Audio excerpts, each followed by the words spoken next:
evening, guys. Another Saturday evening. Welcome to this Saturday's broadcast, and I'm Shadowscoutswede, and we will have some fun. As usual, we always have fun here. CR, good to see you, brother. And Ben City Prepper, good to see you as well.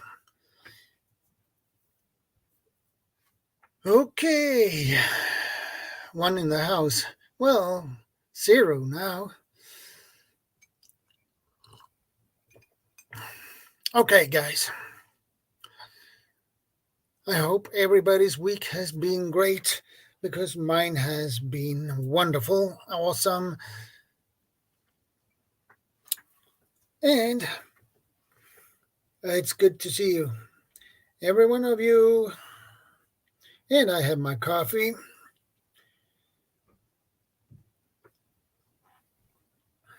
So,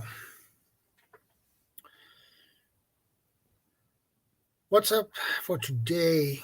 Well, it's still chilling and chat, but with a topic. Tools. And we will go straight to the topic when we have enough people in the chat, in the house. So,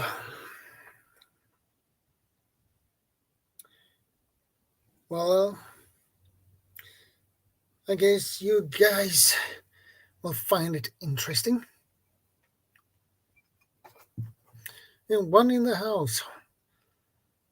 That's awesome. Welcome, my friend, whoever you are. Good to see you. So, how has your week been? I hope your week has been great.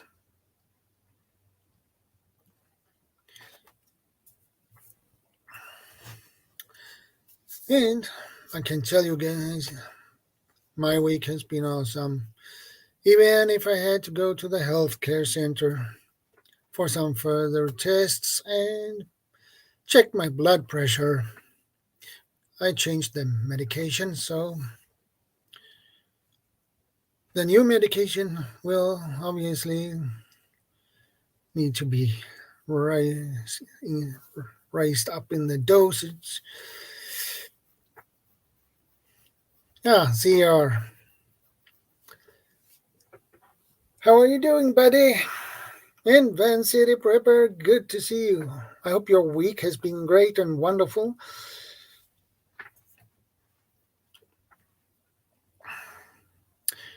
And by the way, they increased my dosage on my blood pressure medicine from 8 milligrams to 16, because I still had some slightly high blood pressure. Hey, Uncle Al, good to see you, brother. Good to see you, my friend. And LG, welcome. Good to see you. It's awesome, guys, to see you here, as usual. Well, I'm doing just fine, LG. I'm doing just fine. So, how are you guys doing? I hope you are doing good too, or even better, great.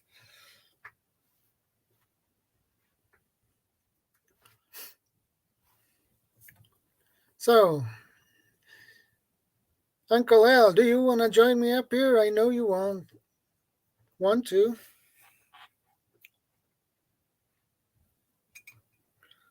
And I hope you have prepared your coffee, Van City.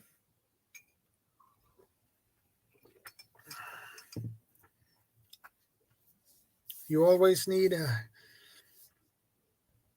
cup of coffee. Hey, Gray Man Prepping, good to see you, brother.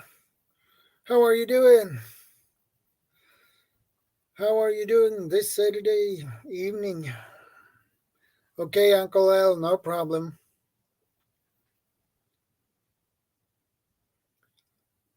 And besides, The link to the StreamYard link is pinned in the top of the chat for those who are up for to join me up here.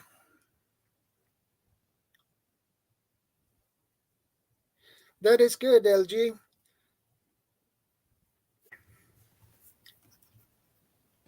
That is good. Oh, welcome, Gil. Hey, I couldn't stand to see you up here by yourself. Well, it feels a little bit lonely up here when you're alone. Yeah, I know. It feels like you're talking to yourself, and yeah. It's easier Hey, to have everybody someone. in the side chat. Yeah, good people here. Yeah.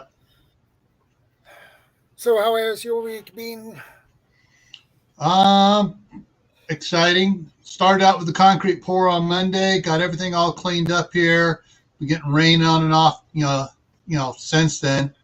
But for the next half of the pour, all the boards are in.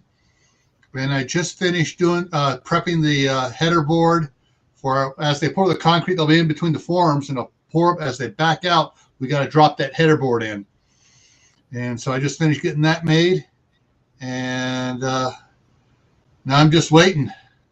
It's like now I'm getting nervous again. Okay, it says sunny. I hope it stays sunny and doesn't rain on us. Yeah, we had.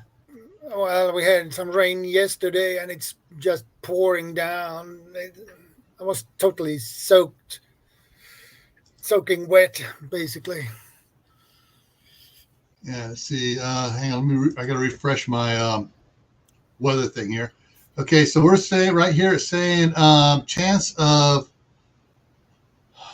50% chance of showers and thunderstorms, mainly after 1 p.m., which is in an hour from now. Yeah. Mostly cloudy, steady temperatures around 65, southeast wind. Gusts as high as 21. That's normal. Tonight, we're looking at another chance of thunder showers. Only a 40% chance before 10 o'clock. Then showers are lessening. And then partly cloudy till tomorrow morning. And we're supposed to have a high of 74 tomorrow and a high of 76 on Monday when the concrete pour goes. So it sounds good. Let's hope the concrete are hard enough then.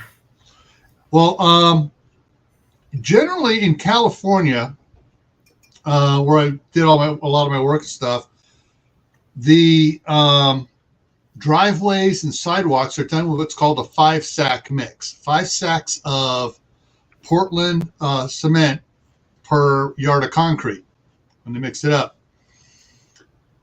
The guy here, I was texting back and forth. He goes, "Oh no, I did a 6-sack mix because you said you're going to be driving heavy stuff on it." And so the first pour was 6-sack. The second one is going to be 6-sack. So with a 6-sack mix, I can drive on it after 36 hours. Okay, that's good. So yeah, and after 8-9 hours after it's been poured, usually that's when I start spraying it with water to keep it from curing too fast. Well, at that point, it started to sprinkle a little bit, so it's like perfect. So that's what happened on Monday. So it was a perfect one on it. Hey Al, how's it going? Hi, everybody. I had to set up. I'm on a wireless system. You know how that is. Yeah. And you seen Gil's short with the rain? Yeah. Arc Storm, Gil. I know. I've been watching that. Yeah. Hopefully, my chart says should get heat again. I have to go 1 second. I'll be right back. Okay. Well, I just got to refresh something. What he's talking about is the atmospheric river condition, and yeah, it's going to be hitting California. And I'm looking at the chart here. They're getting starting tonight. It's hitting Northern California at the San Francisco Bay Area, and 50% chance of rain tonight for them, but 90% tomorrow 80% on Monday and 60% on Tuesday. And then it drops off to just slight chances, after that. But they they desperately need that water in California. Yeah. Water is so important. Yeah, especially when they have who back in December last year when they had the good storms coming in. He freaked out. He goes, "We're going to get flooded. Don't sit. All the reservoirs are going to overfill. Don't catch any of this water. We'll catch it in January and February." And what happened in January and February? Zero rain. Yeah. Welcome back, Uncle Al. I'm back. Okay. We have at least an interesting topic for today. So it's tools. I got my notebook. Yeah. Everybody we can should have use for that. Yeah, on my notebook, the basics. Everybody should have a hammer, a claw type, not ball peen. Ball peen specialized. Like, you owe me money. But everybody should have a hammer. Sorry, sight gag deal. All right, hang on. Not a hammer, Al, and you know this. Multiple hammers, because you don't use a little framing hammer to bust up concrete. You don't use a sledgehammer to put a little nail in the wall to hang a picture with. You need multiple hammers because it's like the old when I was in high school, they used to have video series, little movie things in shop called Primitive Pete, and he's trying to use a screwdriver to pry open something. It's like, I took a wood shop and metal shop. It's gray man prepping. Yep. Yeah, she corrected it the next day. Oh, gray. Okay, but Gil's right. Assortment of hammers. But the basic one for everybody to start off with is a claw hammer. Do you agree, guys? Mm-hmm. Yeah. Okay. Next one. It's a toss-up because I got like 4 different kinds of pliers. We all use pliers. Mm-hmm. Gil, I, and Jordan. Oh, yeah. Okay. Standard pliers. Yeah, that's what I grew up with. The standard slip joint, single slip joint plier, little ones. Next one is needle nose pliers. Mm-hmm. That's for fine electrical work, and that has the wire snips built in on the bottom. Yeah. You know what I'm talking about. Yeah. And if you get that, folks, get rubber handles, not plastic, rubber. You get 120 volts into you, you find out really quick. Wow, Uncle Alan's hair grew really fast. Yeah, I know. Whoa. I know how. Gil's hair disappeared. It went up in smoke. Yeah. I pulled out the plug when we were moving to the apartment we have now. From the older apartment, I should pull the plug from the TV, and you know what? I got it 220 volts straight into my hand, and that was like a sledgehammer. And I had my hand ached for 3-4 days. Mm-hmm. Okay. That was not fun. No. Now, the rubber handles. Yeah. Heavy duty cutters. This falls under pliers, but the heavy duty cutters is like a snip. Am I right? Or the dikes? It's not a straight. The head of it is slightly angled a little bit, and the dikes are great cutting wire. They're not tin snips, right? But they will cut hardware cloth wire.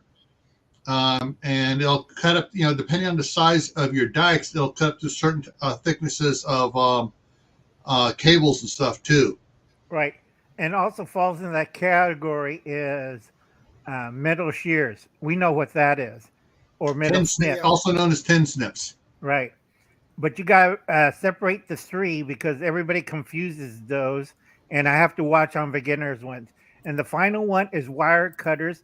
And Gil and I knows what we're talking about. These is for specialized for electrical wiring. It has the gauge holes on it. Yeah. You don't want to scrape the wire. You want to scrape the insulation off the wire. Yeah. And this will cut wire and also thinner, smaller pieces of metal. But I don't recommend that. It's mainly for wire. Yeah. The good ones you get for those are not the bypass, and the bypass is froze where the things bypass. You don't want that. You want it where they meet straight on, because sometimes the bypass ones will bypass too far, and you go to cut the insulation off, and you wind up stripping off part of the metal. That's always fun, because the problem with that, remember, Gil, when they had aluminum to copper wiring and they stripped both? Remember how much fires that caused? The big thing, next one is adjustable wrench. Now, Jordan lives in a metric country, so it has to be a crescent wrench for metric use only. Me and Gil lives in America. We're on Old English? Imperial. Yeah. Or old? Is it Old English or Imperial? It's Imperial, or they've gone for the stuff you're just calling it SAE. Right. That's short for Old English or Standard English? No. SAE now is because everybody went to metric. SAE, I could be wrong. I think it's Standard American Engineering. That sounds right. And so, yeah, they keep changing names of things, Yeah, that gets me confuse us. But the wrench should be big enough. You should have a set of wrenches, but one should be big enough to shut off your gas. Mm-hmm. That's the most important thing. You don't want the gas leaking and all of a sudden your house is on fire. Yeah. The thing is, with the adjustable wrenches, there are several types. There are the smooth jaw ones, which is in America we call that your standard crescent wrench, or just adjustable wrench. Then there's the ones with the little teeth on it. And it has, it generally that's at an angle on the sideways, so that you can't get the straight ones. And generally around here, those are called monkey wrenches or pipe wrenches. And then, of course, there is your famous channel locks, which, basically it's got a bunch of channels so you can slide up and down. It's like a pair of pliers on steroids. And so it slides up and down for different sizes. Right. And also we have channel locks that also considered, I can't remember, does it fall under vice grips or not? Channel locks, or what you said, what did you just say? Channel locks or what? Sometimes channel locks has a vice grip attachment to it. Oh, okay. There's that's channel lock is the brand name, like Kleenex. Everyone says Kleenex for facial tissues. Channel locks is the brand name, but channel lock does make a vice grip type. Vice grip is also a brand name that basically is a lock. It's a locking plier, but it has an adjustment on there so you can adjust how big the jaws lock down on something. So if you're working with a stripped bolt head, you can put the channel. You get the channel locks on, you lock down on it, and then you can push and turn on it, and it hopefully won't keep on spinning on the head. They have a question right down here. Yeah, I see that question. No, I am not prepping for the apocalypse. I'm prepping for life. I've been teaching emergency preparedness and response since 1971. And, I just retired from Homeland Security, and I was the emergency management coordinator. I wrote up all the plans for the federal government to respond to wildfires, earthquakes, tornadoes, hurricanes, hijackings, hazardous material spills, all the fun stuff. And yeah, so I'm preparing for life, not for the disaster of the apocalypse. I'm preparing for life so that when a disaster happens, you're ready for it, no matter what it is. And thank you, Van City. Thank you, Whoa. Van City Prepper, for that super sticker. I appreciate that. Thank you very much. Yeah. Okay, next one on my list is screwdrivers. Can I jump in on this one before you go on Go that? for it. Screwdrivers. History of screwdrivers. The original screwdrivers was the slot head screwdriver, and it was developed back in the days of the Knights of the Round Table and stuff. That's how they put the armor together, was with screws. So the guy was screwed into his armor. The automobile industry, because they were Froze because Henry Ford was stripping out so many of the slot head screws, they developed the Phillips head. And even people, and because people started putting different angles and stuff on the Phillips heads, you grab one and it would strip out a different screw because it wasn't at the right angle. Now we have Torque X, or the Torque cell ones with all the little serrated things that go in there. I love those.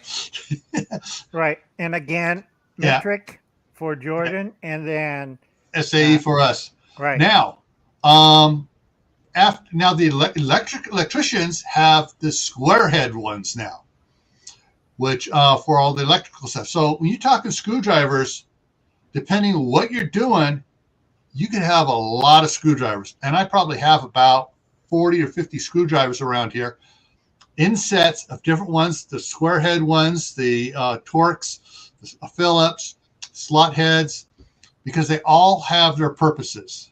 Right. And I have plenty of the little kit ones. You got the ones with little, it can be a ratchet or it can lock in, but it has the removable 1/4-inch drive head ones, so you can change out all the different types and those store in the handle. Right.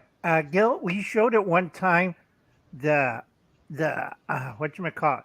It's the long, it's Okay, the one, these were really big popular back in the 60s and 70s. It has a bit tip on it, and it can be either a screwdriver or a drill. And it has a little switch on it. It has a shaft on it about that long, and it has the grooves going both ways around it like a barber pole, but it goes both ways. And as you push down on it, it pushes and causes it to turn. Right. I think you showed that one time on one of our live streams. Yeah, I did. Years ago when I was showing the tools and stuff, I actually had pictures of that. And I'll see if I can bring something up of that one there. Here, give me a second. That's a really good tool, Jordan, if you get it in metric, because you could use drill bits and also screwdriver bits on it. It's a lot easier than in the cold trying to turn it. You just push it down and it'll go out or in.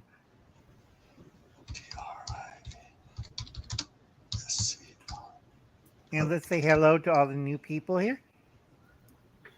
I was thinking of these screwdrivers that are Torques. There are here in Sweden. You can get those Torques, but when you look at the end of it, it's a hole in it because that is security. A special screw. The security screws. Yeah, so that pin in the screw goes into that hole, and that is specialized. Those can be useful to have as well. Yep. While everybody's looking at it, I'll go to the next one. Yeah. Everybody should have a basic wood crosscut saw, a big one. I keep telling this to people, and they give me the, you can't cut anything with a copy saw. You got to get a crosscut. Now, a crosscut is, if you do anything on home repairs or carpentry or anything, you need one of those. And then after that is the hacksaw. You can put, bone blades, metal blades, wood blades. I forget how many blades you can put on a hacksaw, Gil. Hacksaw, well, as many different types of blades they make. They make blades thin for trying to do it almost like a coping saw. For delicate work, they make some of them. Actually, they make a round blade, like a rat tail file for cutting through stuff. You can get your different number of teeth per inch. You can get inline. You can get the ones where it's kind of wavy, so it doesn't bind up. You get the ones where the teeth are spread. So instead of being straight, the teeth every other tooth goes out and stuff. It's the blade's not bent, isn't crimpled. It's actually the teeth cut over like a crosscut saw. And also, don't forget the meat ones. Meat and bone. And then they make they make a bunch of them for butchers and stuff. They make them for specifically for plastics, steel, copper. They make some specific for drywall. Also for surgery too. Surgery, bone surgery, and everything else. Yeah, there's if you can think of a need to use something other than your hands on it, they got a tool for it. Yep, froze again. Yeah. I always like the frozen moments. Yeah. So there's but hacksaws, as many as you as whatever you have a need for it, you can use tools. You can get the specific blades for it.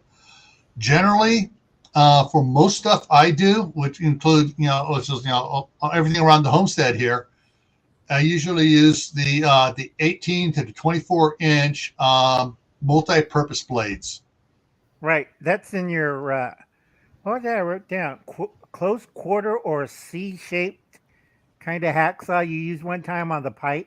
Okay. All right. So on the pipe, it's actually a pipe cutter. It's not a hacksaw, but they have a hacksaw holder that's like a knife handle, and the hacksaw blade sticks out. It doesn't have the big arch over it like normal. That way, if you get into work in tight spots like on drywall, around the electrical boxes, you trim the drywall a little bit better. Or you're in a tight spot, you have a hacksaw that's designed for wood, for getting in there and enlarging a hole or whatever. Yeah, Creative Redundancy put up a good one right there. Bow saws for wood. Also, you get meat blades for it. Ever try to cut a cow in half with that one? Yeah. And besides the bow saws for the wood and branches and trees and stuff like that, your standard pruning saws as well. The folding ones with the safety locks on them. Not just the ones that fold on, has a tension screw on it. You want the one that locks and has a button you got to push to release. Because the tension ones, I've seen people use out there using them for several hours, and vibration, that screw loosens up. Next thing you know, we're like, oh, yeah, my fingers. Also, I got to warn people, Japanese, brush saws, like Gil's just mentioned, are different from American ones. Japanese is based on a woodcutter's design, and American is more brush.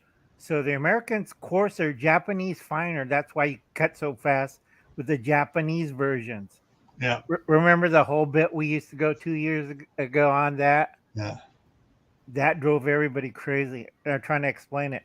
The next one I tell a lot of people, because me and Gil has one, is a miter saw. Yeah, miter saw is a shoot. Dang, hang on a second. Let me see if I can do it this way here. High preparedness veteran. Yeah, okay. Let's just do it here. I'm going to pop something up here for.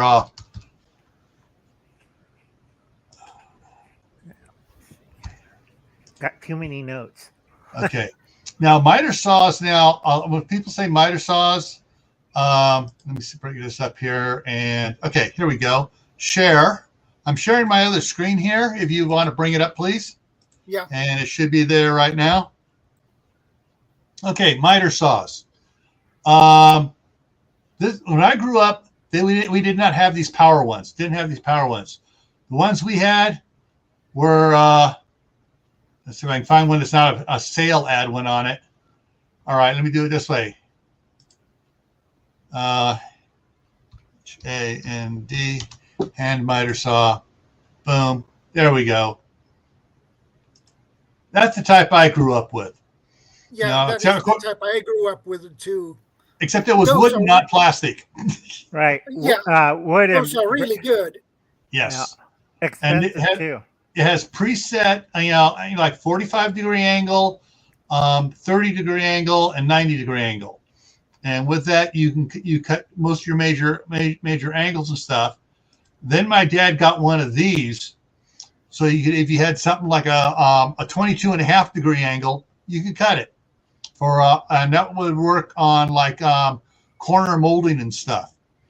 That's what a lot of this stuff is for. Moldings and stuff is what we use them on. So, but there's your standard miter saw, and they also use them for cutting tubing and stuff and other things like that as well. And then they came up with the let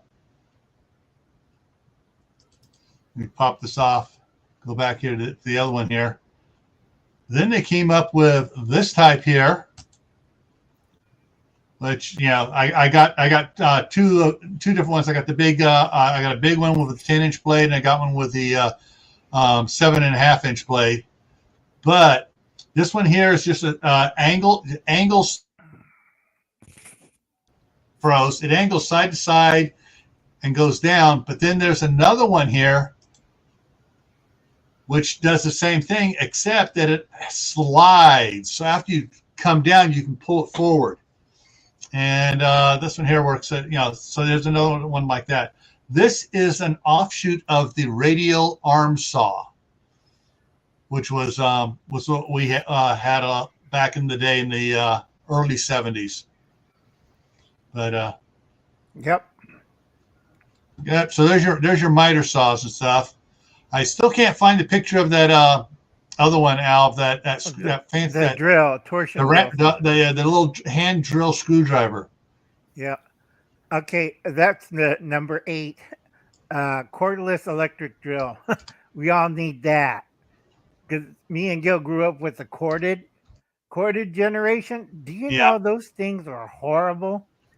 Especially if you do something outside in the rain. Let's see, I'll plug this one in, adjust the bit, and electrocution. Yeah. You're very welcome, LG. Yeah. I think I found the picture. Yankee screwdriver, that's what it's called. Yankee screwdriver. Yeah, so let me get the picture up here for it. Yeah. YANK.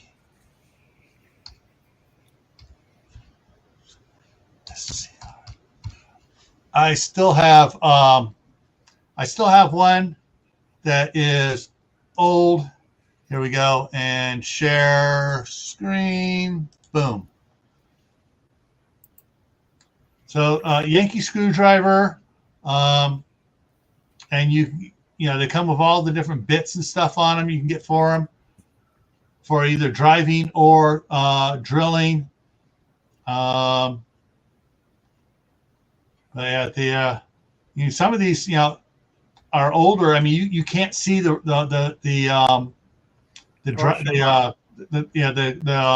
this part here, the tweaked part here is inside. Some are the older ones that are inside, but there are a lot of different ones around here, and you're in there something like that, and you just you just push on this, vroom, vroom, vroom, and you're done. Handy too. Yes, and they come in all sorts of sizes and shapes. And doesn't use electricity. That's no electricity. So rather than sitting there and doing the screw for the hinge on the door, you put it in, you just go whoop, once or twice, and it's in. Okay. That's awesome. Yep. Number 9. Everybody forgets this. That's why I make $200 around the neighborhood. Guess what it is? And I do it every other weekend. Plunger. Yeah. None of the young folks has a toilet plunger. Mine's is a little bit more bigger. It's a plumber's plunger, which is a bell shape with the suction cup on it. So it fits into it and forms a tight seal. It's not the flat bottom. Gil, do you see it? Yeah, those. That one. Yeah. That's a professional type, I tell everybody. Or you could get the short handle, the black one, the Cobra 7-inch. Go up one. There. Yeah. That's a serious one. Do not use this on toilets. Use the other one that's safer. This one is serious. Yeah, because I had a friend of mine tried it, and he says, I got sprayed with toilet water all yeah, over me. this puts out a lot of air down into it. And if you don't have a good seal on the bottom, it's all going to come right back up around it. This is actually better in the kitchen sink. Right. Because the kitchen sink is smooth. The toilet is all contoured and stuff. That's why you have to have, for a toilet, this one here with all the rubber around, so it fits in there and it makes a seal. And even then, it still sprays back at you. Right, but you got this one here is good for the kitchen sink. Right, or if you take off the toilet, take off the whole toilet, then you put it on top of it and then do it. Yeah, if you're on the floor flange for the toilet. Right, it provides a tight seal. Yeah, bad pun. Yeah. But I get money because people have kids. I have a snake and I have that. Instead of calling Roto-Rooter, do you know how much Roto-Rooter charges for declogging the toilet nowadays? $200 just to show up. Right. And then $175 to fix everything, including new toilet rings, because people forget, if you don't got the silicone toilet rings, the wax ones break. So you have to replace the whole thing. Well, the cheap wax ones, if you get the good wax ones that actually use beeswax in it, those will last 20, 30 years, no problem. Right. But the one problem is China's been flooding the market with the cheap wax ones. Mm-hmm. And there's only 2 companies make the beeswax ones. They don't ship it where I live because it's too hot. You have to refrigerate it because beeswax on 105-degree heat and storage does not work well. Yeah. Gil knows what I'm talking about. Yeah. Hey, B Savage. Hey, B Savage. Yeah. I think we got enough of that for now. Yep. A lot of these kits that you can buy at Harbor Freight and Home Depot and Lowe's of multi-tool stuff, they're okay for kids and beginners. Right. And if you get one of those, realize you're going to learn a lot of mistakes from those kits, because some of those, especially the ones from Harbor Freight, the quality's not that good. You need another kit to replace that kit. Well, as you learn, you'll learn about stuff, and you learn to develop and add to your kit and stuff. Okay, for several years, I was working for a construction company as a lube truck driver. Now, a lube truck driver isn't just the fuel truck driver that fuels. We go in there, we do lube work, we replace parts, and we work on a lot of stuff. And I have developed a set of tools for that, which is if you have small engines and or diesel motor trucks and stuff like that, you need a whole other set of tools than you do if you're just working around the house and doing stuff like that. Automotive and diesel truck and heavy equipment work is totally a whole nother set of tools. That brings up this other point on block planes and shavers. Mm-hmm. Now, I like the 2-handed shavers in the corner, the Stanley 112 151. Yeah. That's a spoke shaver. I like that because I don't shave anything down. I do for bows, but I make tinder out of it. Yeah. With the long strips of tinder, that one. And then dip it into beeswax. And no matter how cold it is or what kind of match or Zippo you have. Oh, I forgot to say this. Happy Fire Up Friday from yesterday or today. Yeah. I can't do it. I'm still in a fire zone. My neighbor got fined. He's not too happy about it. He started a barbecue and then the sparks flew over and caught a field on fire. Yeah. When it comes to the planes and stuff, just like screwdrivers and hammers, there's a bunch of different size ones for different applications. Right. Like that big one there, that two-handed one there, that's a bit overkill for adjusting. Like if your doors, you get a little tweak and you need to shave a little bit, you don't get the big two-handed one on. You get the little small single, one that you can just, take a couple little gently thin slices on it, very fine, and it works. It will work great on that. Yeah, the top right right now, the one in the top right. No, down. The red handle. One more to the right. Back up. You went too far. Up one more up. There it is on the right. Okay. On the right. Not that one. That one. Yeah. That one. No, the one to the right of that. That one. That one. That's the palm one. Because that back part fits in the palm of your hand, and you can grab it and you can just, work with it. That's for fine, delicate work. Yep. Also makes fine, delicate shavings too. Yes. Injection block with the planes and stuff. Yeah. Utility knives and replacement blades. Ta-da! Knew you had the ad on the desk. This is the Husky one. It's nice because it just has a simple open and close. The one I carry in my pocket all the time is from Harbor Freight, and froze again. Froze. It's a little bit different. I can't open it until I push this button. Then I can open it. Now it'll lock on a partial angle for carpet and linoleum, or it opens all the way up. Now what I really like about it is this little wheel right here. I pull it back.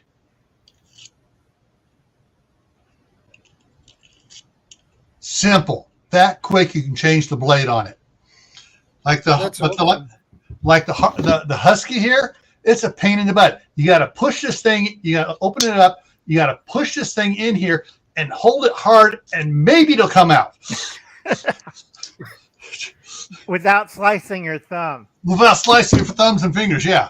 But the one here from Harbor Freight, yes, it's made in China, but this is high. This is probably one of the better quality ones I've ever had, and I've wound up giving a bunch of these away as Christmas presents because it's so much safer to use with this here to take the blade out. There's no accidental cutting yourself doing the blade.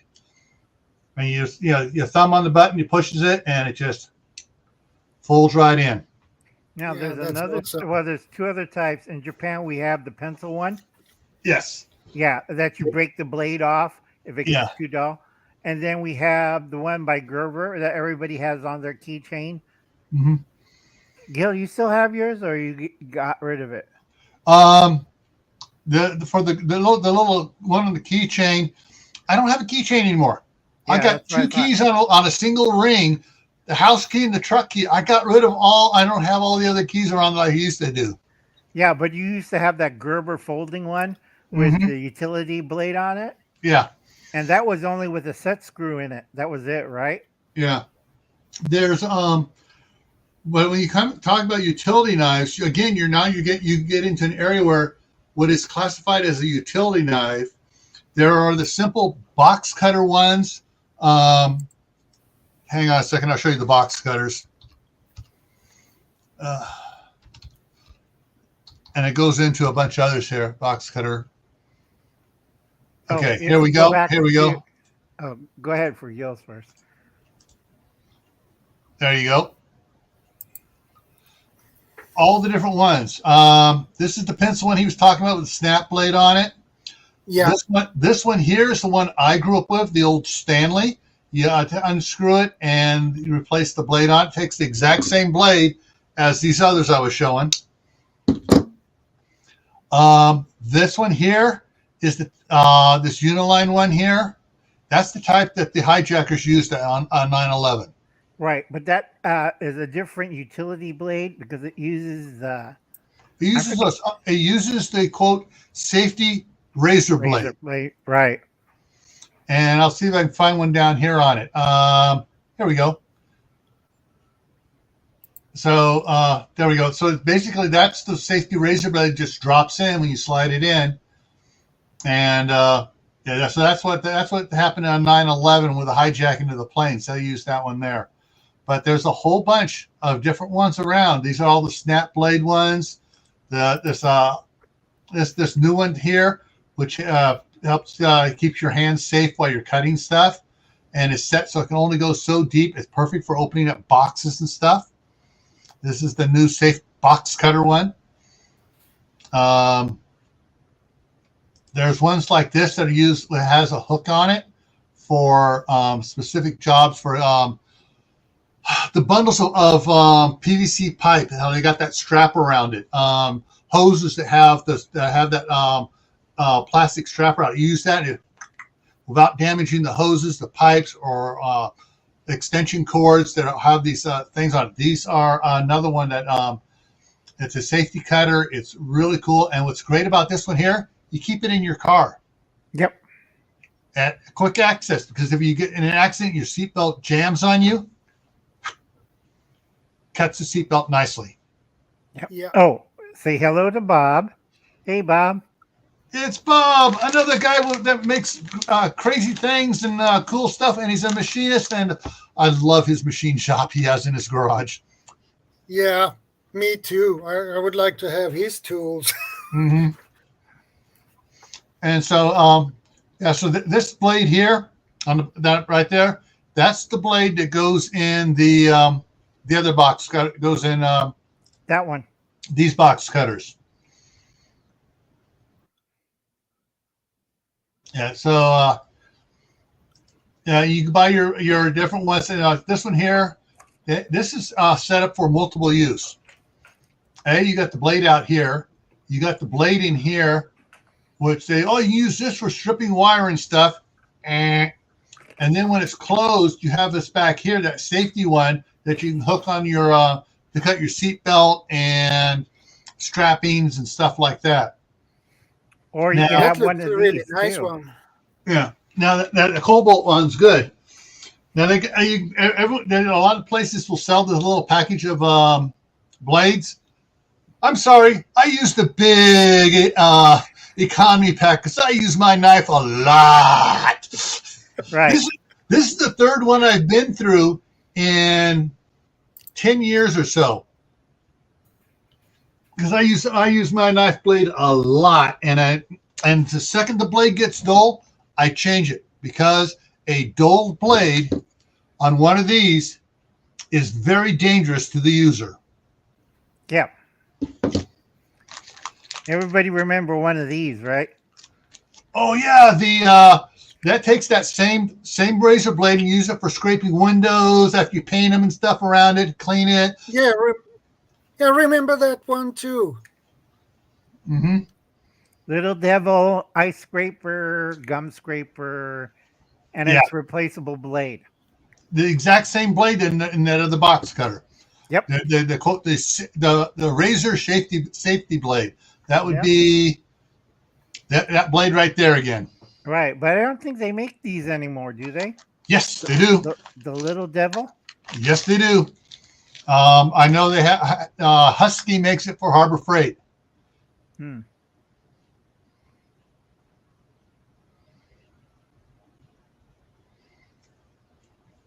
Yeah. Okay, be savage. Now, with all the tools we've been talking about so far, one, got it right here on my desk with me all the time.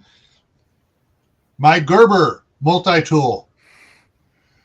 Needle nose, wire cutters. I mean, you got a little saw. I have, if I can get it, my finger in it, open it up here. Can opener. Phillips. A leather working tool. My knife. A slot head with a bottle opener. Yep. A bigger slot head, and an even tinier slot head, and a file. Yep. And believe it or not, what I use this file on the most, my thumbnails and fingernails. Because if I catch, I'm doing something and I get a little tear on there, no, I don't want that to tear back farther, and I tear off the little snag I just made on my fingernail. Right. Hi, CB. Who Homestead's here. It's wait, you got to do it right, Al. You got to do it right. It's CB. Okay, guys, I gotta go. My mom's calling me, so all right. I'll catch you later. Yeah. Okay. No problem. Yeah. Yeah. Tools. Bolt cutters. Yeah. I have more friggin' tools than most people do because I also inherit all my dad's machinist tools. And so if I ever get Bob's machine stuff set up, I already got all the bits and all the other things that go on it that my dad left me. But tools are a time saver, a lifesaver, and they also keep you from getting frustrated. Yeah. It's more frustrating when you don't have the tools. Mm-hmm. It's like, I need to do this. How am I going to do this? And improvise. Yeah. And that can become even more frustrating and dangerous to yourself, too. Yeah, it can. Now, the one tool that Uncle Al didn't mention, and nobody thinks about it as a tool, flashlight. Yeah. Flashlight. Because if you need to see something, even if it's daylight and you go down in somewhere, you need to see down in there, and you need to light it up. You get your light and you light it up, and it'll tell you as for a tool, a flashlight is a great time saver, stress saver, finger saver.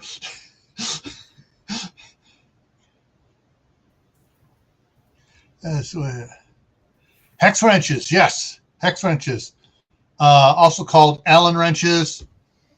And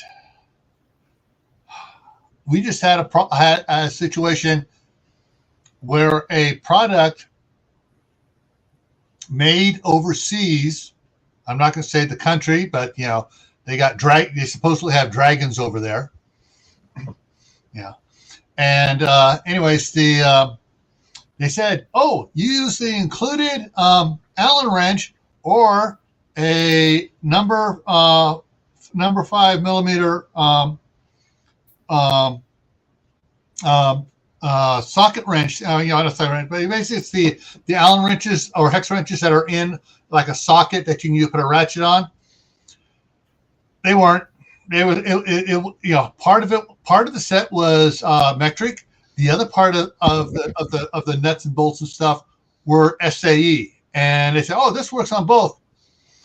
They just figured it was close; it would work. It was just a hair off enough that you couldn't use the one. You had to go with the. Try to remember what size it is. It was SAE 3/16, I think it was. Oh yeah. Bob. When you're moving to your new place, keep an eye on your lathe and your other tools. Of course. Yeah, of course. No. I'm being a little comical here. I may come and take them. Good luck. Bob's making a trip. I'm going in his garage. Mm-hmm. Yeah. That's one thing. I'm going to have to establish a protocol with the new neighbors that just because I have tools does not mean that you're welcome to borrow. Right. Yeah. I had a neighbor like that one time, and I had to shoot him down again and again and again. And he asked to borrow tools. Next thing you know, he's got his own circular saw. Mm-hmm. But he wanted to borrow mine. Yeah. You know what I mean? That way, what he was going to use it for was cutting tree roots. He wanted to use my tool to cut tree roots in the rocks and the dirt. There's people out there like that are just, I intend to keep a safe distance from my new neighbors. I've had a bad experience with people here. So yeah, my tools are my tools. Yeah. And if you want me to turn something on a lathe for you, you're going to pay $25 an hour machine time and not including the tooling. Yeah. That always drives them away. Oh, it's for free. He's my neighbor. No, it's not. My time is not free. I have my own stuff to do. Probably besides circular saws, the other type of saw that I have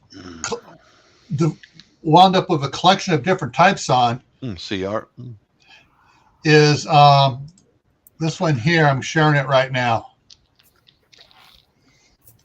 So there we go.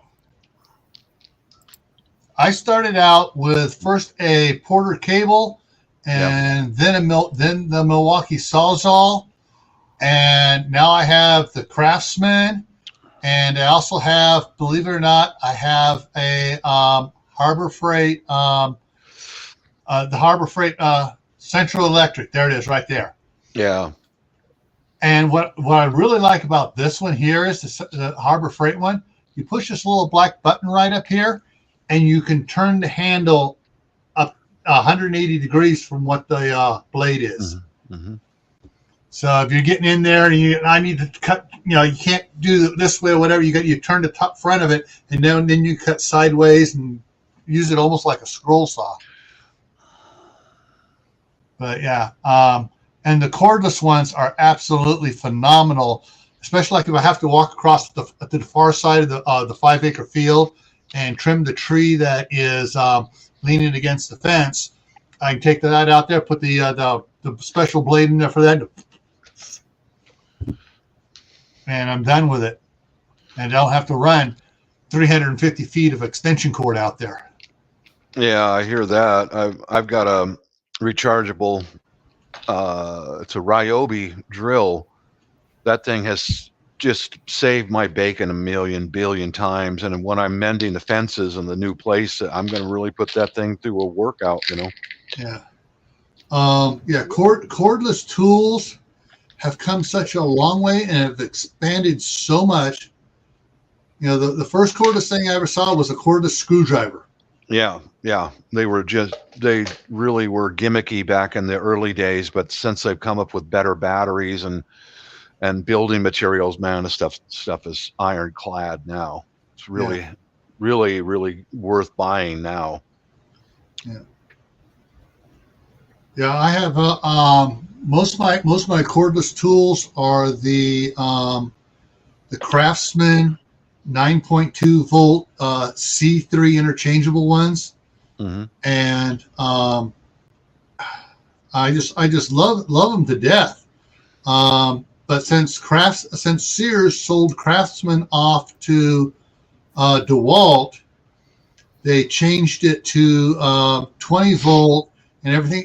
And so stuff's no longer compatible. So, but my youngest son started to buy the 19.2. He bought two drills with it, and then DeWalt / Craftsman came out with the new Craftsman line, and he switched over to the 20 volt stuff and gave me his old ones, which were practically brand new. And so I have the 19.2. My son has the 20 volt, and the stuff is absolutely fabulous. All the different things they have in it. They even have a cordless pruning chainsaw for Craftsman. And basically, it's like a jaw here, and when you go up and when you squeeze it to close it, then the chainsaw blade comes out, and so if you grab a bunch of brush on like a hedge, you grab it, and the chainsaw cuts it all at once. Yeah, so slick. But then I also picked up the Ryobi 12-inch cordless chainsaw. Because I got so much stuff I got to use that the reciprocating saw just isn't manly enough for. Here, I'll show you a selection of grinding wheels I've got for. This is a slow rotating bench grinder. I'll show you the different grinding wheels that I have. These are something that people don't really know how many different types there are. Oh yeah. I'll be right back in just a second. There's same thing like behind Bob there, his drill press. Yeah. There are, I mean, it's not like, oh, you get to get a set of drills. Well, it's not just a set of drills. You can get the side cutters in there, and you get the rotary rasps, and you can get the like a milling head for it. The drill it, you can put it down in, and you can actually lock your drill in place and use it like an overhead mill. There's so many different tools for all sorts of things, and when you get into machinist stuff, I mean the tools just I mean, my dad gave me 3 big, huge toolboxes full of machining bits, all the little things, the micrometers, all that stuff. Let me show you guys something here. Let me see if I can set my camera up to point down. I keep all my tools in these covered bins because when you're fabricating, it is dirty stuff when you're grinding and cutting materials of different kinds. Just stuff flies all over. Yeah. But I'll see if I can set you guys up a little bit higher or somewhere where you can see. Maybe I'll just handheld give anyone out there who an idea of how many different things are just for a bench grinder.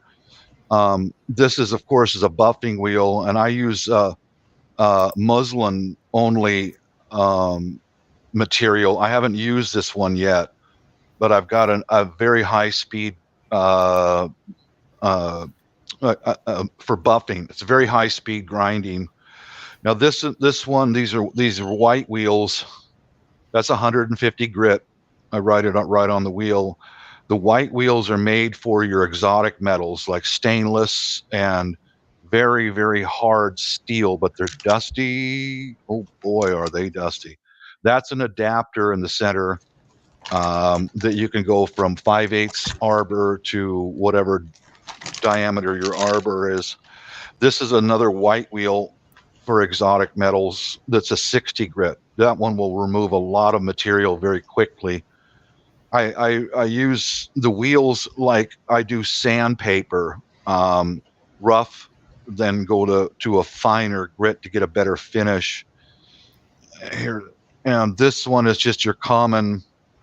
These black wheels are made for your carbon steel, like angle bar, anything from nails to angle bar to carbon steel based. That's just a general purpose grind wheel right there. And this one is a white wheel also. That's at 120 grit. That means like basically 120 rocks per inch on the grind wheel. So here's some tooling to go along with buffing and stuff. Let me put these back.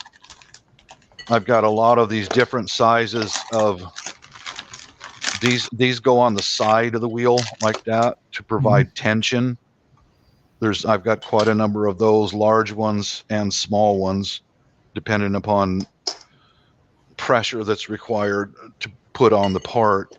But these right here, I haven't used them yet, but they're made for a buffing wheel. Let me try to get it in here.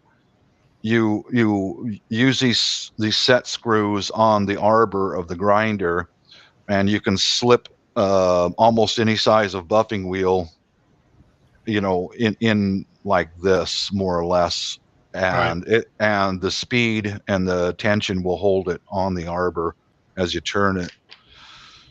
Yeah, there's, I've got quite a number of different things all set up for different types of materials to work with. Yeah. It took me, tools, it took me years and years and years and years and years of hard work and saving and research and finding the right tool. And it's also, you got to combine that with, say, if I have I've done freelance work here in the shop to make extra money. And when you have a customer who wants something done, I've also had to purchase different individual tools for a one-off job, and that gets charged to the customer. Yeah. That's part of the payment, But I was also a metal sculptor for years back in the child support days when I was trying to prevent starvation, because I was paying more than half of my income until my kids were 21. So I gathered up scrap metal from alongside the road, learned how to weld, and started welding tabletop metal sculptures. They're on my channel if you want to see them. Some of them are, But yeah, there's tools. Oh, it's never ending, never ends. There's a massive amount out there. But be honest with you, you know what the tool I use more than anything else is this little Mora knife, Swedish steel. It's on my box, on my bench, 24 hours a day, 7 days a week. This is used more than any other tool in my shop right here. Go figure. Yeah. And that's the thing. If you learn how to use all these tools we've talked about so far, and you develop skills, if, the end of the world as we know it happens, the balloon goes up, the poop hits the fan, whatever you want to call it, and the normal economy base evaporates because of the disaster or whatever caused it. If you have skills and knowledge, you have bartering capability right there. Yeah, us as a couple, we're very valuable for that situation. I'm a metal worker. I can weld different methods and different materials, and Mrs. is in healthcare. Mm-hmm. I've got skills. I'm also an aircraft mechanic. You give me a problem on a machine, I'll take it apart, figure it out, and I can fab parts and make them and get you back in business. Let's hope it doesn't ever come to that. Oh yeah. But we prepare. What's the saying? A warrior prepares for war, prays for peace. We prep for the end of the world, and we pray it never comes. I agree. I've seen some stuff overseas, and you don't want it. You don't want it. I've seen starvation. I've seen civil war, and you don't want it. You don't. And Sierra's put in there. I know Swede had it up there on there about safety goggles, glasses, ear protection, and the one other one, dust mask. Because when Bob was talking about that fine white wheel putting off dust, you got to have a good dust mask. What I'll do is do a combination of, I've got a box fan that sits on the floor there, and I'll set up a box fan to blow the dust away from me, plus a good dust mask. Just move it. And that's why a fabrication shop is always grimy. It's dirty. And that's why I keep my tools in these Tupperware containers so that they stay clean while the environment turns to crap, Yeah,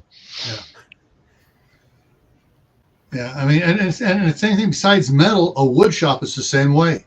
Sawdust everywhere. Everywhere. I don't like working with wood for that reason. It's like, man. I mean, I did that project 8 months ago, and I still got crap in the shop. It's a mess. My wife wanted to, and she bought all these woodworking tools: a scroll saw, a combination disc belt sander, band saw, and routers and stuff. And so in California, in the shop there, I took a part of it, walled it off, and I built her benches and stuff. And as I built the benches, I built in it the ductwork for a vacuum system. Yeah. So that way, whatever she's working on, it's just the high volume air, just sucking it away and sending it outside into a dust bag.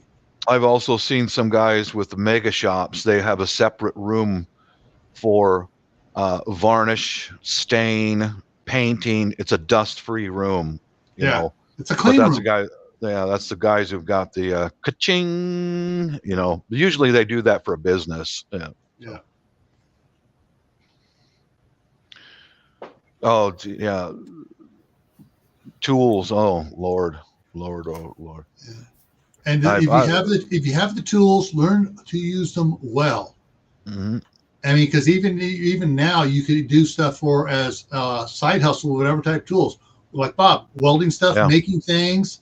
My wife was crafting stuff with a scroll saw and selling things like that. There's a lot of things you can do. Right now, I'm setting up a bunch of stuff to do candle making. Okay. Yeah. Just a minute. So I mean, tools can make life fun, especially like you get the little, if you're carving small stuff, you're doing stuff.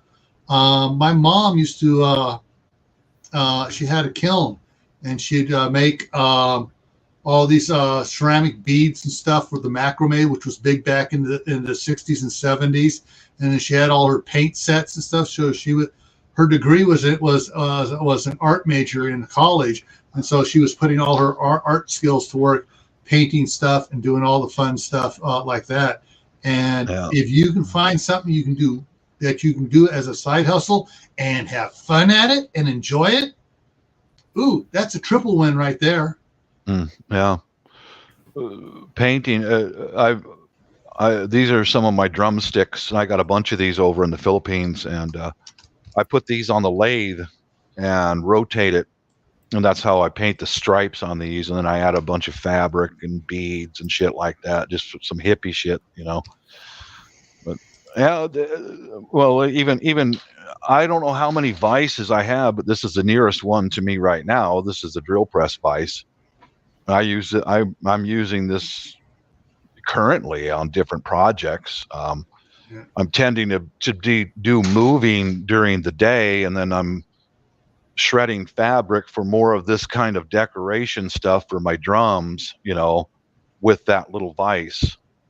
Yeah. One tool, it's a very simple but overlooked tool, is these right here. All of my stuff's getting packed up. Clamps. You can never have too many clamps. No, never have, especially when you're welding. You want to hold that stuff as rigid as you can, because heat warping makes the steel buckle like that unless you've got weights, clamps, these tools. Oh my God, man, they're never ending. And clamps. I mean, you got the C clamps there. You got the spring clamps, bar clamps, the wood double wood clamps they use. Yeah, those I got tons of those. But the wood clamp ones they're made out of wood, and they got the 2 screws in there for wood shops. I've used those on metal stuff because you can get the angle to hold it right and hold that in there, and then the long surface on metal, it grabs it enough that you can get your tack welds done, and then you can move your wood clamp away. I learned these spring clamps. I use them for a lot of different things. You can see a big pack of them at Harbor Freight or wherever for $3 of the plastic ones. Don't waste your money on the plastic ones. They just don't hold up. They're just, I saved 2 or 3 of them for a while, but then I started buying these ones one at a time, and these will last for years and years. Yeah. The plastic ones, they just kind of junk apart. Plus corner clamps for fabricating anything, they are a must, for especially if you're doing wood where you're applying adhesives. On those spring clamps, it was interesting. I got some of the plastic ones from Harbor Freight, just to hold some cloth material in place while we worked on it. And then I got some of the metal ones at Harbor Freight, a couple of them. Yeah. And then I went over, and then the next day I was over at Home Depot, and Home Depot had the exact same size, better built for less money. It's like, damn. Yeah. And so I grabbed several of those because I figured it was just a sale that was going to go away. Yeah, but those are absolutely fabulous. I don't know if you guys out there might not. This is called a corner clamp. It's for holding material at a 90 degree, like if you're building a box or shelf or whatever you might be. These are necessary for accurate assembling and manufacturing. I got all my clamps in boxes. Some of them are right over here. I'm tearing everything down, and like these are some of the clamps right there. There's a whole box full of them. Oh yeah. Mm-hmm. Oh, was that a vice grip C clamp I saw in there? I've got multiple sizes of those. I've got containers full of them, Yes. and really big ones that are about the largest ones I could find. And yeah, I've used them before on the drill press and other like clamping it down to a weld table. Just hit that weldable material from all angles, hold it still, and burn it. Yeah. Yeah, those C clamp vice grips. Oh, they're not just. My dad had several of them he used for welding and everything else, but they're also good for woodworking too. Mm-hmm. You just get a piece of scrap, a couple of pieces of scrap blocks, put over the ends of it so you don't damage the wood you're working on. Right. Put it on, and you can clamp in, and you can make quick adjustments and stuff. Mm-hmm. No, stuff and you adjust it, lock it down in, and drill, peg it, glue it, and it's just done. This right here is another type of a clamp.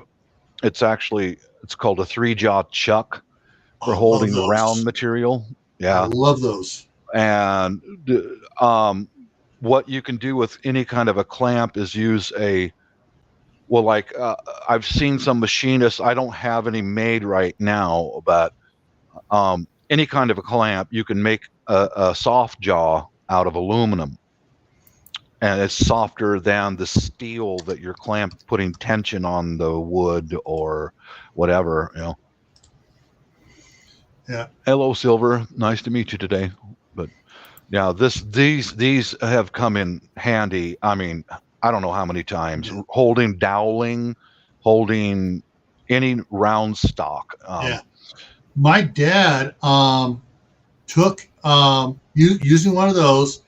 Got some PVC pipe and some nylon stock, and made a pump, an air pump, using that to do the machining work and everything else, and put and everything on it. It's just And what was so funny is he did it as an air pump, but it would work great also as a water pump.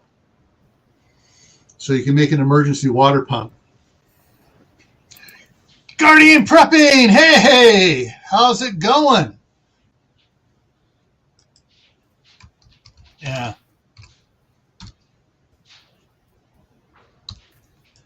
Wow, there's like number of tools. Like I'll start off with basic hammers, screwdrivers, pliers, and from that, like Bob says, you keep adding to the tools. You add to it. You find a tool you need.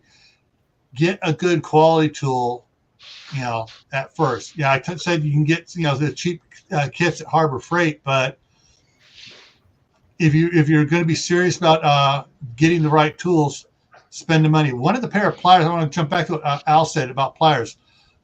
My favorite plier is called a lineman's plier.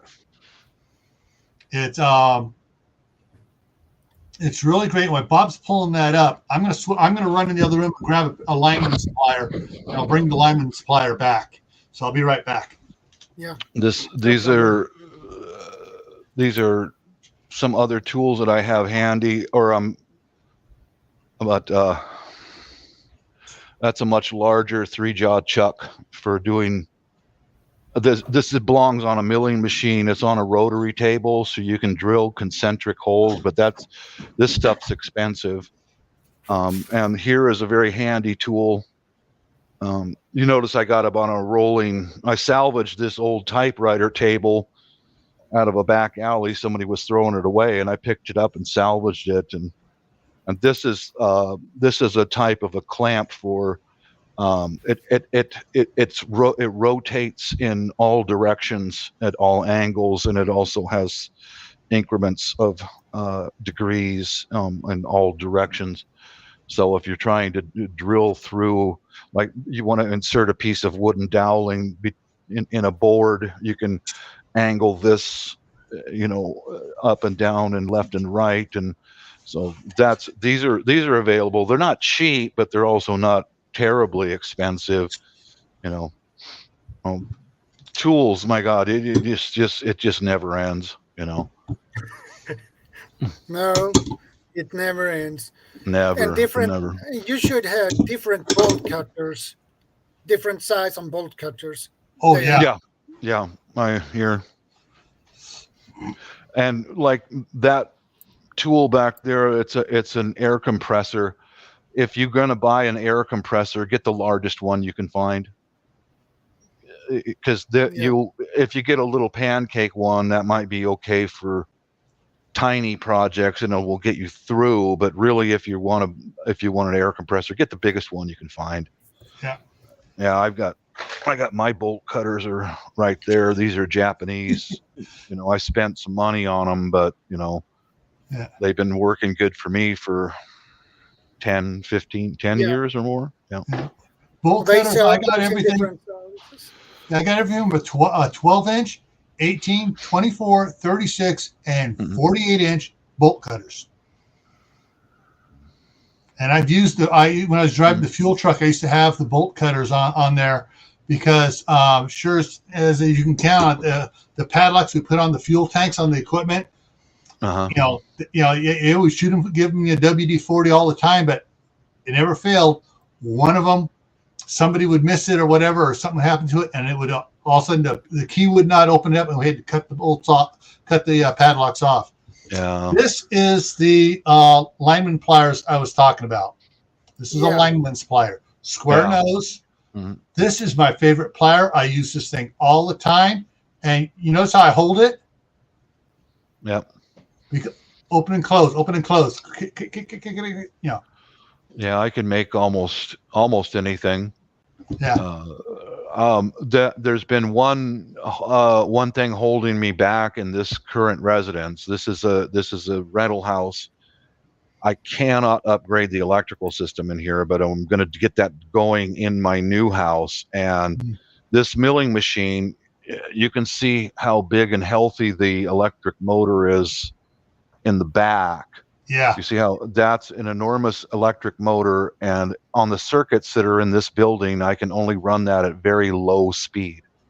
Right. And that's disappointing because when I'm milling slots in material, there are times when the faster the rotation, the cleaner the cut it will make, and I can get it done like that. So that's when we get another house, which we're trying to do now, as soon as I possibly can afford it, I'm going to call an electrician, have them run a separate circuit just for the garage, so that I can actually use this tool to its fullest potential. Yeah. One of the things that I was the house I bought in California, the guy that before me had the Pacific Gas and Electric install a 250 amp service box. Mm-hmm. And so he had 125 amp to the house and 125 amp to the shop and back. Mm-hmm. And so needle nose pliers, different sizes. Yeah. And with an angle on the tip. This thing, I've used this one here with the angle tip on it so much. Yep. And of course, then my another specialty electrical one. It's got the cutters there, and it's got the crimpers there for splicing wire together. The one tool we never mentioned, and we've used it a lot around here. My dad used to use the big version of this for horseshoeing, nippers. I have some of those. Yeah. Nippers are fantastic. Yep. And when we had the problem with the water pipe in the kitchen, I had to tear out the floor and everything else. ACR. Yeah. We use these for all the little brad nails that they used to put glued and then stapled the particle board to the joist. This you would get on it just enough where you wouldn't cut it, but you could grab it and then roll it and pull all those staples out. Yeah. And then of course, those the original. The channel locks. Yeah, these blue handles. Now many times over the years of collecting tools, I'll have to start off with affordable tools that are Chinese, whatever, and then I'll replace them, but with much higher quality tools later. Yeah. That's just how I've had to do it, and Like these channel locks here, these are made in the States. These things are freaking iron, man. They will last for years and years. But and drill bits. I have a pair from my dad of channel lock brand. Yeah. That's older than me. Mm-hmm. Yeah, I got a set like that in my toolbox too. There's a multi-tool right there. Yep. Yeah. That. I told you I had the. Hello, have Ivy. Gerber too. Yeah, Gerber. Gerber. Yeah, it's a Gerber. That everyone says Leatherman. Gerber outdid Leatherman. Oh, I got a Leatherman too. Go get it. And then, of course, there are dozens of different types of levels. Oh yeah, yeah. Oh, yeah. This is a string line level. This is what I was using to set up the grade for the driveway out there. You stretch your string line. You just hook it hooks onto the string. You set it on there, and you can raise and lower the one side till you get it level. And you have a level shot. Hi, Ivy. How are you? Mutukana. But yeah, there's the little circular levels also. I use those quite frequently, especially for like milling with the circular level. That's how you can. Well, I don't know if you guys have been on my channel for very long, but I made a whole bunch of bells, singing bowls, gongs, and the bells that where I wanted to put a handle into different round objects. All my tools are put away, but I use a circular bubble level on the top of it, balance it on a point, and that finds the weight center of an object, not the measurement center, but the weight center of an object. Balance it. Yeah.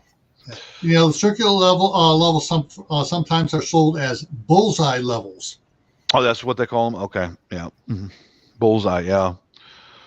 I can't wait to get my own house here soon, and Mrs. cringes with my eclectic art, like taking old cooking pots and stuff and drilling concentric holes around them and make them into hanging baskets.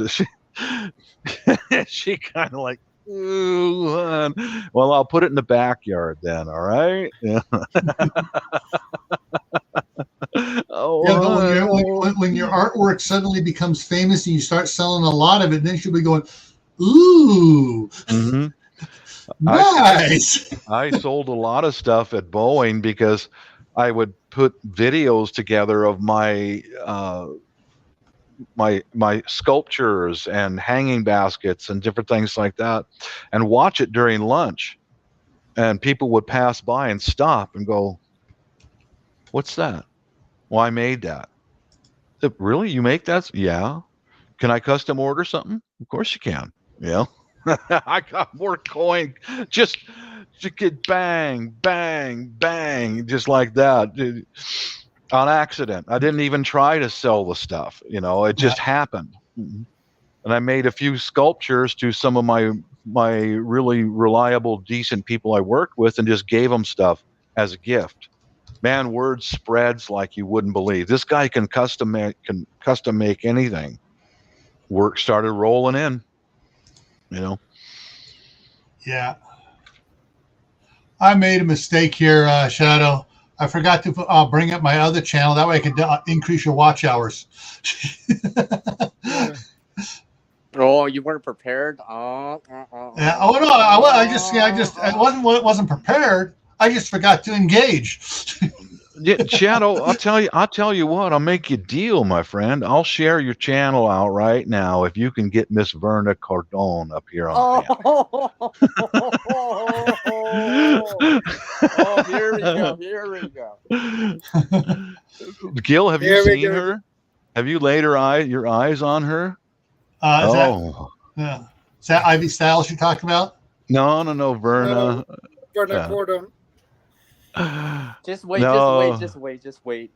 As soon as she comes on, Bob. Verna and her world famous shoulders.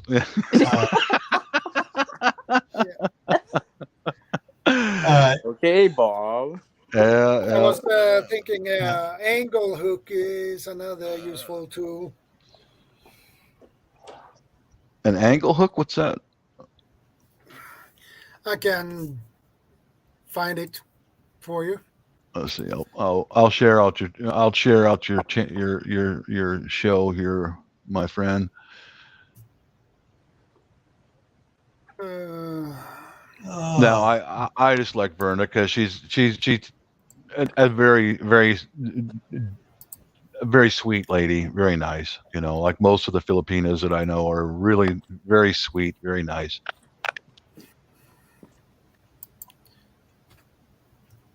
This angle hook. Squares, yes, all sorts of squares. Yeah, for right angles and stuff. Oh, squares. Yeah, I have lots of those. They're all boxed up right now, guys. You bet. I got the big carpenter squares. I got the little ones. I got the little. It looks like that one down there in the second row on the far right of the second row there.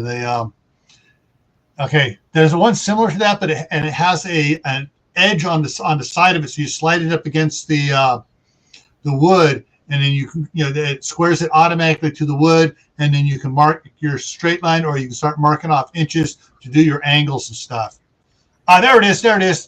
It's below the yellow one. Below. This one. No, down below, not that one. Below the yellow one. There it is. That one. Yeah, those are handy. I have those. Yeah. Yes, that one is just I've got so many tools. Oh man. Yeah. I never seen that one before, so yes, that's this one is new to me. Yeah, that one. That's a carpenter's. Yeah, carpenters use that a lot. The tradesmen call it a quick square because you can like flip it over, mark, and that's what most of your contractors use for framing. It's framing contractors. Yeah, it's not really a delicate instrument, but it gets you there when you're making rafters and joists and things like that. Yeah, you can see, and on the bottom there, that bottom slot there, all the markings along there, all the degrees and stuff. So it's not like, okay, you just mark stuff, and it's super slick, super fast, and I've watched some of these guys out here working on job sites. We're doing the underground, and the guys are doing it, just marking stuff. And it's like when they become proficient with a tool, it's just it's fantastic to watch the skill they display once they become they're fast, expert, boom, and it's like wow. Yeah, I was watching some framers using one of those quick squares, and he was so fast with it and got accurate enough for wood framing. I mean, he'd just pull it out of his tool belt, flip it over, and then zing, and cut, and he's right on it. Now I've got a lot of that, or not a lot of the precision measurement. I've got the micrometers and the digital calipers. Yeah, I need those for many machining operations. I use, especially measuring the diameters of a drill bit or measuring the diameters of a small hole, and that'll get me to be able to select the correct drill bit for making more holes. My dad has one that works with that. You see on the back of it, you got the inside one that's on the back there for measuring the inside. Yeah. Well, those are only so deep. Sometimes he had stepped inside holes. He had to drill one hole so far and take it down, drill another one. And to match it up, he had this device. It was like a little T, but it was spring loaded on the end. And you spring it, lock it, stick it in there, release it, lock it again, and pull it out, and then measure it to find out what the size hole that was inside. Right. Those are generally, there's the type that we used in aviation for doing just that. They're called a ball gauge, and you rotate it, and the ball is in split, and it opens up like that, and then you get it set, and then pull it out of the hole, and take a micrometer and measure the diameter that you need. Yeah, we use those a lot in aviation. When you're drilling holes in aircraft, every hole has to be exact. Right down to the thousandths. Every hole, except for rivets. Rivets, you can have a little bit of oversize because the rivet squeezes out and it fills the hole. but anything for high locks, huck bolts, there's tolerances in aircraft structure, you know. And, so I want to point out to everyone in the side chat again, you don't have to get as involved as Bob and I. My dad had been in with machinery stuff and everything else. But the tools, like CR shown there, simple tools, learn them, become proficient with them, develop a skill, and then you can develop a side hustle during good times to make extra money. And in bad times, you may wind up having to change professions and use these blue collar skills to make money. What is it? The Masons have got that a logo for them. Both 3 tools that built the pyramids: a plumb bob, a square, and a compass. Mm-hmm. And they used all that to cut all the stones for every civilization that's out there. Just those simple tools and hard work. And those guys built the pyramids in Cambodia, Egypt, all over the world with just those 3 simple tools. Yeah. Fixtures, boil water to create clay. Tools. Yeah, that's true.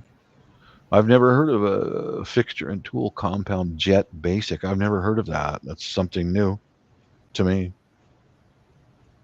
Hardens at room temperature and you use. Cool. Have to check that out. See, you always learn something, aren't we, Bob? Yeah. Mm-hmm. You'll never learn everything.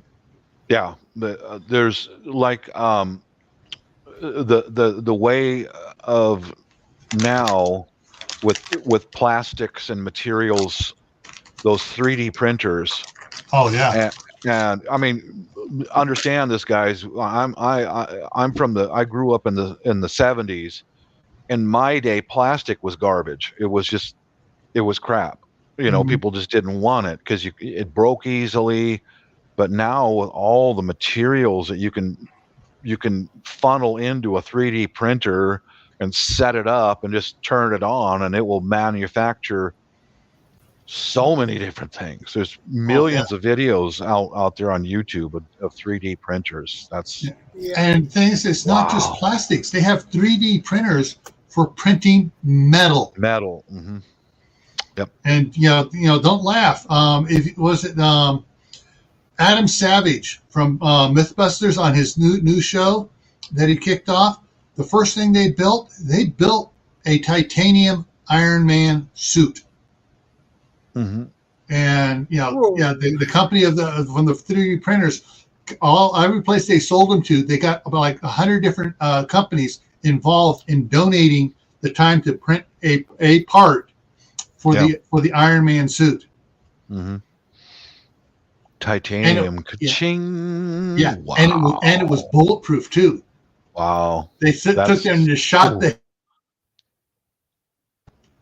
helmet, shot the base plate, and no, that's not a mark. That's just the lead transfer off the bullet. Mm-hmm. That must be a very, very expensive suit. Mm-hmm. You know it. Mm-hmm. Titanium is. On the airplanes, I would install some bolts that are made of titanium, and they're over $100 each, just for bolts. Mm-hmm. Because the expense of that material. Can you imagine? But they are big bolts. They aviation switched from large, hardened stainless steel bolts for high pressure areas or high torque and shear to titanium, and that. If you hold a stainless steel bolt in your one hand and a titanium bolt, it's like you can see why they got rid of the stainless and went to titanium, because it's lighter than aluminum and stronger than steel, but it's so expensive, man. Yeah. Now, as expensive as that is, can you imagine how much just once they had not the design, but just to put the skin on the Blackbird, the titanium skin. That's why only a government could afford that airplane. That's cost prohibitive for for a private company to build a titanium airplane. It's just cost prohibitive. Yeah, that is SR-71 Blackbird, if I remember it correct. Right, right. Yeah, I saw a few of those when I was in the Air Force. They're bigger than what they look like. It's a beautiful plane. It's a beautiful plane. Oh yeah, it was decades ahead of its time. Mm-hmm. Yeah, the problem is it leaks fuel when you don't use it. When it's cooled off, yeah. Mm-hmm. Yeah, because the titanium expands, it heats up, expands, seals all the joints, and it tells you how good a teams of engineers they had on that project. These guys are smart. I mean, they were brilliant. That's why they called it Lockheed Skunk Works, to develop programs like that. They had Kelly Johnson was the old engineer in charge of hiring the engineers to work together for those projects, and he got the best on the planet. He would import engineers from around the world to go on the Lockheed Skunk Works, and they still have it. Yeah. Lockheed still has that. Yeah. I mean, it's just one of those things that you think about the genius in there to figuring out, oh, this metal expands so much, so we got to figure out how far this piece here is going to expand and how far this bigger piece is going to expand, and make everything match. And and when you're building something like that large, because that is a big airplane, guys. I've seen them up close when I was in the Air Force. Now you have sections of the airplane that are being manufactured in different stages, and there's tolerances to every piece that goes in there, and to join it all together, to have the engineers who know how much thermal expansion for these body sections, you understand, and how much of a tolerance. Like in commercial aircraft, I had a tolerance of plus or minus 3/100,000ths of an inch. Yeah. And you factor that in by, I'm the 200th guy on building this airplane. You've got to factor that all in. Hey, Guardian. For the final assembly. It's like, wow, man. I know. It's like these guys were all, Einsteins, and hey, Guardian. It's just, they were all Tony Starks, basically. Like that, yeah. Mm-hmm. And it all started with a hammer. Yeah. that was the first tool developed. They say is a hammer. There's debate whether was it the hammer or was it the sharpened spears, the wood stick. Yeah. Well, I would love to interject, but also hello to everybody in the panel. Good to see everybody. Mm-hmm. It's great to be here with you guys. I just want to say, I think that when it comes to the more primitive tools, I would believe if you look at, because you can look at the way that chimpanzees act as well, when it comes to their way that they kind of get ants out of burrows, when it comes to a simple stick. I mean, that could be used. Yes, exactly. Yeah, like that. It is a tool. Yeah, one of the first tools. Yeah, certainly. Yeah. Even before we start to throw them, because that must have been quite a big leap when we realized that we can take the stick and throw it as well, like our early ancestors. Yeah, it's really interesting. Mm-hmm. So otherwise, has everybody been doing well? Don't need to come on and interject and stuff, whatever. No, you're always welcome to talk with us. You're a good guy. Yeah, I'm doing well. I'm getting ready to move, and Mrs. will be home in a couple of hours, so I got to run the mistress and the girlfriend out of the house before she arrives.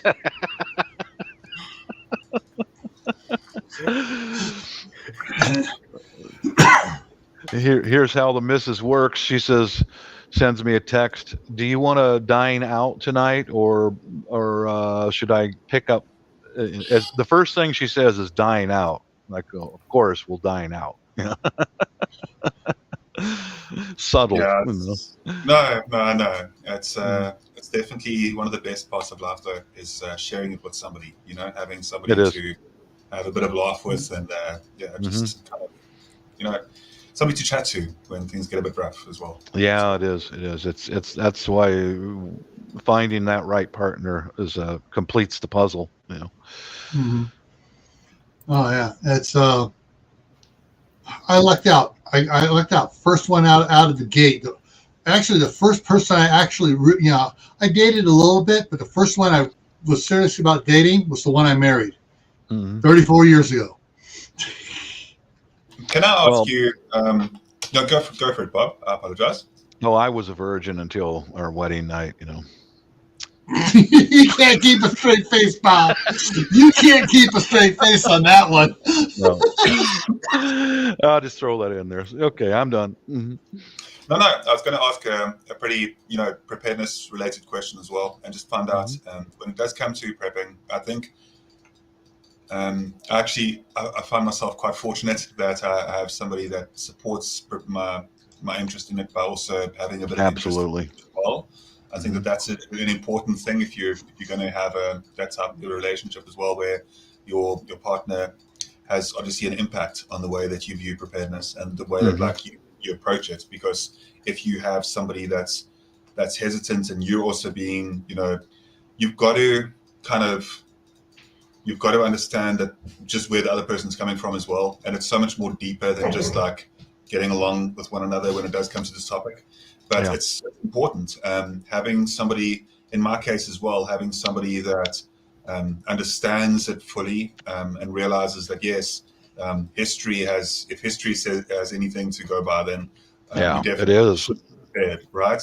So it's like in that way, she absolutely understands it, and I just feel like with that support, it can really make you go so much further. But it's also something that you can't push on somebody you can't expect somebody to kind of be supportive of it because we're all different, and you can actually perhaps, everybody's got a different skill set that they bring to the table when it does come to prepping as well, which is what I love. It's like everybody has an element behind them, something that they're good at, whatever it may be, that they can actually merge into a SHTF situation. There are so many different useful character traits that come up that people kind of like, will overlook or dismiss or anything like that as well. So it's like when it does come to those things, to cut a long story short, essentially what I'm saying is it's just very helpful to have two minds sometimes working on a certain thing instead of it's really necessary. It really is necessary. And I'm gonna Gil. What are those? What are those, man? Augers. Hand drill augers. Yes. Those are awesome to have. I don't have anyone myself, but as a prepper, these are very useful to have. Put a tree branch through that first one, and now you're able to drill a hole. Yeah. You don't need any power for those. Those are hand tools. Let you guys know, I ran recently into a situation. Okay, Gil referred to it very accurately that prepping is a spider web. It's not a straight line. And okay, we're going to move. Mrs. wants the food stored out in the garage. So my recent situation is I'm having to go through that steel box that I made to secure the food, some of it, and she wants all that out in the garage. And I said I had to go through it all, separate it. The dry goods are not going out in the garage. Neither are anything like in plastics, because I don't know if we have rodents in that place or nearby. So that's another spider web. I thought I had everything stay secure, and then a change comes along, and you've also got to accommodate your wife. You've got to take her into consideration. So I had to separate everything, and some of these shelves that are on the side of my shop right there are going to go in the house, and that's where the dry goods are going to be stored, or inside the building in a temperature controlled, safer environment away from rodents. And the cans can go out in the garage. It's a spider web. Prepping never ends. It just goes different directions. Like you said, your wife's decision, wanting the food out there, things change with your other people in your marriage, your family, your group, whatever. My wife has always been into prepping along with me, but not to the extent I've been. And over the last year and a half while I've been up here and she's been down there, yes, we've been going back and forth, and but all of a sudden there was a change in her, and she got a lot more serious. I mean, she went in some cases. It's like, whoa, wait a minute, you just passed me. How did that happen? How did you get more serious about this topic than me? By what she sees every day living in California. That's what did it, I believe. Yeah. Well, part of that, and then what happened with the red dragon and everybody's reaction to that, and she realized how stupid the majority of people in California who are drinking the Kool-Aid, or correction, the Flavor-Aid. Got to get the proper historical term, the Flavor-Aid, and she, it's like, and she's more, she's really wants to get everything paid off as fast as she can, so she can come up here and get out of there. Yeah, yeah. I think the turning point in our marriage was back when Hillary lost the election in what was that, 2014? I think it was when the Donald won the election, and Portland, Oregon got lit on fire, and they're chanting in the streets the same communist slogans that she heard that started a civil war in her country. As soon as she heard it, but they're chanting it, the same things in English. Over there it was in Bisaya or Tagalog, and she went, "Oh my God, they're here." She recognized who they are. The communists are here, and they're burning the cities. That was a pivotal moment in our relationship, because she knew that I had food stored and etc. But that's when she said, I mean, I'll never forget that night. I was sitting at the dinner table and she's at the Mac, and she turns to me and says, "Can I buy a gun?" "Yeah, you're a U.S. citizen. You can buy a gun." "How many can I buy?" "As many as you can afford." "Okay, let's look into this." I said, "That's my field. I'm a shooter. I'll work with you. We'll get you set up." And that was a pivotal moment. As soon as she heard those riot slogans chanted by all the communists all around the world, that was a pivotal moment in our relationship. That then, from then on, the money came into my account. "If you need more money, just tell me." It's right into my account, and I go out and buy it, get it, fix it, fabricate it, whatever you want, hon. Go, green light, go. Yeah, I mean, one of the things too of my wife, she was in the military. That's why I call it. She was a staff sergeant in a unit of drill sergeants. She never saw any combat, but she did all the training. She was one of the trainers at the beginning. So when we got married, and it was fine. We had guns and stuff. And then when she got pregnant, it's like, all right. For some reason, she got. I don't like all the pistols around here because the kids are going to maybe get into pistols. I got a gun safe. Oh well, so I got rid of some of my pistols. Now she's either like, shit, I was an idiot. I shouldn't have made you get rid of those pistols. Yeah. And but when I moved up here, I brought the gun safe up here, and then about 6 months later, can you bring in one of the rifles back? Yeah, that was May of not May. That was March of 2020. Can you bring one of the rifles back? I'll bring two of them back. I'll bring a 22. I'll bring the 22 back and a 30-30.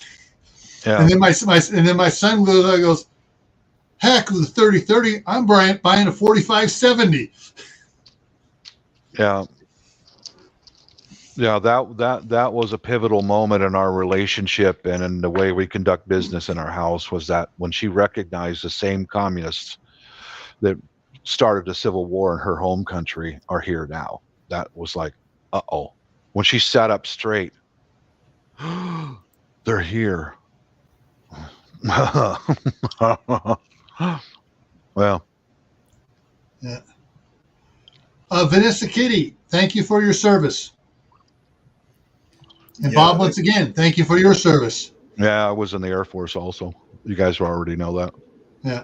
My wife was in 91st U.S. Army 91st Division. And McBean was in the Army, 101st Airborne. I was in the 474th Tactical Fighter Wing, F-16s mostly. You know. Yeah. I never got a chance to go in. My mom came down with lymphoma cancer before I could enlist, so I got delegated as the one to take care of my mom and get her to while my dad was working to get her to the hospital, all the treatments, everything else. And then by the time she got better, Mm-hmm. I was working for the sheriff's department. So I went to law enforcement. I did the gun carrying here locally.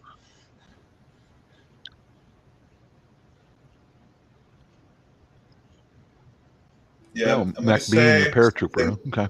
that's slightly like I think that there's a lot of value in the state. Look, this whole topic is extremely interesting to me because I've done like a lot of deep dives into it, and it's always one that's intriguing to me in a lot of ways. And I won't extend my opinion either, make it too grabby, drawn out. I'll try and be as concise as I possibly can. The way that I see this is that I know that there are times where the only way that you can stop a bad person with a piece of utility is a good person with a piece of utility, right? Bing, you got that right. Yeah, and I know that you can't just all of a sudden eradicate all utility pieces across the board, all right? I know that because what you're going to do is you're going to disarm the innocent people, and that's what's happened in the past, and it's led to horrendous things. And there's a reason why there is certain laws and certain amendments in the US that are in place. So, I've got to all put this across the board, like before I even say anything about it, because I've got to explain exactly my standpoint on it, and I really stick by this. It's just that, like, I know that in some sort of a utopian world that we could potentially, if crime wasn't a factor, if the human evil element wasn't a factor, we wouldn't need them at all, which would be the ultimate amazing thing, right? But that's not the case. I know that in reality, there are many people that use that piece of utility in terms of having power over other people and use it in horrible ways. So it is in those cases that I'll go back and say what I said originally, where it is that the only time that you can the only way to really stop a bad person with that utility is the good person with that. So I get it, 100% responsible, psychologically sound owners that are doing so for the right reasons. I'm all for. I understand it. I'm 100%, and it's just that, like, I just wish that we lived in a world where it wasn't necessary. And that I think that the fact that in 2022, if you were looking at Earth from an external perspective, right, would you not think that the way that humanity is still at each other's throats in 2022 is something that's absolutely disgusting? Like the fact that we are still as invested in war in the way that we are, the fact that we are using so much resources across the world. I understand that war also funds other economical structures as well. I get that. But it's just that, like, when it comes to it, it's like, how can we still in 2022 be funding and be putting so much money and resources into that when we could be putting it into medicine and science and progression and things like that? But it's like, and I'm not trying to be all hippie, I'm just being realistic. It's like, exactly. How do we not at this point realize that we should be better than that, like as a whole human species? And what we should be doing is when people go against that forward movement, then they can be dealt with. But that's not, I'm not speaking about that any more than I just have, but I'm saying that there needs to be progression, and I just don't see it. I like the one little plaque thing people keep sharing as a meme on Facebook. It's when you disarm the civil, just because you disarm the good people, is not going to make bad people less evil. It's human nature. Yes, That's how we are. Absolutely, and it's unfortunate.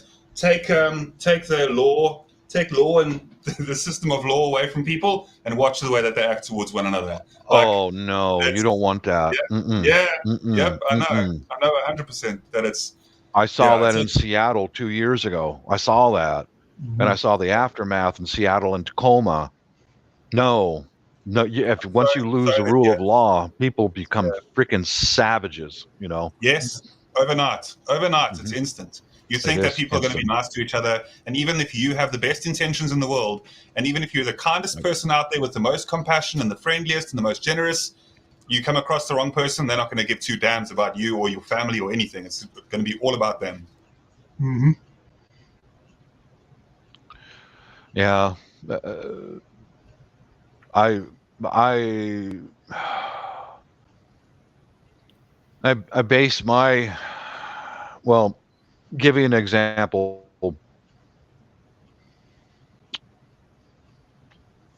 A lot of food into cardboard boxes to move. Yes. And it came to me in a flash last night. How am I going to conceal what's in these boxes? Because as soon as you move in, people from the neighborhood will come want to see what you've got. That's how they are here. They want to see what your possessions are. What does they own? Mine is going to be better than his. I started writing in Filipino language on the boxes, what's inside of them. That's So very yeah, clever. Very I clever. I went boom. Why not? Now they can go enter my garage and they won't know what the heck's in those boxes whatsoever. Unless they You know, took the time to on each of the boxes, so they took the time to translate, Like, that's not going to happen. Oh, no, that's not going to happen. I learned about not being friendly with people. I'm fortunate, but I had that guy down the street for 6 years. He stalked me. He's a homosexual stalker because I was friendly with him when we first moved in here. I will never get friendly with my neighbors again. I will recognize them by sight, maybe have a coffee or a beer with them on their front porch, probably not on mine, but that's it. Nobody else is going to come inside my house ever again, ever, unless it's a very well trusted friend. That's it. People are animals looking for an opportunity to strike, and I will never change my mind on that. and I wish it was different. I So do I. really do. I So do I. absolutely wish it was different. And I think that surprisingly, when you go into bigger cities, it becomes more so. I don't say in every case. I'm not saying everybody in a bigger city is always like that, but I am saying that there's usually much more of a culture of helping one another in smaller towns and in smaller little areas. And that doesn't matter about culture, ethnicity, none of that nonsense. It matters about like people in a smaller area. If you go, you can obviously. I watch a lot of like adventure, and travel journals and stuff like that, and motor blogs and all that type of thing. And it's always that when you go to the smaller areas, you always find the nicest of people. It's just that when you go to bigger cities, no matter where it is in the world, you'll find like people that just don't really have time for one another anymore. I understand what you're saying, and here's the thing that I observed 2 years ago when we were having they were lighting fires all over the state, and there was only me and two other men within sight of this whole complex of rental houses that were sitting outside. Me and two others. You understand? There are so many people out there that you cannot rely on them. They'll leave you stranded. Now, we're going to move to another area with established homeowners. That might be a different environment because I've noticed that people will react differently in the location and the situation. I do believe that many times, like during hurricanes and tornadoes, people will come together and work together initially. But after you get the homes rebuilt and all that, now you've got to really keep your eyes on because the threat is gone. It's back to normal stability. And that's when people go right back to being greedy. It's unfortunate, but that's just the way it is. Yeah, it's kind of across the board something that we experience over here, obviously locally. I try not to speak too much about things locally because then it's just like I think internationally we all face the same kind of problems. So it's kind of just it's not really more local. It's just I think a human thing where people are people can be good and they can be kind in that. It's just that when you speak about people being desperate, history speaks for itself. That's all I need to say. And regardless of where in the world it's been, history always, whenever it comes down to like a longer term SHTF, you will find people that somehow do, maintain like a good sense of humanity and morality, but then some people that just lose it all. I want to respond to McBean. Okay. You're coming up on really hard times, McBean. They've been doing that here in Washington State. Just a few weeks ago, out on the peninsula of Washington State, there was a couple that were about the same age as my wife and I. He's a white guy. She's a Japanese. They got married. He retired from the Air Force as a Chief Master Sergeant. They had a house out in kind of a remote area, sort of. And a man who had already been arrested 3 different times for breaking and entering and released on pretrial release, and he just got arrested a couple of days prior to this event, was for stealing guns out of someone's house. Pretrial release again, and he broke into their house, murdered them both at night with a gun. He shot them both dead, and they stuffed their bodies into the household garbage cans. A couple that's just the same age as my wife and I. That's what you're walking into there, Mr. McBean. That's what's coming your direction. We've been dealing with this for a long time here. You're in trouble, but you just don't know it yet. California is the same way. They've got the stupid, the judge has no choice to whether to set bail at certain things. It's either he has to release them or deny bail. That's all. There's only 2 choices. Yeah.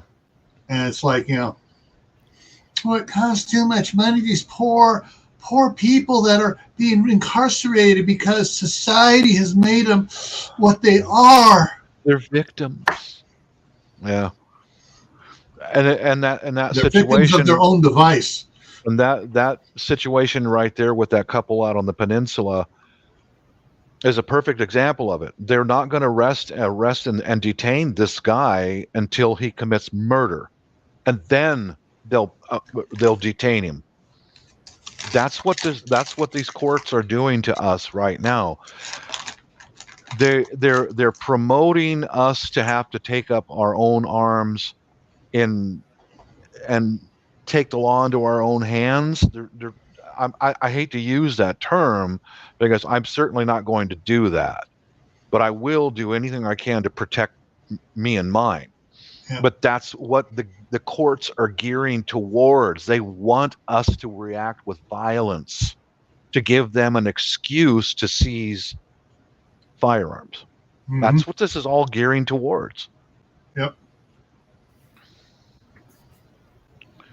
But yeah, they won't make an arrest and detain someone permanently until they've committed murder or rape more than once. That's a fact. It's just, so I'm sorry to hear that, Mr. McBean. You're in for a world of shit. Just, we live it here every day, man. Learn from us out here on the West Coast. We're battle hardened out here, man. Yeah. I'm just kind of reading what Preparedness said there. The only way some of these the mindsets and some things are going to happen if all of a sudden the politicians and the judges become the victims. That's the only thing that will change it. But they live in gated, guarded communities. They don't have to worry about that. Only us poor people have to worry about that. McBean, I'm going to show you something here, how I handle my firearms, and I'll be right back. Yeah. Now the one of the I do a lot of reading. I like to read novels and stuff, besides technical books and stuff like that. One of the series of books I've read is by Thomas A. Watson, called Forgotten Forbidden America. And near the end of it, after everything's collapsed and they're trying to rebuild and stuff, they present a new constitution to be adopted, very similar to the one we have now, except it goes in and it specifically outlines things that judges and politicians cannot change. Mm-hmm. And one of the things is that I like this is any politician caught stealing, changing things for personal benefit is automatically guilty and will be sentenced to 30, 30, 30. 30 lashes with a whip every day for 30 days, left unmedically treated for 30 days, and then executed. Oh. Could you imagine how quickly how many politicians would get out of government if that was in place? I want to show you this, Mr. McBean. Since they're going to start hell on earth in your area, this is how I handle my pistols. I open carry inside the house, and you're going to have to do that too. If not this year, but by this time next year, trust me, you're going to have to do this. This is how I label everything, right? It's on an open carry. Open carry is powerful at a distance. People can see that you're armed. And I've had 21 people try to get through that garage door to rob my house while I'm sitting right here. 21. Ruger 357 Magnum pistol holster, 2 speed loaders that are marked on the back, 357, and a very, very, very sharp knife underneath the speed loaders. I wear this or another handgun every day. And that's coming in your direction. And the reason why I label everything is so that anybody in the house who needs a pistol will find an open carry belt clearly labeled. And all they have to do is take the pistol, drop it in the holster, and they're ready to go. The magazines are loaded, all that. Just a friendly advice. Label everything clearly and have a belt that is adjustable to everyone in your house so they can put any firearm on their hip in an instant. That's how you're going to have to live. I hate to say it, dude. I feel sorry for you, but I've been doing it here for years. It's the way it is. Yeah. Yeah. On Vanessa's Kitty's comment there, I made a funny comeback on it. But seriously speaking, rapists should be turned into eunuchs and made to work hard labor to pay as much restitution as possible to their victim. Pedophiles, just blow them up, or feed them live through a chipper shredder for pedophiles. Yeah, just a little bit of advice. I can just show you very quickly here about how I open carry in my house every day, and I'm so tired of having to do it. But once you get someone trying to get into your house to get your stuff and get out your women, you're gonna change your mind on human nature very quickly. You'll realize that most people are okay, they're all right, but there are savages out there, and the only standing thing between someone getting at your women and your whatever else you have is you. Mm-hmm. You are the one who has to stop them. I've had to stand my ground here 21 times. 21 times in 10 years. That's a lot. Yeah. I mean, it's changed my mentality about human beings. That's why when we're going to start over again in a different neighborhood, you're not coming in my garage. You're not coming in my house. Ever. I don't care who you are. I might know you by sight. I might know your name, know your cars. That's as far as it goes. Yeah.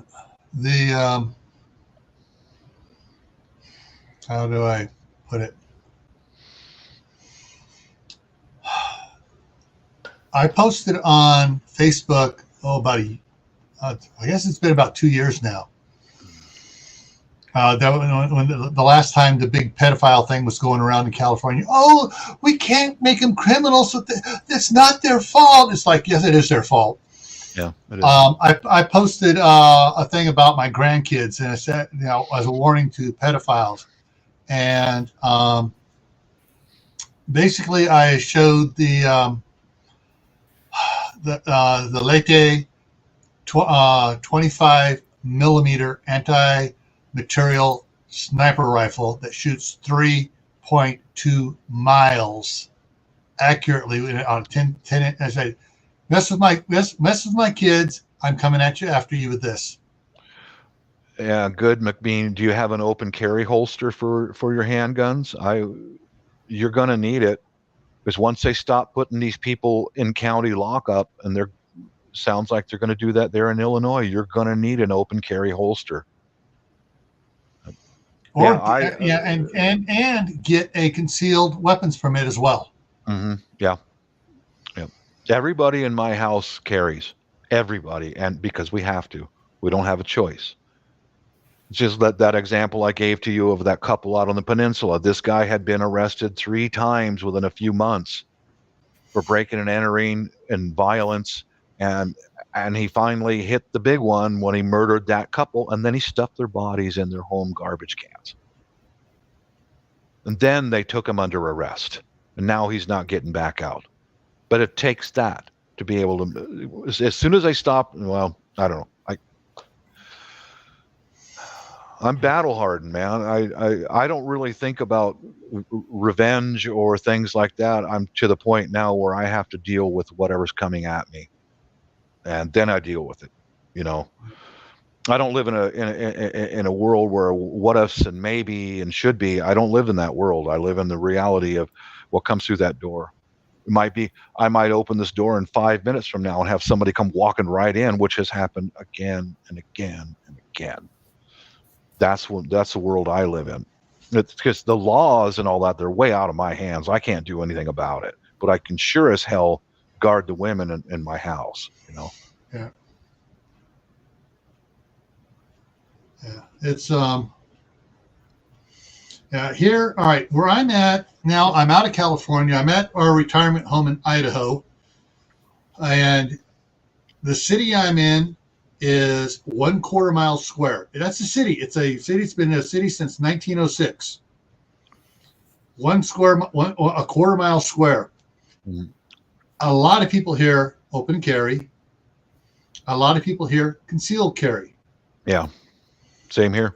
There are 4 ways to get into the city, and we can block those off in minutes. Mm-hmm. But it's but what do I carry for mostly right now? It's not 2-legged. It's 4-legged. We had a mountain lion break into my daughter's rabbits night before last. And there's been bobcats and mountain lions and moose in town. That's the worst critters we've had in our city here in the last 15 years here. But so everyone's talking about what they got. Well, let's see. I got right down here. I got my case with my 357 model 28 Highway Patrolman. I got my Thompson contender with the 30-30 barrel on it with the accelerator rounds in it. I got my Bullpup 12 gauge Mossberg, and I got my Bullpup Mini 14. And then I got a bunch of other things around too. But those are the ones that are around the house here. Well, I got my 22 quick draw competition pistol next to my bed.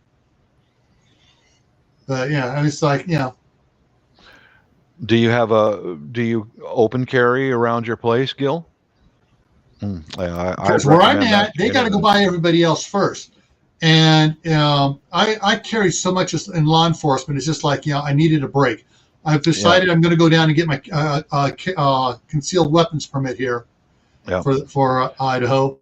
Just remember what I told you about 22 years ago. It was only me and 2 other guys in this whole complex who were standing guard. People are not looking. out their windows. Anybody can walk right past your neighbors, and no one will even see them.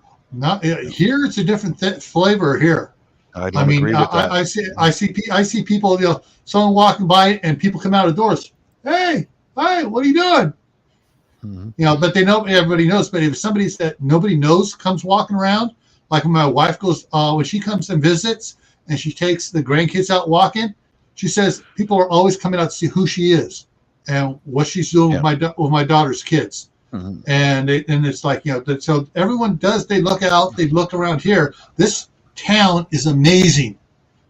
It's just, it's not your normal suburban, urban, you know, I don't want to see anything mentality here. Yeah, I hear you. I might have misjudged, but now if I lived where you were, Bob, I would be carrying. I'd be carrying 3 or 4. We're surrounded by thousands and thousands of people. But then, you know, well, just I don't know. Open carry works for me, and I noticed that during the hard times a couple of years ago, that all of a sudden you saw dozens of people within a block open carry, especially the senior citizens who do their grocery shopping in the morning. Man will be carrying a revolver with his wife going to get food and escort her back to the car, because they were running wild here. And I remember one old lady, she was in bad shape because she was alone, and a scumbag came up to her and slammed her head into the trunk of her car while she's loading her groceries into the car, right into the frame of the car, knocked her senseless, grabbed her purse, and took off. Yeah. That's how it is here now, you know? Yeah. I mean, it's like, you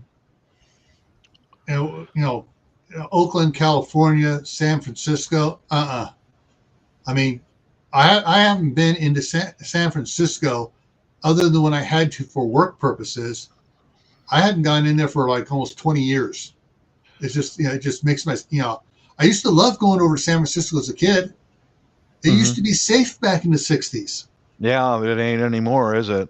No, in the 70s, it started going, I got to start getting a little leery. By 1980, it's like, hell no, I ain't going over there. Yeah. I had to be dragged over there by my mom to go over there after 1980, anytime we went over there.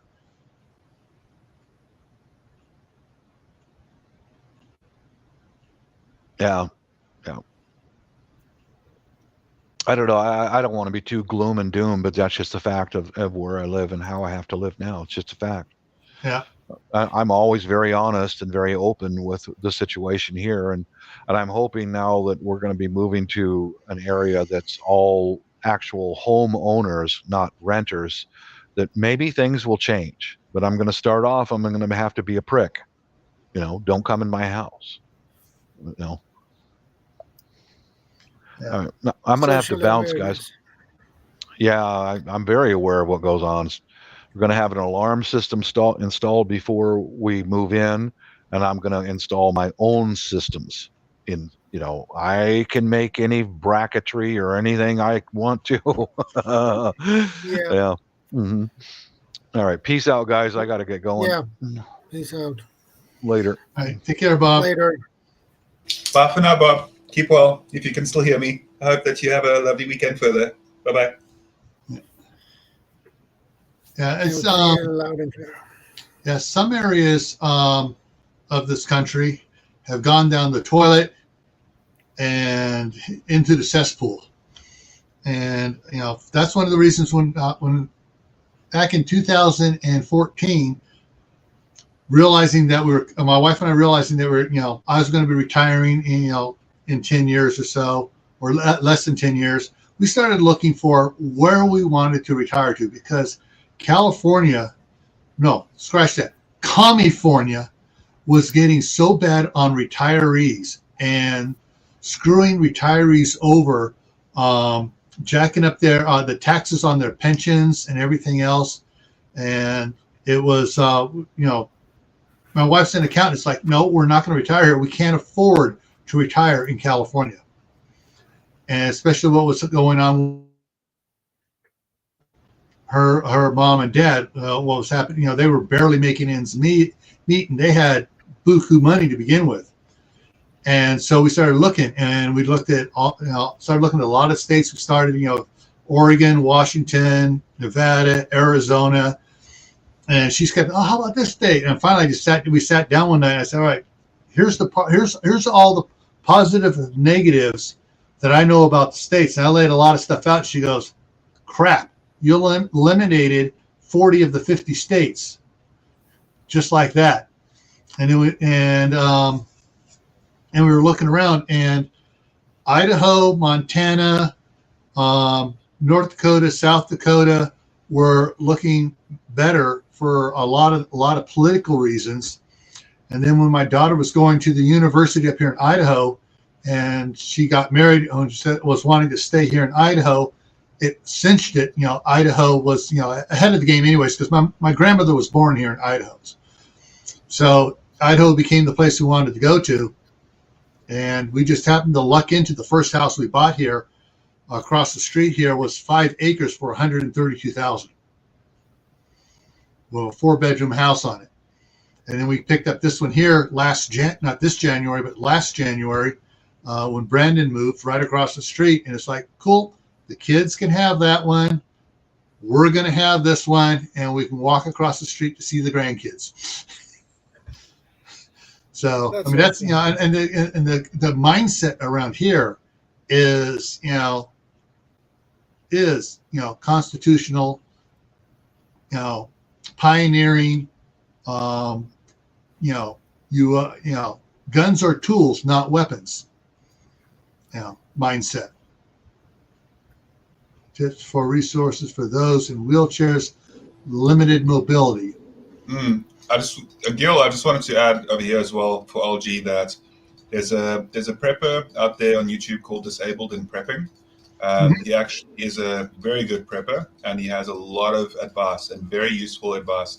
One thing that I can really say, and I absolutely mean this, is I will take somebody in a wheelchair 1,000,000 times to one over somebody that's over the arrogant or boastful or something like that. Somebody that's just toxic to other people. I don't care how many skills they've got or how physically fit they are. And I'm pretty physically fit myself. Like I'm considerably fit. But like I'm being serious when I say this. I would absolutely rather take somebody that's either completely overweight or like disabled in general. I don't really give a damn because the human value element is so much more than than somebody's current state and that type of thing. And knowledge. You can have you could have somebody that like has so much knowledge and that type of thing. I'll give you a very quick example. So let me just it's rude to not have on my camera for this exactly what I'm just about to explain. So I've got a family member of mine that's very close to me who is overweight because of physical conditions and that type of thing. But this person in particular is extremely good at making other people calm down. So the thing is, on a day-to-day basis, you can find that there's a lot of people with different valuable skills and different values, different things that are valuable to them, like different valuable traits. And the thing is that what she can do, this lady specifically, is what she does is no matter if somebody's like frustrated or upset or anything like that, she just never loses her cool. Now it's great to say, okay, fine, sure. There's other people that you might know in your day-to-day life that just don't lose their temper or whatever like that. But I'm saying that no matter what the situation is, this person never ever loses their cool at all, right? Now that is such a valuable skill when dealing with people, specifically people that are underneath a deep amount of stress in a group, specifically in SHTF type scenarios where people are absolutely panicking, and in harsh situations, emergency situations where people are losing their cool completely. This person always remains calm. That is such a valuable skill that I will absolutely take somebody in that situation that is, not physically capable to, keep up with the more physically capable people, but still has that valuable skill. And I'm being serious when I say that. I cannot stress this more than enough. Like, I also have a friend of mine that's a very close friend of mine that's quite an overweight person, but they are extremely good at They've got an extremely good shots. Their accuracy is ridiculously good. They have more stamina long term than I do, and they can go forever and not get tired. And I'm being serious about this. People will easily see somebody, for example, and they're not, completely, cut out or something like that, and they'll think, okay, this person isn't the ultimate survivalist, or whatever like that, right? But you'll be very surprised. All I'm saying is let people surprise you. That's the best way of saying it. And that's to wrap up what I was saying, is just let people surprise you. Yeah. There is, I used to be a scoutmaster, and my youngest son was in our troop. And Scouts is divided in different ways here in America. You have Boy Scouts, which is 10 and a half through 18. You have Varsity Scouts, which is, get my ages right here, which is 12 through 18. And then you have Ventures, which is 14 through 21.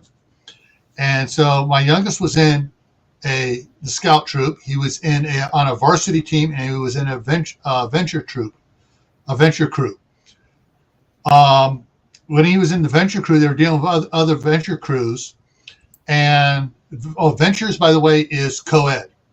So this other venture crew, which they were interacting with, their history of that crew is that it was a type crew, not doing very much, just going along until they got this young man who was in a wheelchair join the crew. Totally turned everybody around. When they saw this guy trying to do the stuff that they took for granted, the whole thing started coalesced around him. He brought the entire crew to 4 levels higher. They were doing stuff they had only dreamed of doing beforehand. And they rallied around, even though he's in a wheelchair. When they were out for a hike sometimes, one person or 2 people would take the chair, and 2 or 3 others would carry him up the side of the mountain. So they got to the place where he get back in his wheelchair. They rallied around him, and they became more energized into learning everything they could about scouting that they were supposed to be doing beforehand. They went kayaking. They did the horse cavalcades.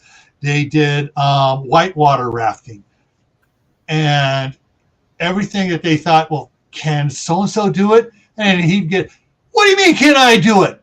Can you do it? And that, and that was an attitude that just brought them all together. So great. So yeah, a person who has a quote a disability, you may find that disability is an asset. You talk about calming people down.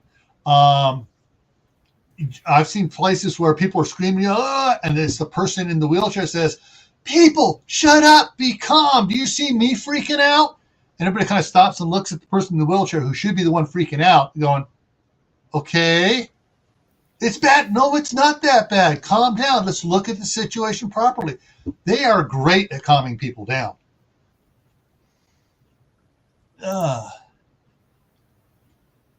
Okay, preparedness veteran. All right, see you later. So yeah, I agree with you, Guardian, that the people with disabilities sometimes are more valuable than the macho guy who thinks he's the alpha male who knows all and tries to do all and run it and is very antagonistic to the rest of the group. Yeah, and also the whole thing about it too is just so as much as people may, a lot of the time, unfortunately, what will happen is Hollywood kind of has a very disorientating type of image that they portray of, survival situations, and that compared to actual situations in history. And the problem is that when it does come to these type of scenarios, actual survival is extremely boring if you're not used to it. And that's what people don't understand either. They look past it very quickly. Sure, as soon as you get your bases covered, and go watch any proper, go watch Naked and Afraid, go watch any survival series that you want, and you'll find like if you want to watch anything, I would recommend watching actual survival series where the people are in real situations too. But it's all got a little bit of, you know, illusion put on it. I understand that too. But it's just that, like, in history, people, once they have, you know, they get bored. And that's the thing that you kind of got to understand as well, is that if you are in a situation where you have people that are hot-headed and that are irritable and that aren't good people to be around, they're just not friendly, they're not nice, they're not enjoyable company, and you're stuck with those people, no matter how good their survival skills are, it's going to be hell, I promise. It's going to be extremely annoying and irritating to be with people that just don't have a human connection with others. And unfortunately, there's people that train all their skills except for that. Yeah. To me, survival situation or survive, you know, SHTF, Twaki, the end of the world as you know, whatever it is. The thing is not to survive; it's to thrive, to grow, to Yes, absolutely, yes. Yeah. And you know, like I say, people are going to get bored. You cannot do that without community. You cannot do that without community. That's all I wanted to say. Sorry to interrupt you there. I apologize profusely. Yeah. It's, you know, yeah, it's saying, it's, you know, people that are just going, I'm going to go out there and I'm going to survive. And you said, like you said, they're going to get bored. But if they're thriving, building, creating, you know, creating a community, building stuff up, they're not going to get bored. They're going to find challenges, and they're going to grow inside and outside.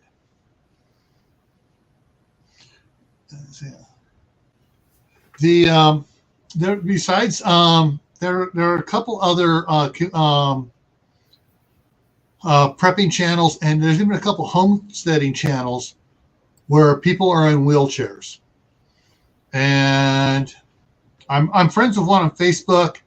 And I can't remember her channel name until except when she's in the thing making comments and stuff in some of the homesteading ones, and it's, you know, they are not down in the dumps. They're actively trying to do more stuff. And I can't remember the channel name, the YouTube channel name on it. It just, I'm kicking myself. I'm having a senior moment here. But yeah, there are a lot of other ones out there, LG, to connect with. And actually, when you go to a YouTube channel, up above it, you got the search bar there. Search for disabled preppers, and see. And then when it comes up, then they have the filters there. Click on channels, and see how many what other channels will come up.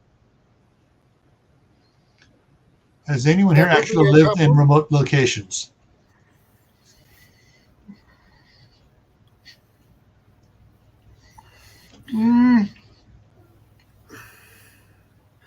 Not really. And the most living remote locations I've done has been during summertime at scout camp, where I've gone up to scout camp and stayed up there, and helped run it and stuff. And there's no Wi-Fi, no internet, no phone. We had radios to communicate down to the scout office, 150 miles away. Pit toilets, but that's scouting. I mean, that's that was the thing we do. We were prepared for that. But as far as going up and living in a cabin or something out in the woods, the closest I came to that was living on the north rim of the Grand Canyon for 2 years while I was in high school. Yeah, and I think when it comes to that type of situation, if somebody spends a lot of time in South Africa, you'll find quickly that most of what we have is remote. Most of the locations, we've got our cities, sure, we've got a couple of cities, but if you look at almost anywhere that if you consider what you would call by remote, we live in a remote area now, and we have a homestead that is absolutely completely remote, and we've had that since I've been in this family, which is 12 years now. So Yeah, it's definitely, when it comes to living in remote areas, absolutely, like in every single way. Mm-hmm. Like, and I actually prefer it to. I think the congestion of cities. Yeah, I mentioned it earlier as well about how I feel about it, but it's just that like I can't live in a concrete jungle. I know that some people need to for certain reasons, and I get that. But if I did, I would have so many indoor plants everywhere, and planetariums and aquariums, and just the whole, like, everywhere would just be water plants and green and leaves and everything. I would have to make the inside look like it's the outside. My friend, I have a good friend. We call the show the Twin Brothers because we've had almost the same life experiences. We both worked law enforcement. We both worked construction. We've done some upholstery stuff in our times, and he moved a little over a year now up to the panhandle of Idaho, and he's totally off grid, totally. And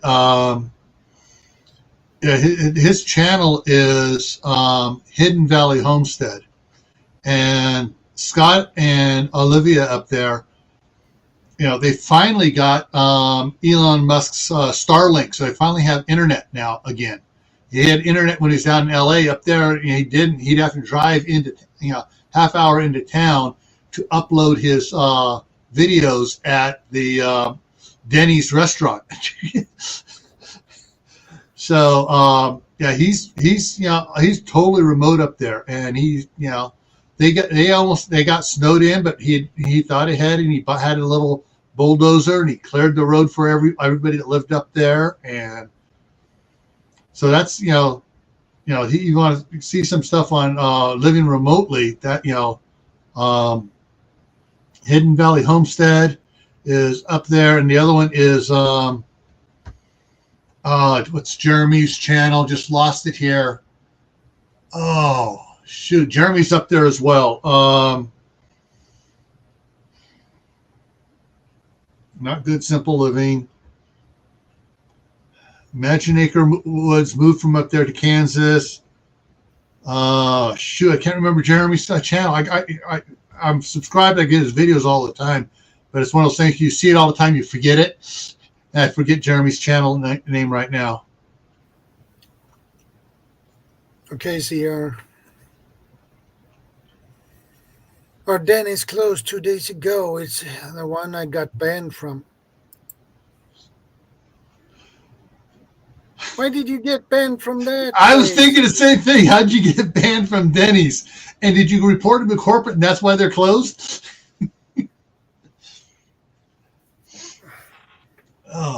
Oh, it's coming up on 3 o'clock here. Yeah. No, don't take the cue. I was going to just say myself. I was just going to say that I needed to jump here as well, and I didn't want to. And I know that I don't like leaving when it's just two of us on the panel. So I was just going to say that it's really good to have a bit of a chat with you as well. It's great to always see you, Gil, and I think that it's going to be something where in the new year I definitely want to do a couple more streams and have a couple more guests and that type of thing. And you're definitely one of the people that I'd love to have on the stream at some point. I would love to be there with you. 100%. I really look forward to that, and I think that there's a lot of knowledge that people could gain from just a conversation with you two. And I definitely, you'll see. We'll chat closer to the time, but I'll do it in the most casual and comfortable way ever, when it's just myself and somebody else on the panel. You'll see, but we'll see when we get there. But for now, everybody, and keep safe. And it's a pleasure to be in your company, Shadow. Keep well for now. Bye-bye. Yeah, take care. All right. The young have, but I was banned for 20 years until new manager in 2020. Yeah. Well, I got to get going here. I got to go across the street here and watch the kids while my daughter and her husband go do something. So it's been fun, Swede, and I will see you around. And if you're more than welcome to come up on any of my live streams, for either channel. So, All righty, everyone. I'll see you all later and have fun. And if you're not subscribed to this guy over here, subscribe. All righty. See you later. Thank you. See you later. That was interesting.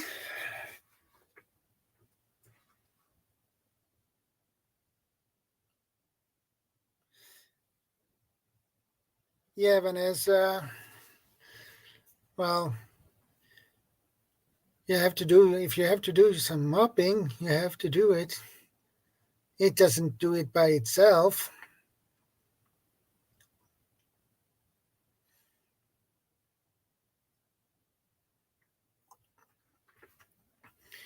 But anyway,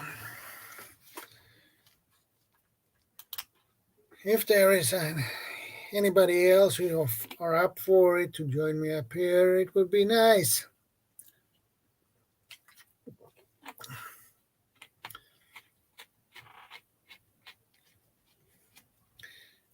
It's good to see you guys hanging on here.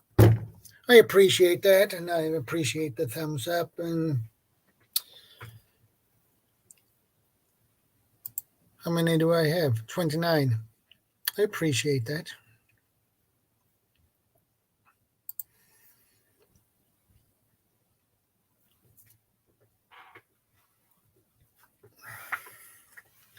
Well,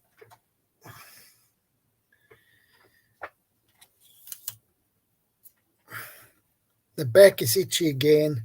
I hate that. Oh. It's distracting.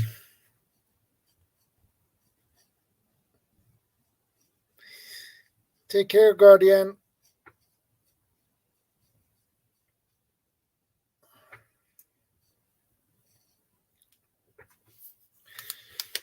You're very welcome, Vanessa. And it's good to have you here, LG. It's always nice. It's always nice to have all of you here.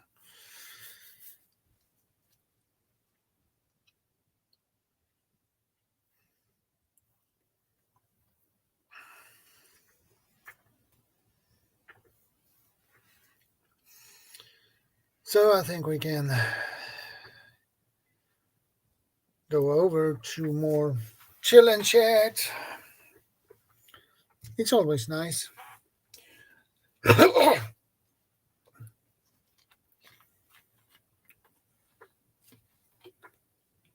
Do a topic for almost 3 hours. I think that is more than enough. So it's nice to have after that chill and chat.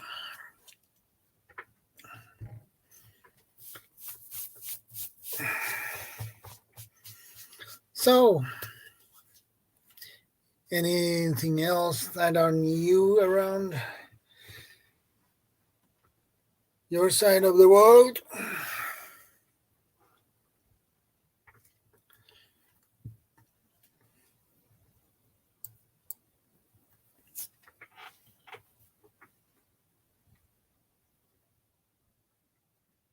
Welcome back, CR.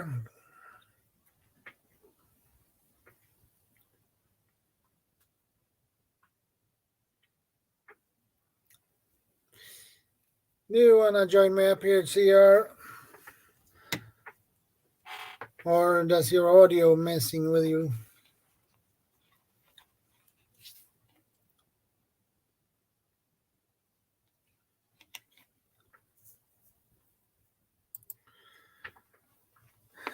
Thanks. I have another tool that I was just gifted, an air horn can. Oh my gosh, it's so loud. Yeah, I bet it is.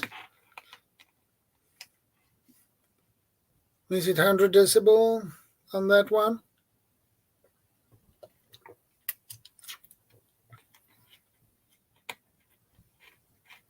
Or it's over 100?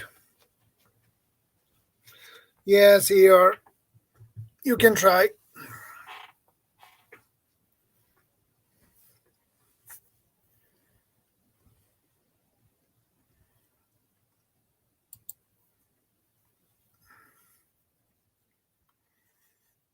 Let's see if CEO can pop up. And then back. Caught 2 bluegill. That's nice. I hope they All right, were we'll in try decent this out. size. Hopefully Yeah. my audio stays with me. I'll leave a. Everyone knows now. It's like every weekend, it's always the same. You can hear me, right? Yeah, loud and clear. So For now. your audio is crystal clear, so that's no problem. Maybe I should just like say everything right now. 60 words per second. Yeah, But 60 words per second. That's fast. Yeah. I mean, there's a lot of tools. I mean, see, from learning in school, in terms of like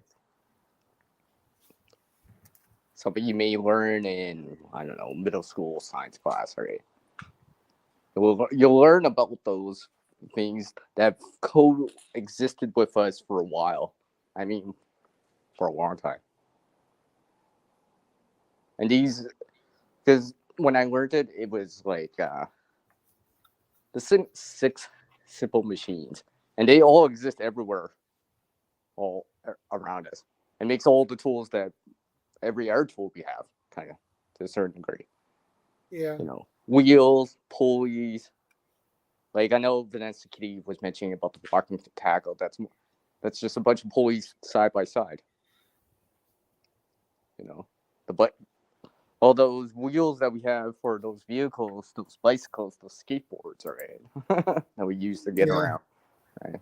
So, and of course, like wedges, right?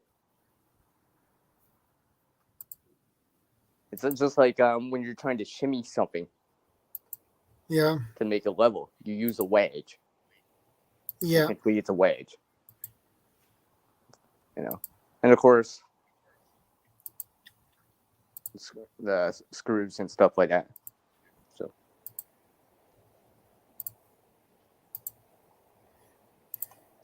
yeah. I was thinking about. Sorry, it's windy out there. Chisels. Yeah, a chisel would be considered like a wedge. Even a knife would be considered a wedge, but that's 2 wedges side by side. If you think about it like that.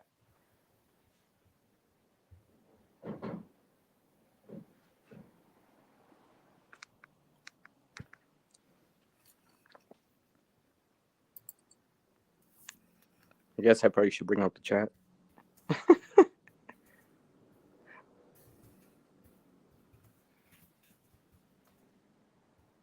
Do you have something to add to that? I just replied on a email. Just quick. It was a quick. Yeah, I mean, if you think about the tools in the tool shed, shed, right, in general, stuff like that.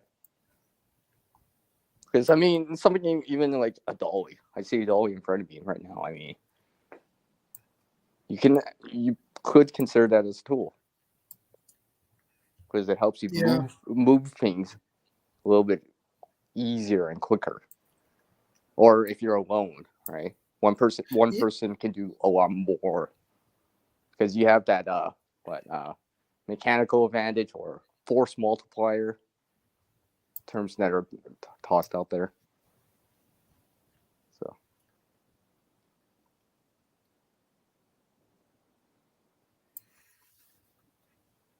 yeah, I agree. I mean, all those machine tools that Bob was showing, I mean, like, you see all that stuff in there, pretty much. Yeah. Things that spin, right? His lathe, right? Of course, that spins on a central axis, so that's why you can do things like make a drumstick like he showed. Yeah. Hi, Tammy. Hey, Tammy. Good to see you.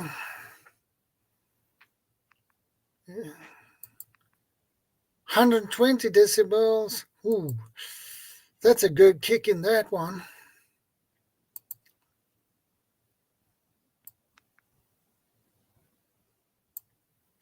Yeah, that's pretty loud. Yeah, that makes you basically deaf, more or less. Yeah, you blow it in a room, yeah. Yeah.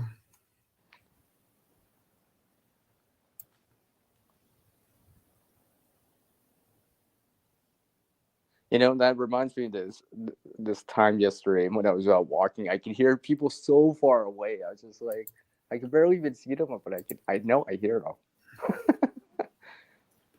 I'm like, they must be shouting really loud Yeah. or something. So if you think about it like that, it was like quite a distance out.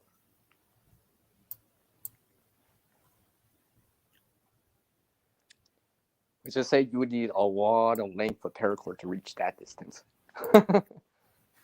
It's quite a long distance. I was just like, Yeah.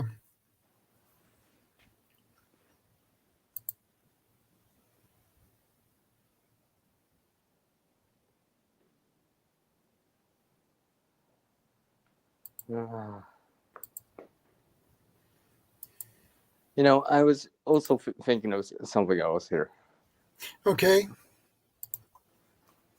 in terms of, because I know everyone's gonna be like, is he actually gonna do it? Isn't that kind of yeah? The tools in your kitchen, right? The tools for gathering food, let's just say, Yeah.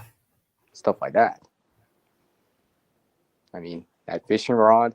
I was just thinking of a fishing rod. I'm like, the reel on it. I'm like, well, I consider a fishing rod as a all right, tool it's a tool. to. Yeah, it'll help you fish Yeah. a little bit more effectively. So.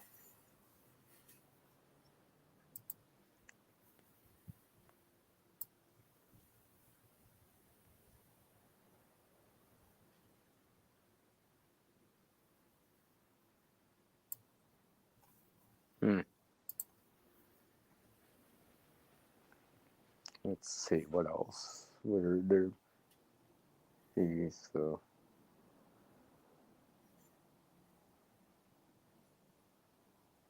And I guess this goes without saying.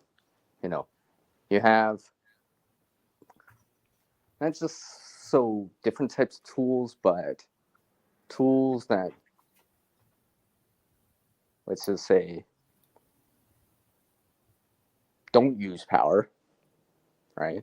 Like what Bob and Gil were saying about that push screwdriver, right? For example, Yeah. that'd be something you get a mechanical advantage. So it seems. Yeah. I mean, it goes without saying it's probably not as fast as as something like a drill or a powered screwdriver that rotates even faster, but it doesn't. That needs power, so having both would be nice. Yeah. Or Especially if you're those. giving it to someone else to use or something like that. Yeah. I was thinking about those augers. Mm-hmm. I mean, I've seen people use ice augers, manual ice augers. Yeah, I know. I think, like I said, it goes without saying. Power tools are there for the speed, but mechanical tools are there for always being able to use. It just takes a little bit longer to a certain degree for things. That's how I see it. But I like to have both. It's nice to have both. The first time I heard about an auger, I watched a video and on a channel I follow. I don't remember which channel it was, but that dude used an auger and he had a log and he said he needed to drill a hole and he used that auger and it was just perfect. He could do a lot of things with it. So he could basically build a frame for a log cabin and plug it, use wooden plugs. So that was really awesome. So augers are useful, but they are expensive.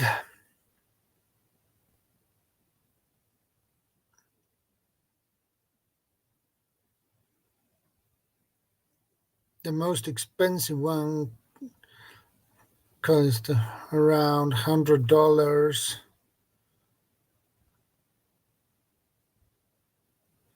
And the cheapest one around $54, $55, something around there. That's for a manual one, right? Or Yeah, those augers are manual. okay.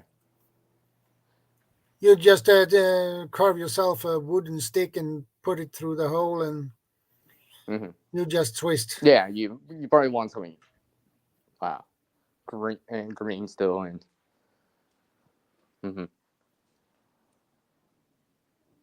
So expensive, but useful to have. I was so fascinated when I saw that dude used one of these, and I was so fascinated by that I wanted one myself, and now they sell them even here in Sweden, so that is nice. That's nice. Take care, LG. Yeah. OG had to slip out. Okay, LG. Thanks for hanging around, buddy, and take care and stay safe, and God bless, my friend.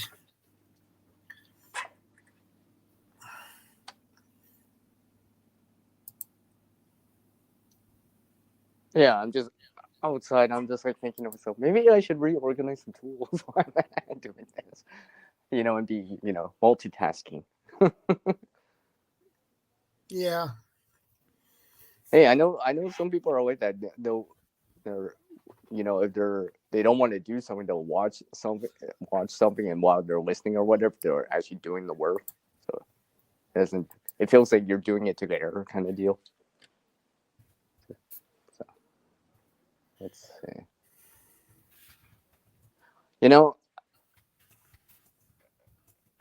I was just remembering something, yeah.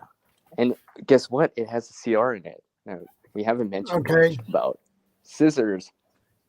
I know we were talking about the snips and stuff like that, but yeah, you think about scissors are a form of that. So, from crafting scissors to ones that make patterns, if you want to do some crafting like that, to, let's see, ones that you use in the kitchen, maybe they're full tang, and so forth and so forth. And folding scissors. I guess there's folding scissors too. Yeah, folding scissors are useful too. Yes. I mean, some of them are very high quality from what I've seen. And of course, like the trauma shears and shears themselves, right? Sewing scissors and stuff like that, right? Remember, don't use sewing scissors for anything else besides cloth or fabric. Try. Yeah. Right. So, because scissors are like, it's just one of those things, right? It's just like we are doing good, roaming prepper. We are doing Roman's good. Here? What is up, man? Yeah, he's here. You just came in time for the tool time. I'm thinking of something from the 90s right now. Yeah. Just kidding.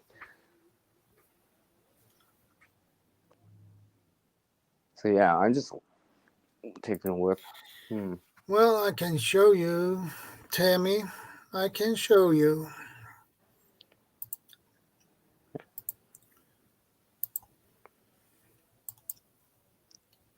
Yeah, this is the one you said it was manual, right? Yeah. Yeah, these are manual. Mm-hmm. This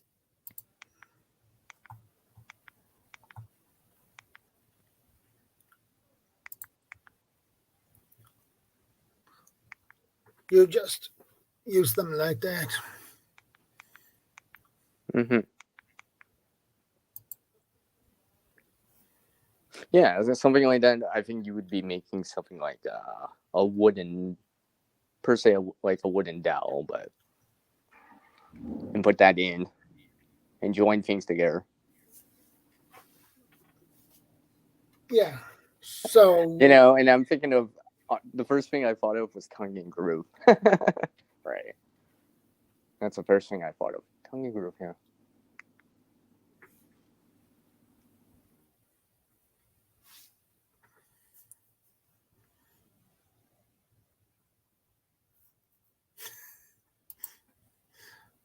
lol, timellen. Yeah.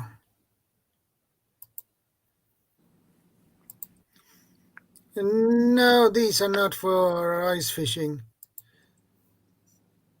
But you can get manual ones too, obviously, for ice fishing. Ice augers. I don't personally have these one, are but for my friend wood. does.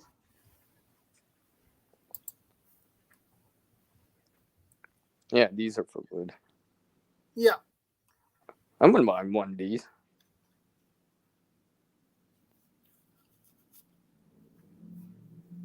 You know, and I was just thinking, to a certain degree, right? If you actually had a longer stick or two people, it'd be even that much more useful. Yeah.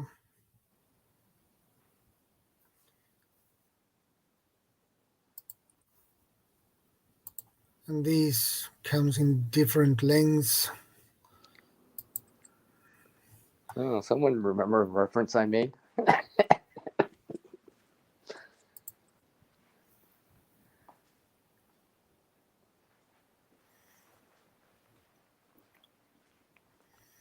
So you have different dimensions on them. Mm-hmm. This one is a little bit thinner, but longer.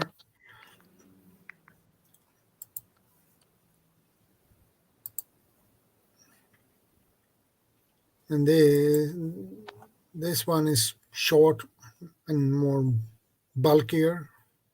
Mm-hmm.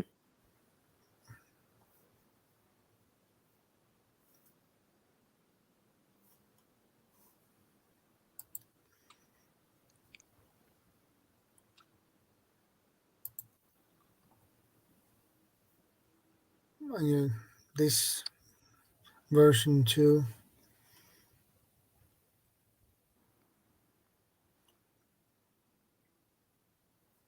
But to have a couple of these in different sizes is really nice to have, actually. Mm-hmm. Mm-hmm. I would like to have all of these. All the sizes. Yeah. You know. Yes, it would be nice. It depends on You what know, type and of hole you want to have. Mm-hmm. And I was just thinking, you probably you probably could use a piece of metal too if you had more than one. Yeah.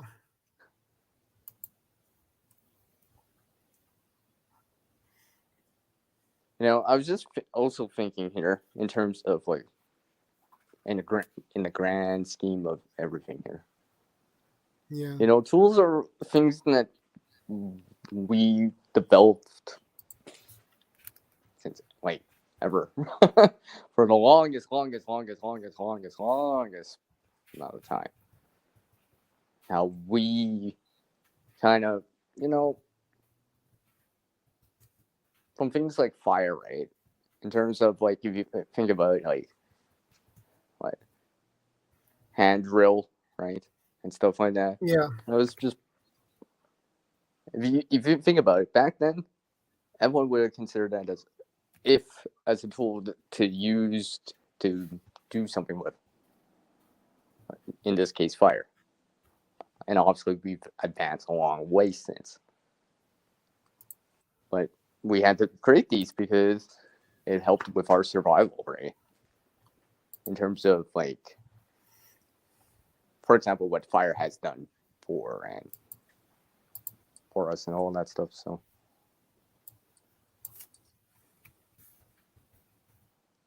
that's why we have so many tools. That's why there's so many tools. Probably even be more. Yeah, another tool I grew up with, and what we had in school,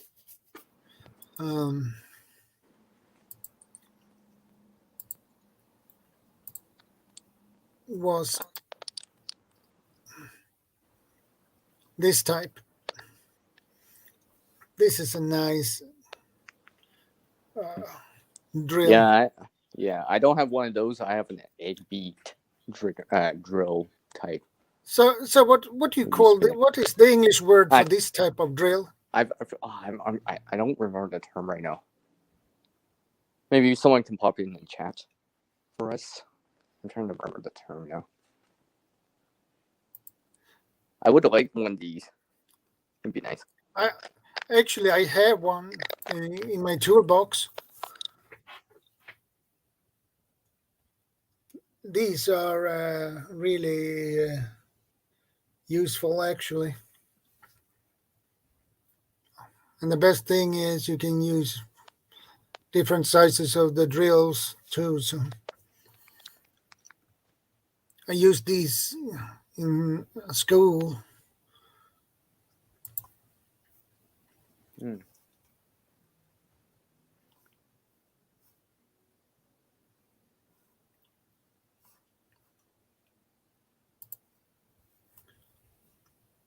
I mean, it's even nice to just make a really small pilot hole.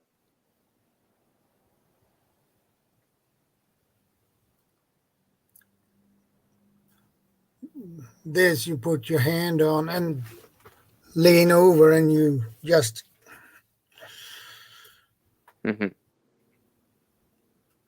Oh, and if you think about it, because you're going around in terms of a circle or a wheel, so that's how. Yeah. Because usually a tool is doing work for us in terms of something we need done.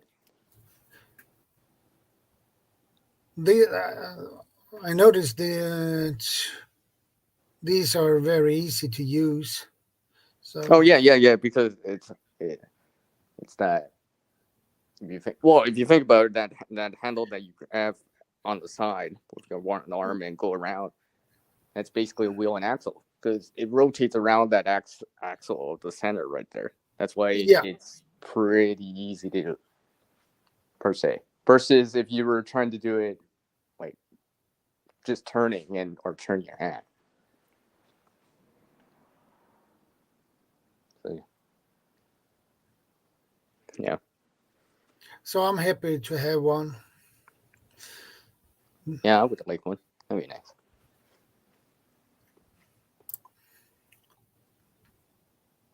Oh, we had in school this type as well. What is the English word for this one? Which one? This one. I don't know why I can't see your mouse icon. It's a drill. It has a wheel. Well, maybe Bob knows.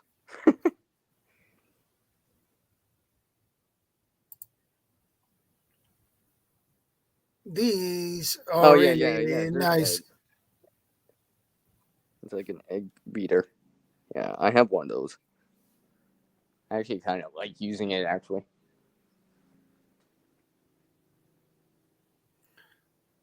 Yeah, I'm looking for one of these, but I didn't find any, except when I saw it now. I was really surprised I found it.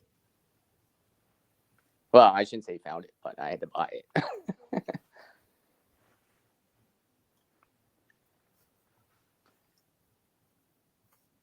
So that was cool.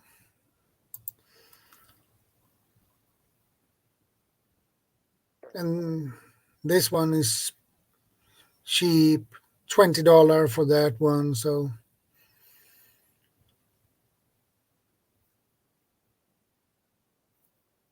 and these are a little different prices on too.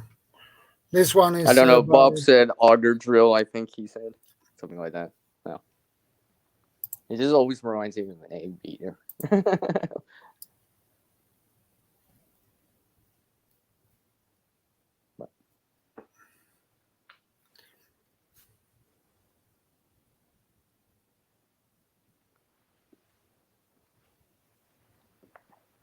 Bob is back.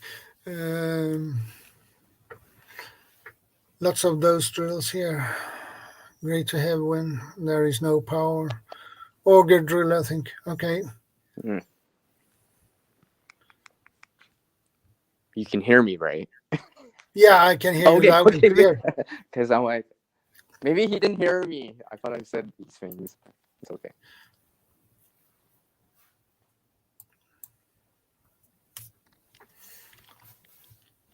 I like that types of drills.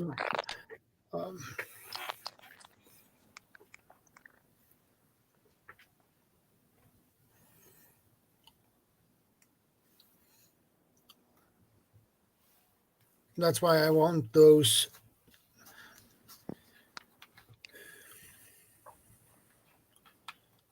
different types of drills, non-powered.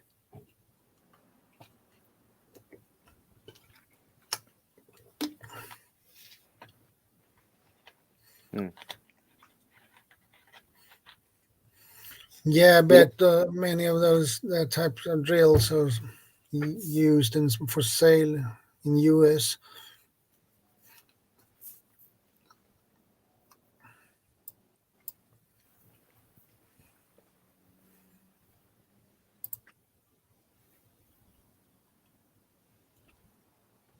I think I've shown you the bow saw that I have here. Have I shown you that? Well, I don't remember. Well, but technically, it's made in Sweden. yeah, So, technically. that's nice. I mean, I got it for like $2. I was just like, oh, okay, you know what? There we go. I could work with that. That doesn't seem so bad for what it can do.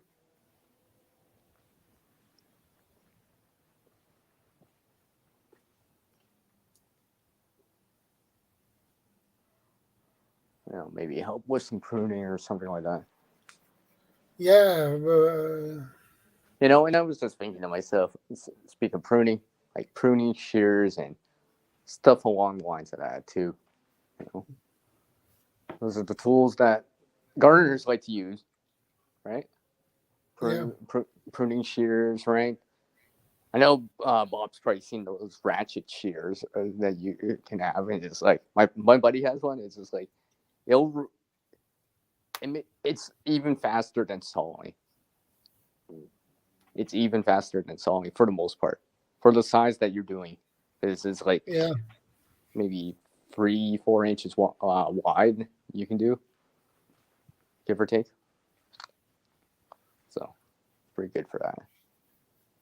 My buddy uses it for for pruning larger branches, right? Or we've used it before for kindling purposes. Yeah. Because we can just make it like a little a really tall stump, really skinny tall stump, and then we can chop it up with an axe and stuff like that. Makes it very convenient. Because it's a ratchet, so you just kind of have to ratchet it to cut it. It's very nice.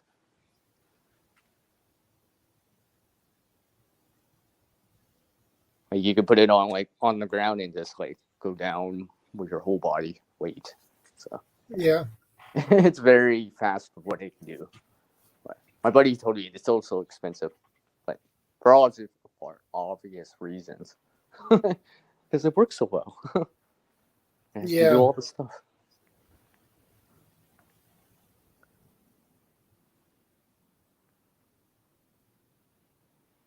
Hello. I see more people are coming in. Lisa Deli.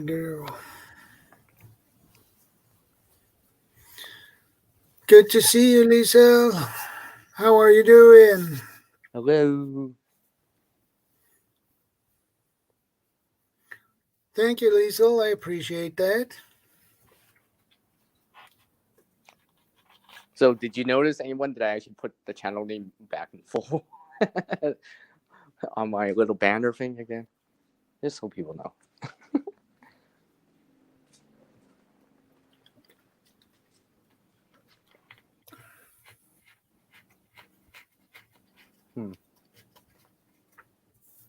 Yeah, I mean, there was a lot. I was just thinking of like it's like getting cooler here. How like even a rake is like a tool, right? I mean, you want to use something like that in terms stuff like that, shovels, trowels, and stuff like that. Yeah.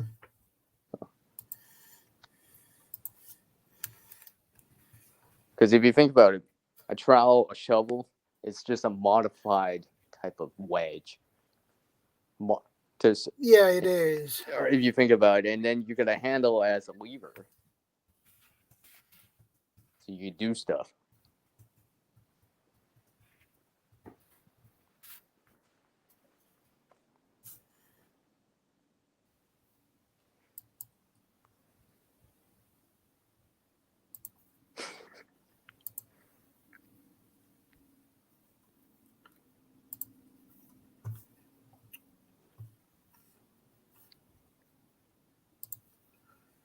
Yeah, I'm away from the keyboard, so I can't type right now.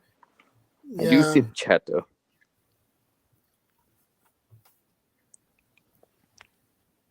And my sound's kind of holding in. Well, your audio is perfect. I don't know, maybe it is. Maybe it was just too hot. Because it seems like I can control it now better.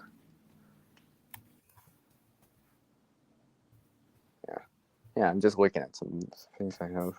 I gotta reorganize some of this stuff. Maybe I need to build something for it.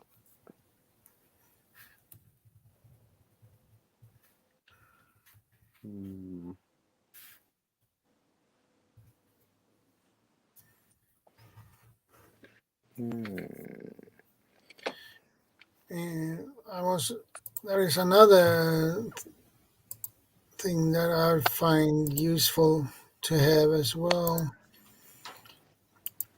Mm-hmm. It is these ones. Clamps. And yeah. It's supposed to be another term. But yeah. If you think about clamps, usually a lot of these clamps you'll see that screw mechanism in there to get mechanical advantage, and then you turn something with leverage, like a handle, for example, to tighten it up. And basically it squeezes it together.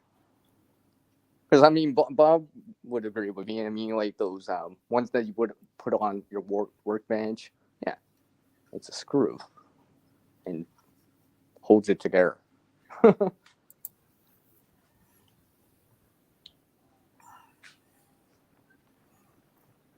And they come in different versions.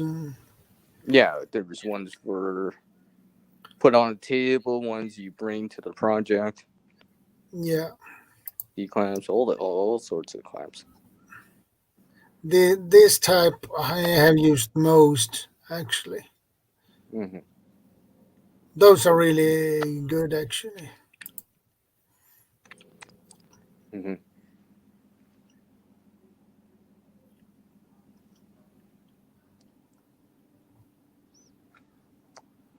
Although I haven't been much garage sale finding lately, but yes, you can find tools to a certain degree. I mean, I remember the last one I went to. I didn't have the money for it. I didn't quite need it anyways, but there was a grinder and stuff like that. So, because if you think about it, if you're using a grinder, you might have to actually hold your whatever it is. For example. Yeah, C clamps. Mm-hmm.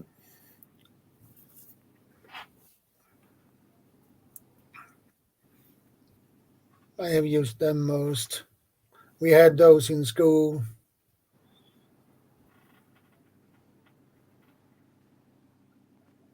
Thank you, Liesel. I appreciate that. Yeah, those are very useful. Yeah. And I should buy me a couple of those C clamps. Well, I think Bob would agree with me on this one too, but those clamps, if you think about it, if you had the clothespins, which are a really, specific reason of a clamp, you would put those on the clothes and hang them up because it's easier. Well, if you had those C clamps, the things are kind of trying to hold things together for some reason. Hands free, right? You just have to tighten it. Yeah. You could do it for a little bit if you had to. I'm thinking of more of that. Something happens, let's just say, a hole in the roof or whatever, something like that, and you gotta put something down or put something up.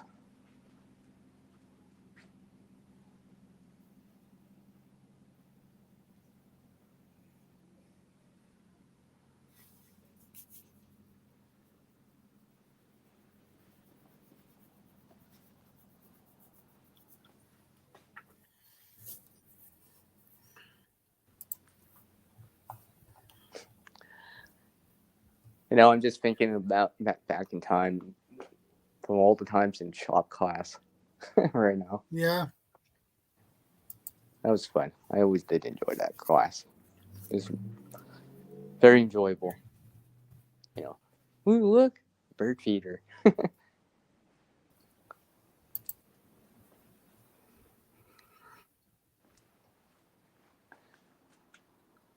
I still have the bird feeder that I made back in shop class a long time ago. Yeah. Yeah, it's aged, that's for sure, but it always reminds me.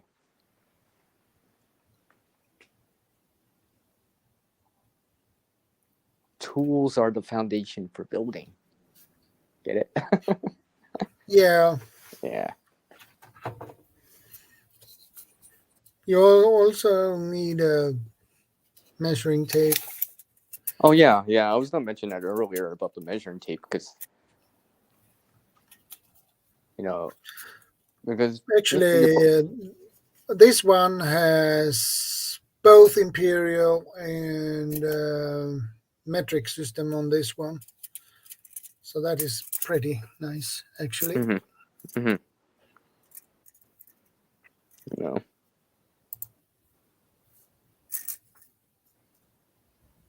If you have the inches on the top and then centimeters below. Yeah. 1 inch is 2.54 centimeters.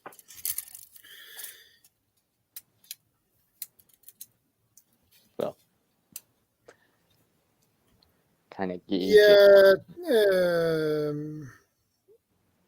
Yeah, 2.3. 2.3 centimeters.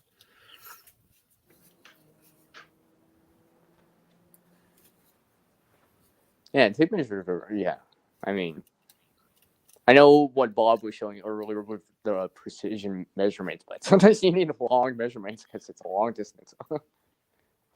Like a cupboard or something, you need to tape measure. Yeah, exactly. Especially if you're trying to either build it from scratch or fix something. Because without tools, It's easier to fix something or put something together if you have the tools. Generally. Yeah, exactly. I mean, like, you know, you get the fasteners, the screws, and stuff like that. Or ways to connect it, you know. Yeah.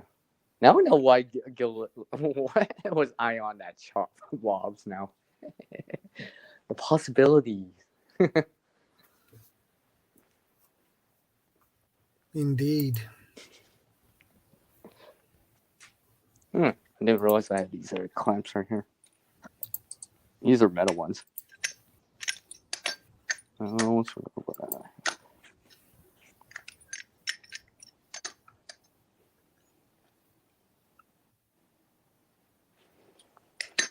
let's see.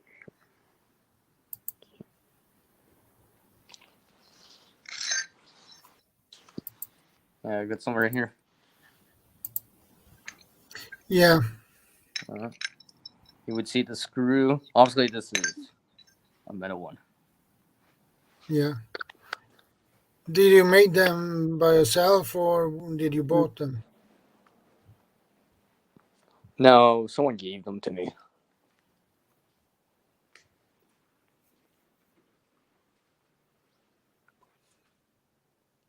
I mean, I haven't had them that long, but for a little bit.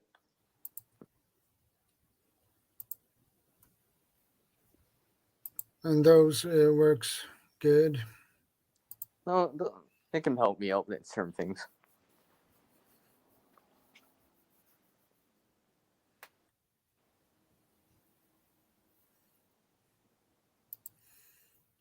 Bob says clothespins are fine for light work. Yeah. Yeah, I could see it for like craft making purposes or like, let's see, model things. I mean, like, let's say trains and stuff like that. Yeah. Maybe useful for something like that. Or even smaller. I mean, they make clothespins pretty small. Pretty small. Some of those craft ones are pretty small, and that could be useful for that. Because sometimes the tools are tailored specifically for that task. So, or you don't need locking pressure, but for example, like a clamp, but you need something that very precise. Yeah. And those are really nice to have as well. Oh, those are grinders, right? Yeah. Yeah, something like that. This is gonna help you with a lot of the, I guess, for metal, for most, yeah, metal. I guess a lot of people consider grinders for metal. So.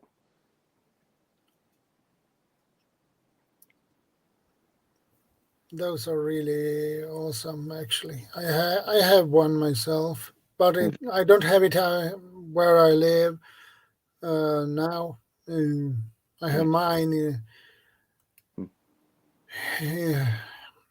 Oh my yeah, mother's apartment. So yeah, and of course, the grinder's gonna be loud. For the most part, the grinder's gonna be loud. So yeah, and the best people are gonna thing hear with it. those is you can actually cut with these too. So that's really nice. Okay. Yeah, yeah. You with one of these you can cut bolts. You can cut. Well, basically whatever you want. Oh, you know, sometimes what I've done is like if a screw's stripped or something and I can't undo it, sometimes I'll actually have to manually make like a marking in so I can actually unscrew it. I've done it a couple times, especially with what's the word I'm looking for? Besides using the brand name.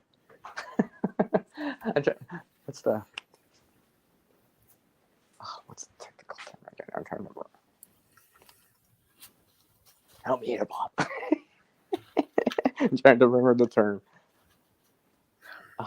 Yeah, no, it's hard to find. It's hard to find the correct term for it sometimes. Yes, I have the same problem. Okay, I know. It's always the brand name that always comes to mind, and I'm like, but there's an actual term.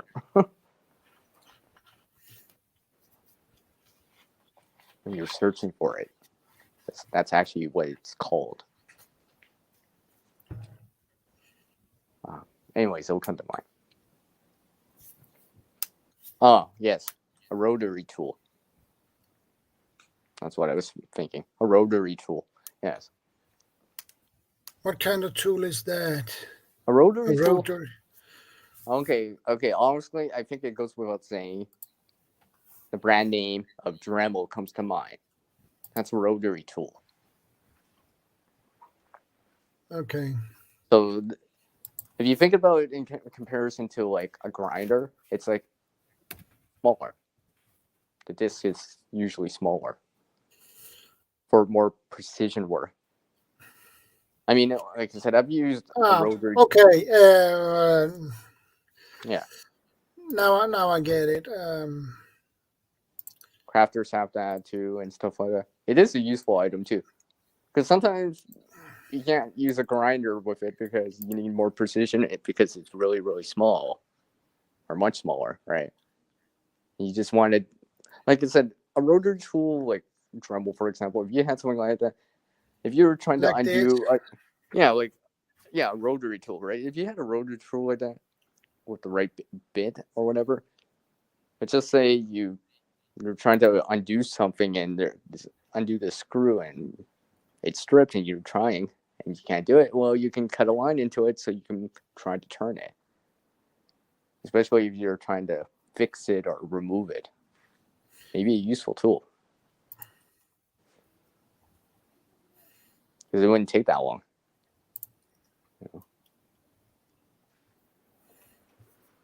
Yeah, those are really nice, actually.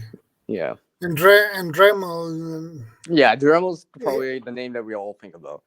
I just have to remember the actual term. Yes, rotary tool. I don't know why it wouldn't just come to mind. It wouldn't rotate into my mind.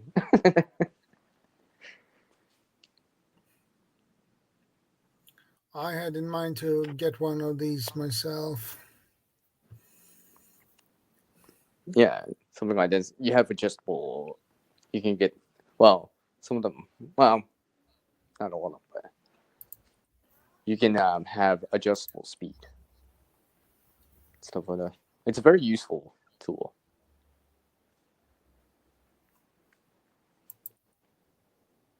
In terms of powered tool, right? Yeah. It's very useful.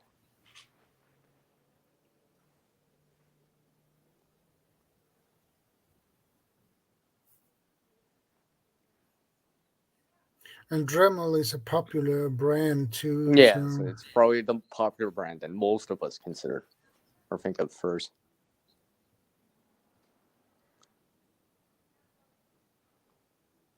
Like I said, where people use it interchangeably a lot. Like facial tissue. But the rotary tools are not for the big job. It's more like for small and fine, smaller things.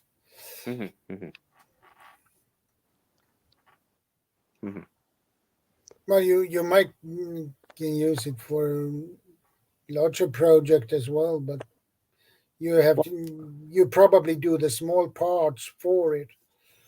So. Again, because the disc wheel is smaller, but it allows you to do finer things and tighter response and stuff like that. Could be useful. Not sure exactly where, but having that ability to do that, a grinder and stuff like that, is pretty useful in terms of cutting, right? Being able to cut things like that. You might have to remove a piece so you can actually fix it. So it would be nice to have a tool that can do that and be able to do it. Yeah, exactly.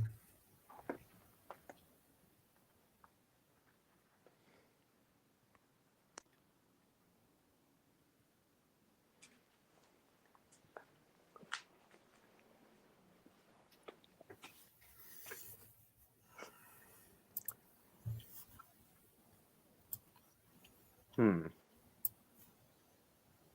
just thinking if I had someone we haven't really thought of yet.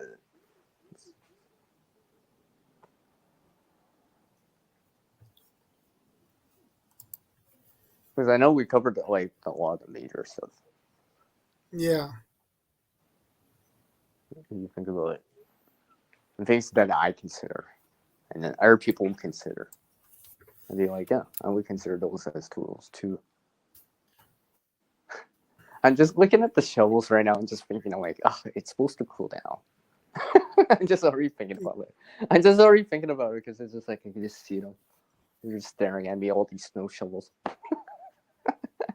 But it is a tool. It is a tool. I think like very simple tool, honestly. Yeah. A crowbar is nice to have as well. And you can. Oh yeah, I almost forgot about those. I mentioned that to you, and I'm just like, oh yeah, just yes, and they come in. Yeah, and they come in different sizes.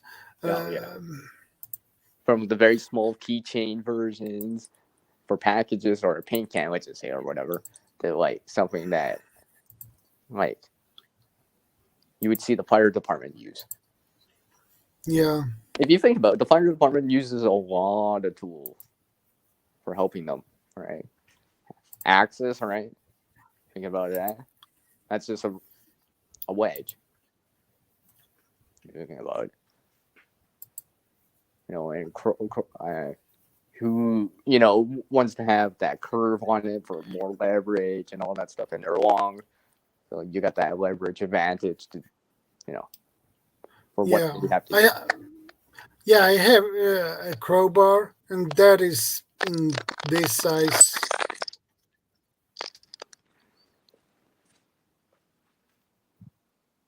And there are different.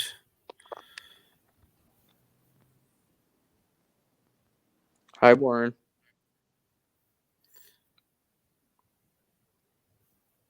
I mean, those are useful for removing nails and stuff like that. Yeah. Hey, Warren. Good to see you. I mean, those could be useful for a lot of things. If you think about, think about if you had these options or these tools nearby. I'm just thinking of a prime example. Here's an example. Here's a survival type of example for everyone to consider is during an earthquake.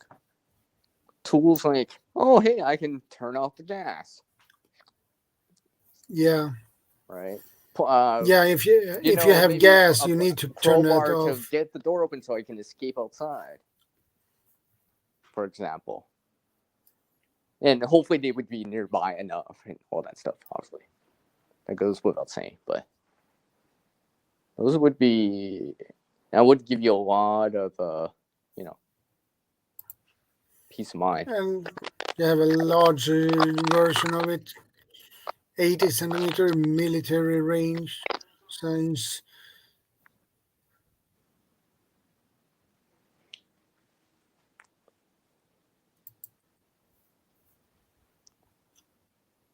Yeah, so situations like those, yeah. And those flat crowbars are nice too. Mm-hmm.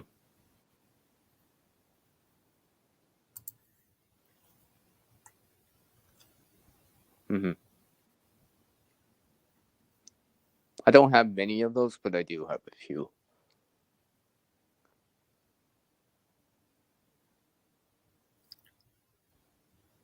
Yeah.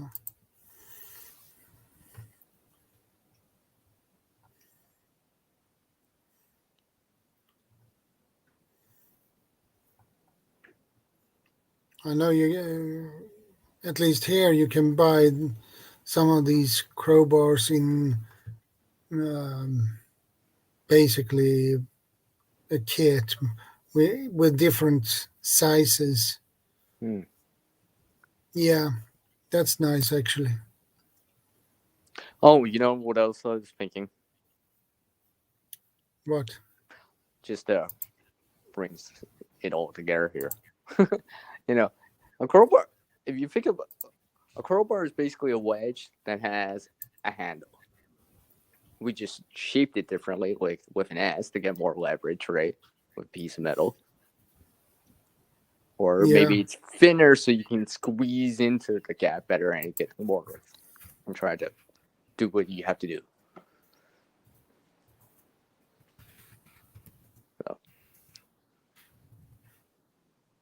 things like that. I always try to keep it in mind. I'm like, oh, yes.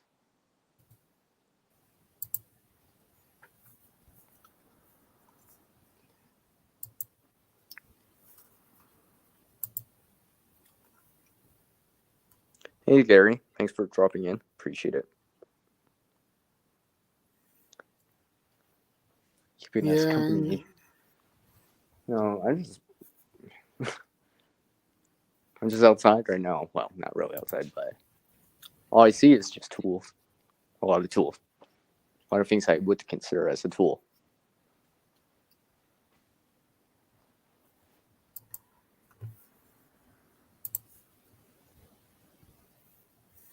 And these tools can be useful, not just for daily stuff, but for other things too. This allows us to do things that normally we wouldn't be able to do because, we don't have the, the claws of nature, the teeth and all this stuff. So we get tools. That's what sets us out differently. Exactly. From nature. I mean, birds have been known to do certain things and stuff like that, but usually they're using things that are built in.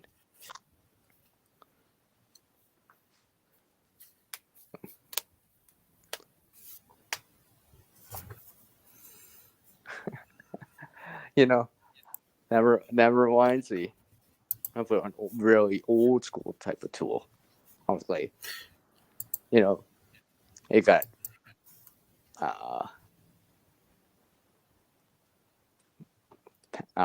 what's the word I'm looking for?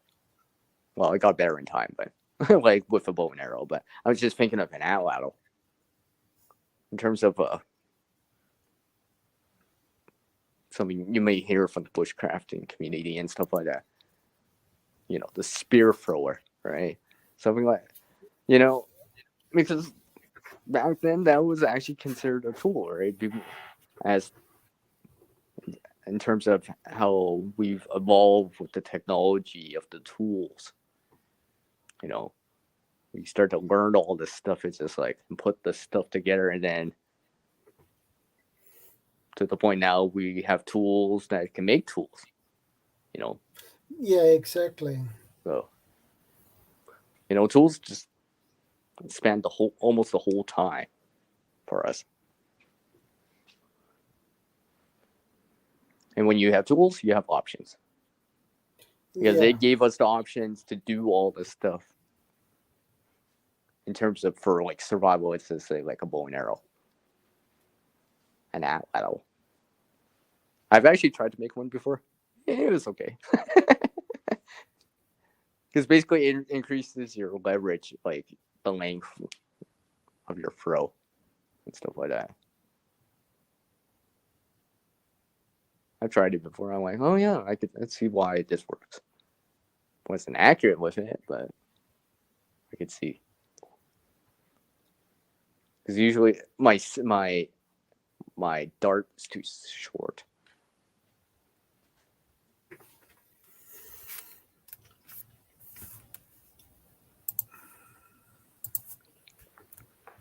I'm actually surprised my audio's kind of holding in there. Yeah, your audio holding Every up, so often, actually. I know, I can tell when it cuts out now. So it seems like if I actually go to my home screen, it seems to help. I don't know why. It's just weird. I wish I can understand this tool. I mean, this phone. I mean, yeah. That'd be nice.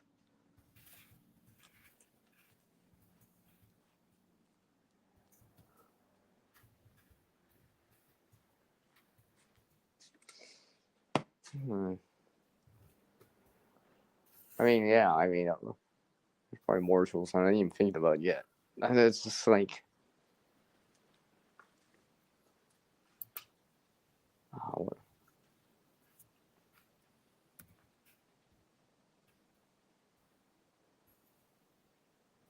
well, I guess we could go into like hatchets and like axes, because technically that's a tool for, let's just say, gathering firewood and obviously chopping purposes Yeah.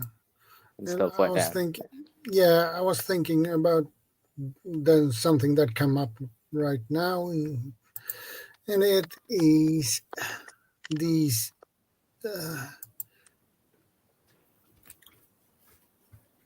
Oh, ratchet set. yeah, these are nice. Yes, something you would see But someone use, a mechanic would use on a yeah, vehicle. yeah, but those are really expensive. You can pay easily over $100 for one Mm. kit like this But they here go in for a Sweden. long, long time. But it's good quality, so Yeah, so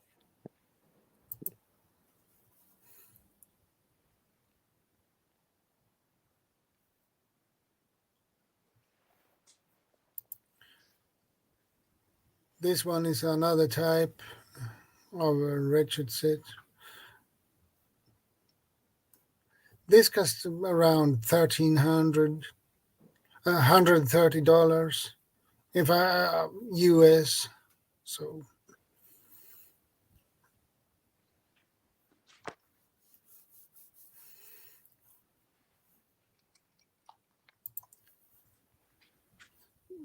but these kits are good to have actually.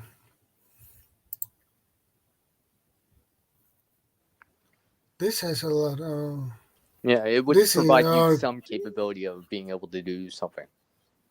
yeah. I'm talking about these all in general, you know.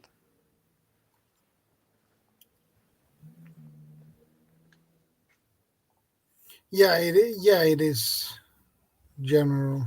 So Because there's a lot out there. That's why there's a lot of tools, yeah, and this is why we're still talking about this topic. It's because there's a lot of it. I'm just trying to think of things we haven't touched base on yet. Bring them in. Something to consider.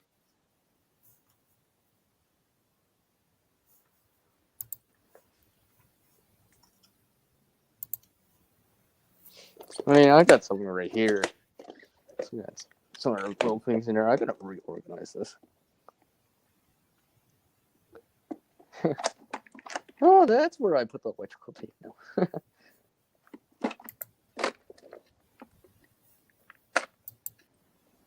Channel locks. Yeah. I was looking for these are the pliers.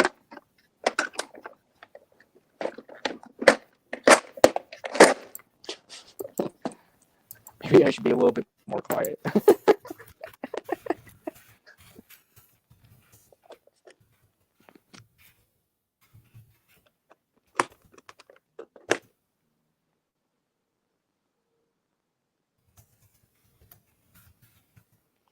Yeah, Gary was saying better to have too many than be lacking. Yeah. Wow. And hopefully in one of those tools you can get the job done.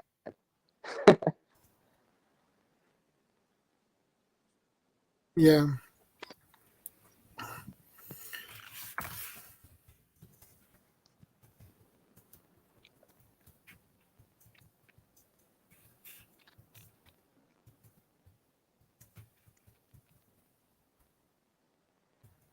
Like I know you kind of started the stream with the hammers at first.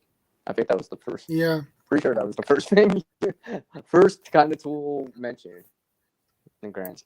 I'm like, yeah. If you think about it, we've already needed those for a very long time too.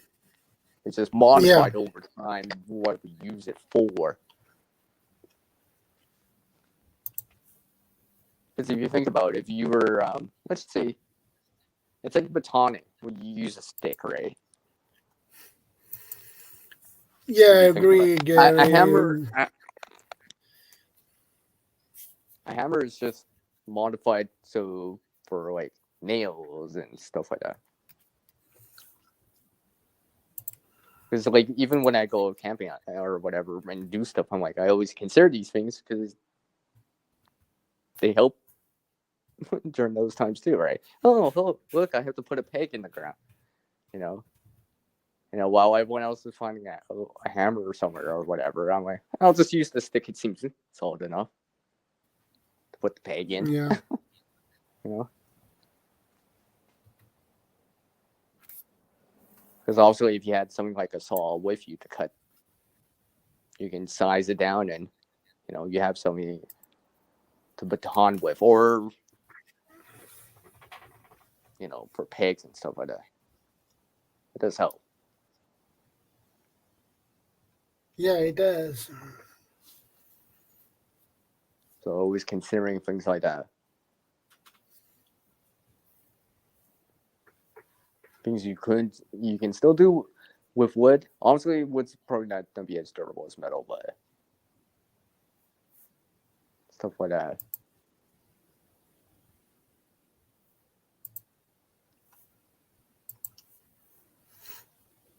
For example, that's why I wouldn't carry a hammer in my bag. Probably not. Probably not. Probably not. Yeah. Probably not. Right. Yeah. Something I like a agree with you. multi-tool is gonna be useful.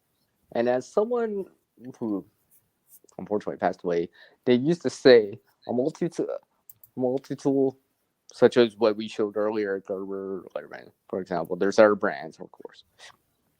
It can do a lot of things good, but it may not do something very specifically great.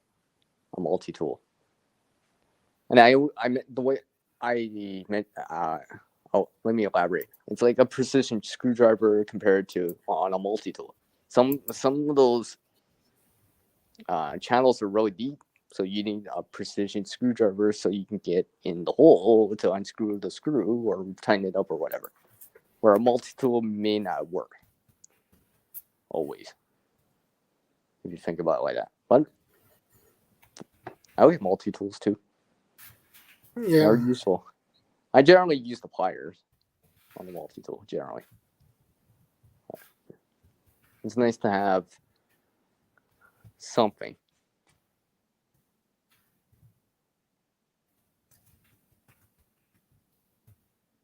So something like that, like in some sort of go bag or emergency type of bag, you would make the choice on it, but could be extremely useful. Yeah. Could be extremely useful.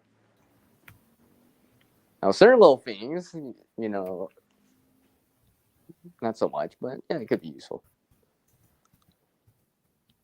And you would have to justify the weight for what you could be able to do, or likely be able to do, to help you in this situation. And it comes back to having like a cutting tool, like a knife. And obviously there's lots of those. All right. And again, basically it's two wedges side by side, if you think about it. So Gary says, I make braided leather bracelets which make a round braid. I use the hammer to make a flat braid, which is a better accepted product. Yeah. okay, That's cool. nice. That's cool. That's cool, Gary. Sorry.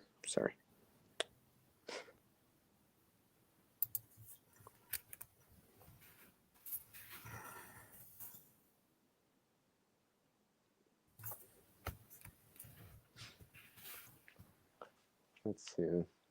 What was I going to say here? Oh, yeah.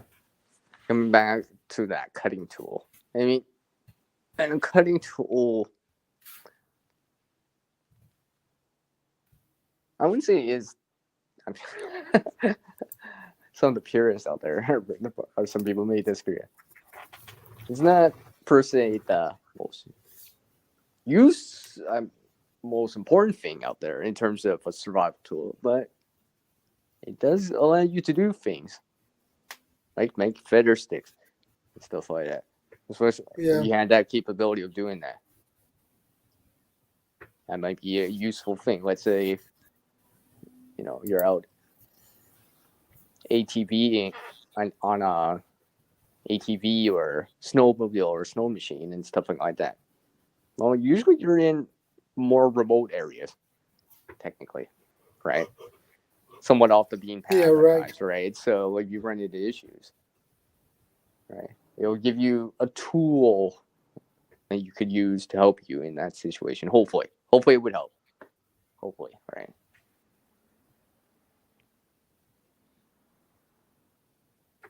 Oh yeah, I almost forgot. Remember what I said to you? I just remember it now. What does that say? So everyone, go check out Shadow's last video on that multi-tool. Remember, I said I would say it. Yeah. Yeah. Since I'm bringing it up, so kind of. Yeah, generally when I look for multi-tools, I'm looking for things I can use the tools themselves. I want to be able to use them all if I can. Yeah, exactly. Yeah. I mean, some things are probably more dominant in terms of seeing, like a flathead screwdriver, for example. While other things are a little bit less common to see, maybe like an awl or something like that. This reminds me of this little awl that I have. Actually, I gotta find it. It's actually a curve awl. I made it as a tool for undoing stitching compared to like a seam ripper, because I'm like, well, I don't actually need to per se rip the seam out, but I do need to undo the stitching. Because let's maybe I'm trying to fix it, so I'm using the pre-existing stitching to help me kind of tidy it up. Yeah. So it kind of looks nice to sewing. And if you think about it, even a sewing needle is a tool. A very small, thin tool, but it's a tool that seamstress and, tailors use, regardless if it's hand done or with a sewing machine. Ark Wildman, good to see you, brother. Ark's in here?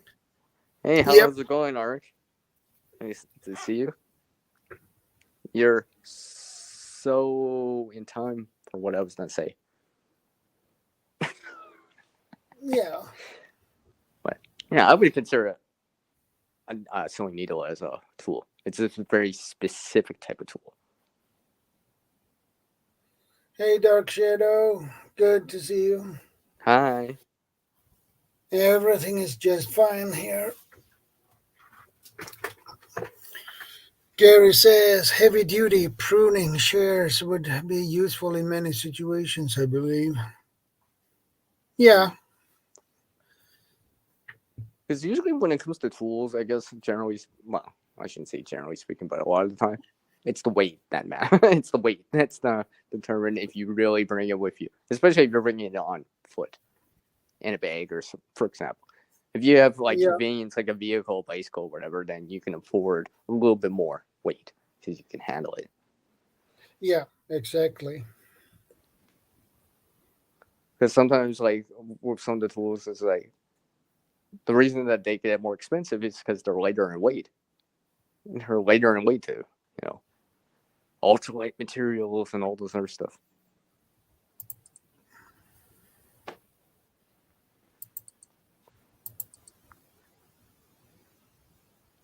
Hi, Dark Shadow. What's up, man?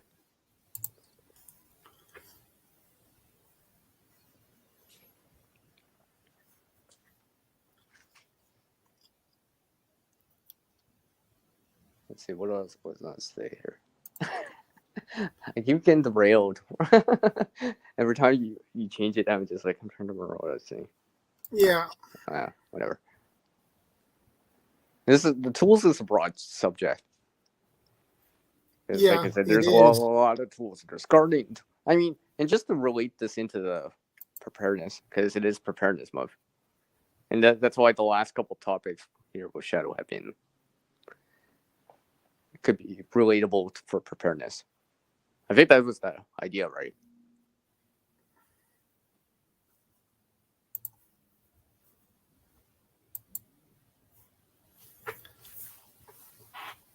You can still hear me, right?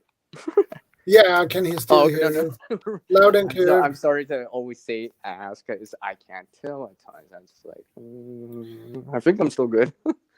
Yeah, you're still good. Okay, but yeah.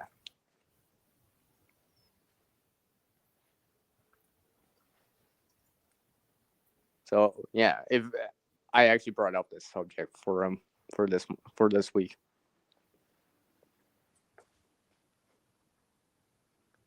So I hope everyone's enjoying this tool time with us. Yeah, it's nice. Yes. Nice to understand that these things have been helping us for a long, long time and been building up.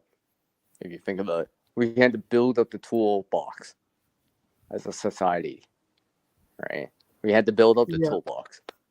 If you think about it, someone had to learn. Hey, if I extend the handle on this, like, okay, let's go like really, really old, really, really old school. All right, like in terms of like rock tools, flint tapping and stuff like that. That evolved over like a long time, right? Because maybe that was the first thing or whatever. I don't know. Who knows what the first tool could have been? It could have been, right? Yeah. It was probably with hand tools. I don't think fire was the first tool, to be honest. It's probably hand tools, things that we could pick up from the natural landscape. And stuff like that. And obviously there's things like copper and Bronze Age and so forth and so forth. But yeah, I'm thinking like hand tools, like rocks were probably used first, and then in time someone made with the tools. Remember, you can only do so much with the tools that you have. So if you only have those rocks, think about how hard that is. Yeah. For a normal person just to do that, right? But someone figured it out to help us evolve the technology, or in terms of the tools, right? The tool technology, because tools are a form of technology that have helped us for, obviously since the birth of us. So yeah, those tools would be so hard to recreate, and that's why in the bushcrafting community, for example, right, you always hear things like the 5 C's and so forth, right? Because they tend to be like things that are hard to replicate in nature, and it varies depending on where you are and stuff like that. Some of them are a little bit easier, some of them are a little bit harder, right? But generally, they're gonna be difficult or time consuming, anyways. Right? I mean, oh hey, I can flip map. You're probably nowadays you're probably gonna be in a survival situation you didn't have kind of tool. You'd be more likely to find like glass now, probably. You might be able to find glass, all right, which would save you so much time because that's a man-made type of material that we made with, right? So.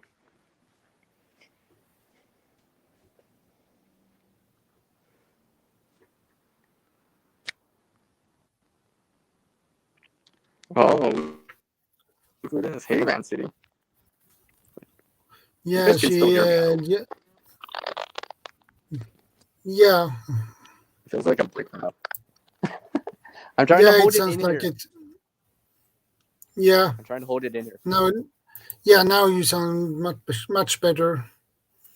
Because it's weird, because as soon as I go back to the desktop, I call it a desktop, but your home screen, I don't know why it does this. It's so annoying. Because as soon as I go into the home screen, it's just like, but I can't see. Anyways.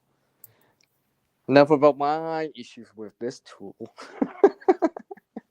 Let's keep talking about their tools. Yeah. that have helped us out. I mean, to go for a day without using one would be a very difficult thing. Indeed. All right. It's like imagine gardening without garden tools. Right? Right? No trowel. You'd be using a stick. You think about it. No shovel. You would be using like a stick, right? That's Yeah. I guess that would be the original digging tool. Is probably a stick too. Then probably in time with like rocks and stuff like that would help. And fashion a handle and stuff like that. Yeah, I believe I had a digging stick here somewhere. Oh well.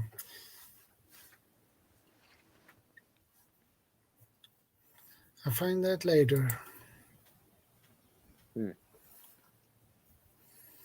I made a digging stick when I was on a survival class. It's a pretty useful tool.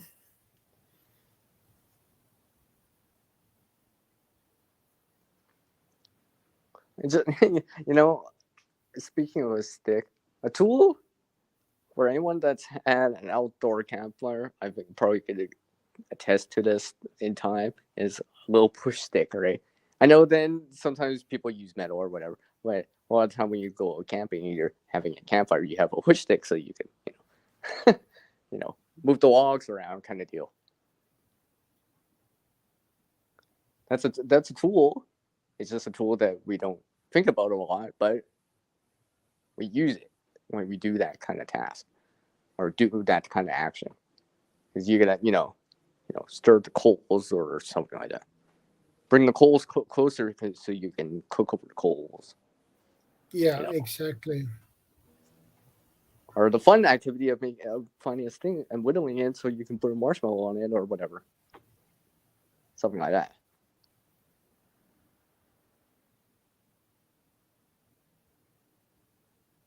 A lot of people wouldn't consider those as tools, but by definition, it is. Yeah, a digging stick is a tool as well. It's made of wood, but it's still a tool. Yeah, I mean,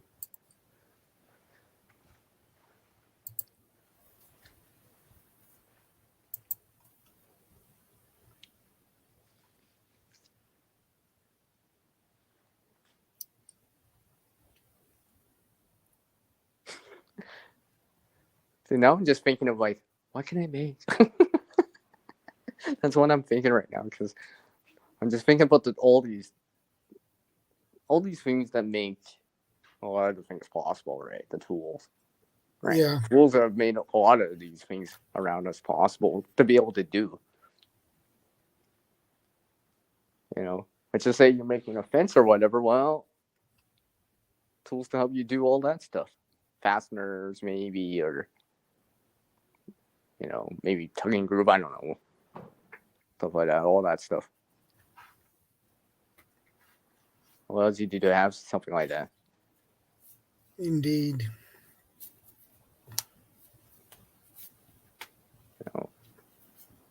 Well, pruners, so you can put a flower on the kitchen table to harvesting some tomatoes, for example, right? I know some of you are harvesting a lot of tomatoes, right? A lot of you probably used a tool as like pruners, scissors, maybe. Yeah. So those things, yeah. Let's see.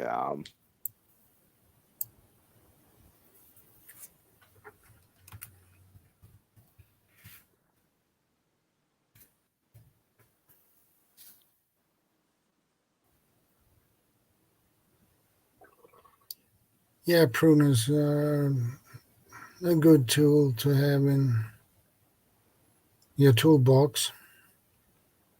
Mm-hmm.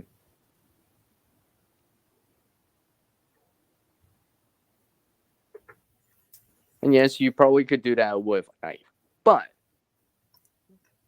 you can do it one-handed with pruners. Yeah. And usually you're probably going to be a little bit more precise and probably faster. So, where most people would justify having pruners, right? To a certain degree, it's just a wedge coming together with something else, or two wedges coming together like scissors that slice it on both sides.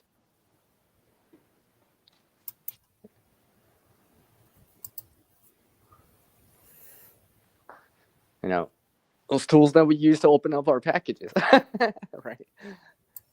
Like, what's in the mail? Yeah. What's the mail call? Yeah, usually. Your Amazon packages and stuff. You're probably using some sort of tool to help you. Yeah. Right. I use mostly a knife for that. Mm-hmm. Most people would probably use that. I don't know how many people would have a letter opener, to be honest. Yeah, that might work too. But that's probably a tool that most people don't have much of. You know, let alone, like, let's say a seatbelt cutter in your vehicle, or whatever. You know, unfortunately, sometimes seatbelts jam. Yeah. Because the mechanism, all right. Yeah. Would be nice to be able to get away. Yeah, exactly. Because sometimes it's actually, there's been, I'm trying to remember if it was a reenactment or a story, but anyways, there was this where a seatbelt cutter would have helped. No access to a cutting tool. And they were underwater and all this stuff in the vehicle. And it was just like, yeah. Just something to consider. Just something to consider. All right. Yeah, you should always have a cutting tool for a seatbelt. Yeah, because unfortunately, things like that can happen. Where, yeah, I need to actually get out of the vehicle, but that seatbelt's jammed. It's just the way that things happen, or malfunctions, or I don't know, right? You don't want to do it, but yeah, you justify cutting the seatbelt because no one wants to just do that. Because honestly, you're only doing that in this real important situation because you have to.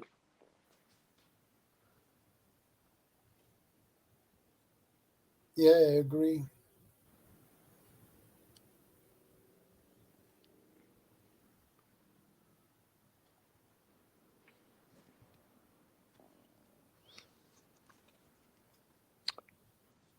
Well, I've been here on for so long that I've actually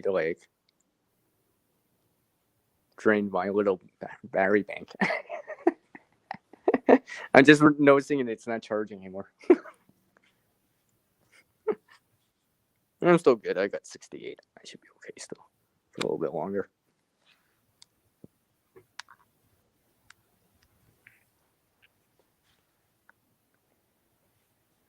You know, I was thinking about another tool here.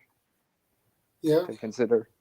Now, we've all used it in the past. Maybe we haven't used it in a while, but we can all relate to it to a certain degree.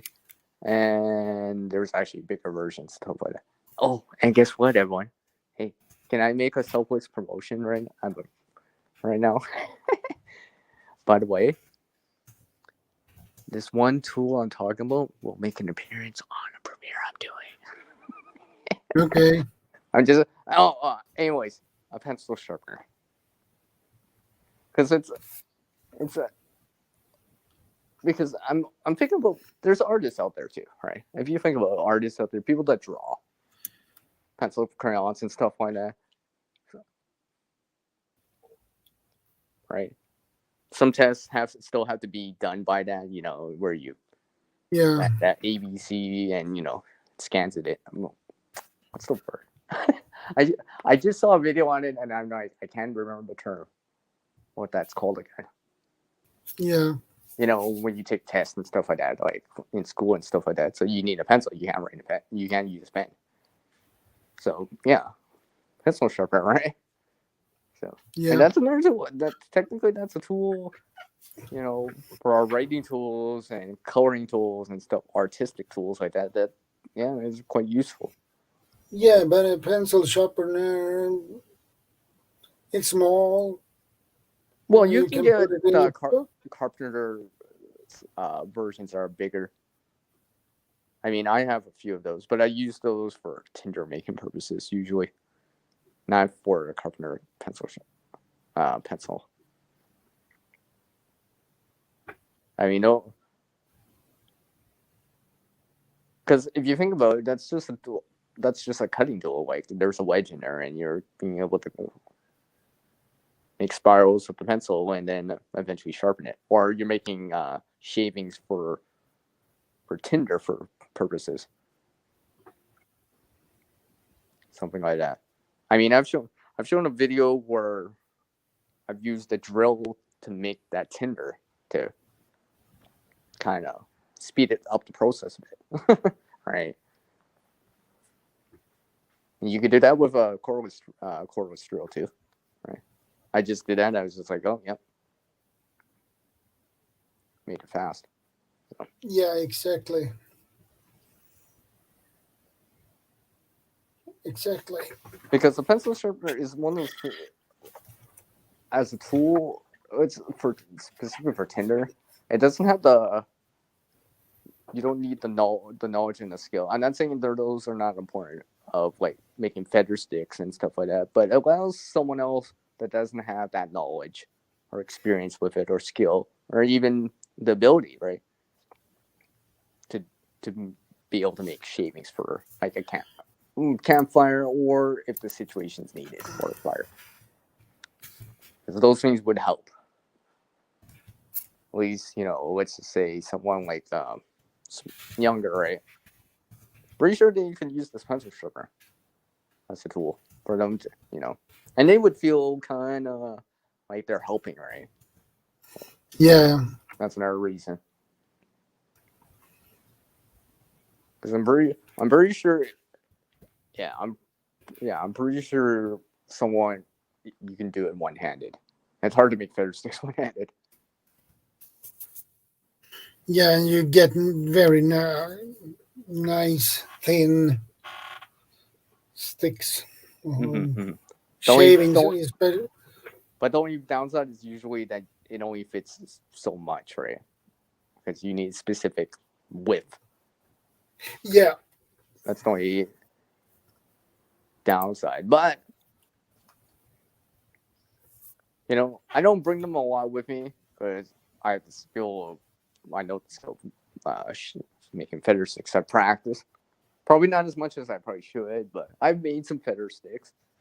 I do use them, and I always do remember that knowledge of it when I go camping and do other things because it helps. Because I have a cutting tool that's capable of doing it. Yeah. Like a Mora. Right? So, for example. Of course, we are not, none of us are sponsored by any of these companies. It's just, we're talking about tools. We're talking about tools, so a couple of the brand names are not be said. Yeah. Unfortunately. It's hard we to are not sponsored by any company or anything like that. I don't have any sponsors. So quick disclaimer. Since we're talking about so much about tools. But yeah. Yeah, I can put that as a disclaimer later. Hey Gary, I appreciate you saying that. That's very nice of you. It's very nice of you to say that.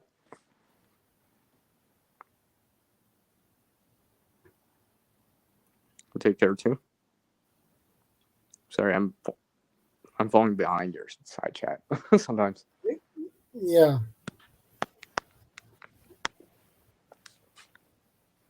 Yeah, it's easy to fall behind sometimes. I don't know why they can't show the chat in the same window for me. Because I have to go to another tab on it. I don't like that. Yeah. And it's probably because when you have more panel. It's because I have so much real estate on the phone. I'm like, why can't they put the chat there? Right. I can see both. Be on the panel, see you, for example, and still see the chat at the same time.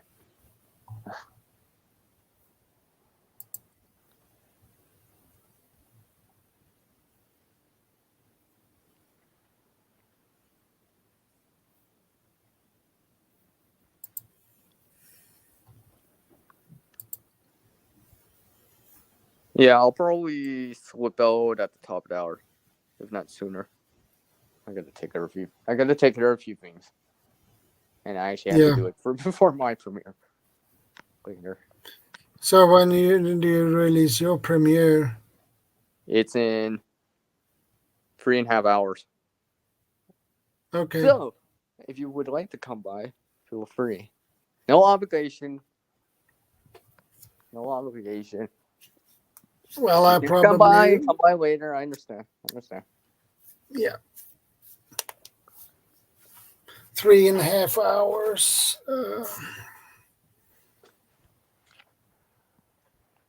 Yeah, that would be around 4:00 a.m. in the morning, my time. However, And now it's the previous one I did of this videotape. See, I wish I should put it on the screen. I mean, on the side chat, because I keep forgetting it does contain tools in it, or things I would consider as tools. Minor, but I can use it as backup, or give to other people that don't have it to use. But it's not a big deal.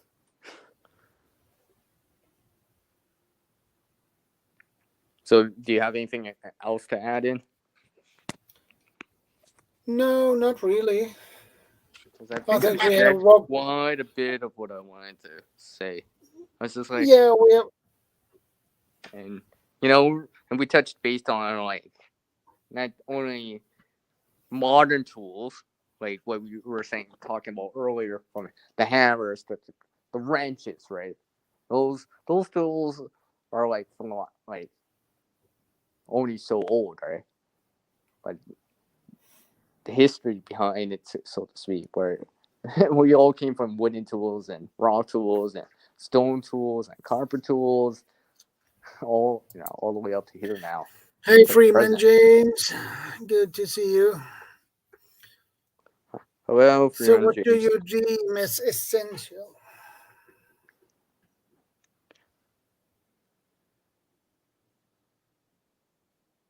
What do I deem as essential as in terms of a tool? Yeah. It better help you out when you need it the most. It better help you out when you need it the most.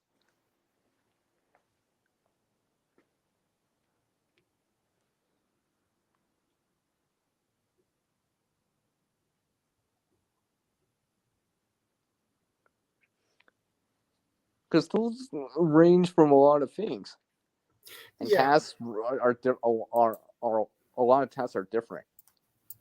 When you think about it, a plumber uses different tools than someone. So I shouldn't say different, but the size difference or precision, or I'm trying to explain that, but I think you guys know what I mean. It's different. Plumber would probably use different tools than maybe someone that's a mechanic. A mechanic doesn't probably need a wrench that or a spanner or whatever that spans like 4 inches. Probably not. He needs his own precision tools and stuff like that. So.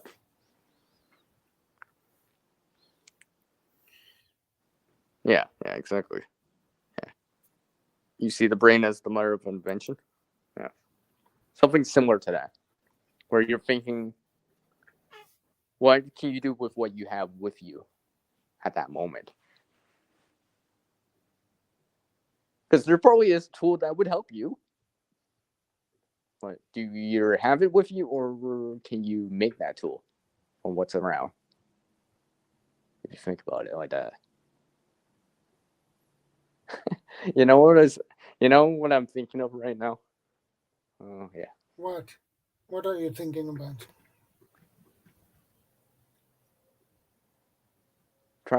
Trying to be like a human Swiss Army knife, right?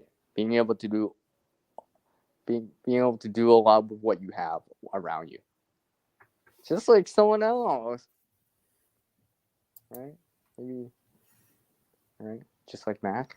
Meg Anyway, Grader. yeah, I know. Bring that up. But if you think about it like that, right?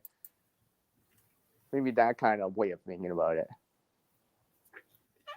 Realizing that the tools just help you have the capability to do more, but ultimately you gotta put it into action. Yeah, that's correct. Well, no, Freeman James. I was just like I said. I was just like, it just ties in to a certain degree.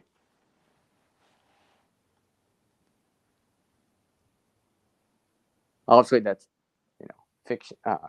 fiction, but some of the concepts and stuff like that things to think about, right? Always looking around you, things that can help you around you. Because if you think about it, even in history, probably caveman time and such, right? We used what was around us to make the tools, from wood to stone, so forth, right?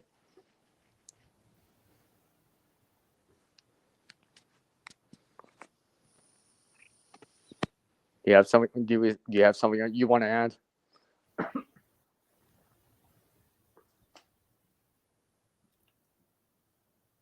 Do you have something you want to add? Not what I No. can come up with at the moment. I know I'm putting you on the spot, but yeah. Because I think I mentioned quite a bit, and our people here on the panel have mentioned quite a bit in terms of just thinking about the tools as a whole. And that they, like I said, they exist everywhere around us. Society, everything. Right. Yeah. It's the tools that made it possible. And the people, of course, don't get me wrong, but the tools and the people that made it possible to have these things, exactly. have these things in the distance, regardless of where you are. From like, hey, this is a barn that got built, to a skyscraper, to this boat, to this vehicle, to this car, to this bicycle, to because every aspect of our lives involves tools in one way or another. You know, the homesteaders. You know, those the gardening tools, right? Everybody loved their gardening tools, right? The shearers, stuff like that. You know, people that do trades and stuff like that, or carpentry, it's, along the lines of that kind of stuff, right? Tools are like, yeah, that's a given. Yeah, James. Wind, water, and fire are the place to start, and even dirt for housing.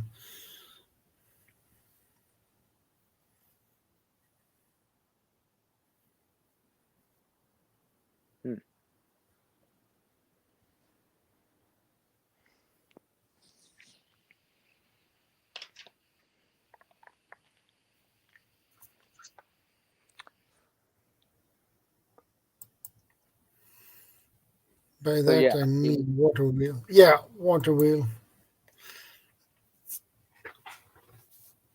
Well, actually, if you think about it, the water wheel is a tool, a stationary tool.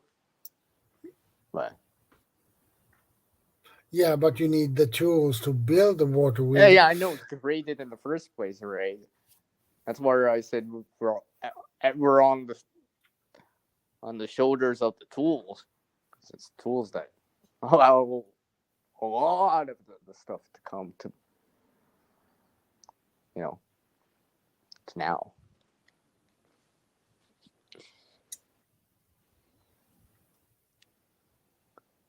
Yeah, because the water wheel, even a generator, or even like a lot of that stuff, right? It Usually it's a wheel type of motion to spin around somewhere to generate electricity or work in terms of, let's say, like a stone mill that's using a wire mill.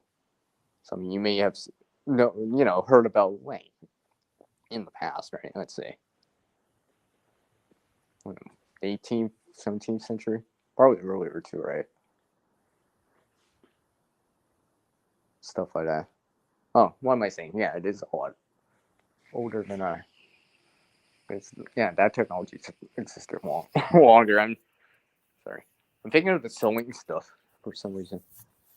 Yeah. That was in the 17th century. But Bob is right. Tools will keep you alive. Yeah, as long as you know what you can do with those tools, and hopefully those tools will help you do what you want.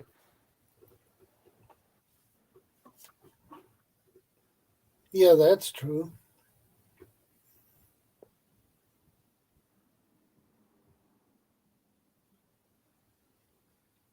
Yeah.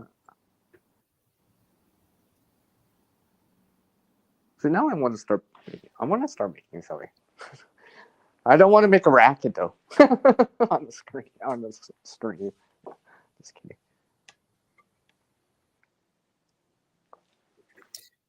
There was Bob again. Bob's back. Mm-hmm. Yep. Not all smelling good, ready for Mrs. to come home and go out on a date. Oh. Mm-hmm. Yeah, well, she sent me Okay. I'm taking sent notes, me a Bob. text I'm a while ago and asked, "Do you want to go dine out?" That means, "Hun, I don't want to cook tonight." Sometimes one of these things it's nice. It's a nice treat and reminds you Sure of good old things. Mm-hmm. Right? Like, of course, if you don't do it often, it actually feels like a treat, right? Yeah, that's Okay. true, Freeman James. Yeah, that's true. Yeah, exactly. The tools make it easier. Sure it does. You bet it does. And obviously power tools make it even easier. But I mean, without the tools, like I said, we wouldn't have any of this. That's for sure.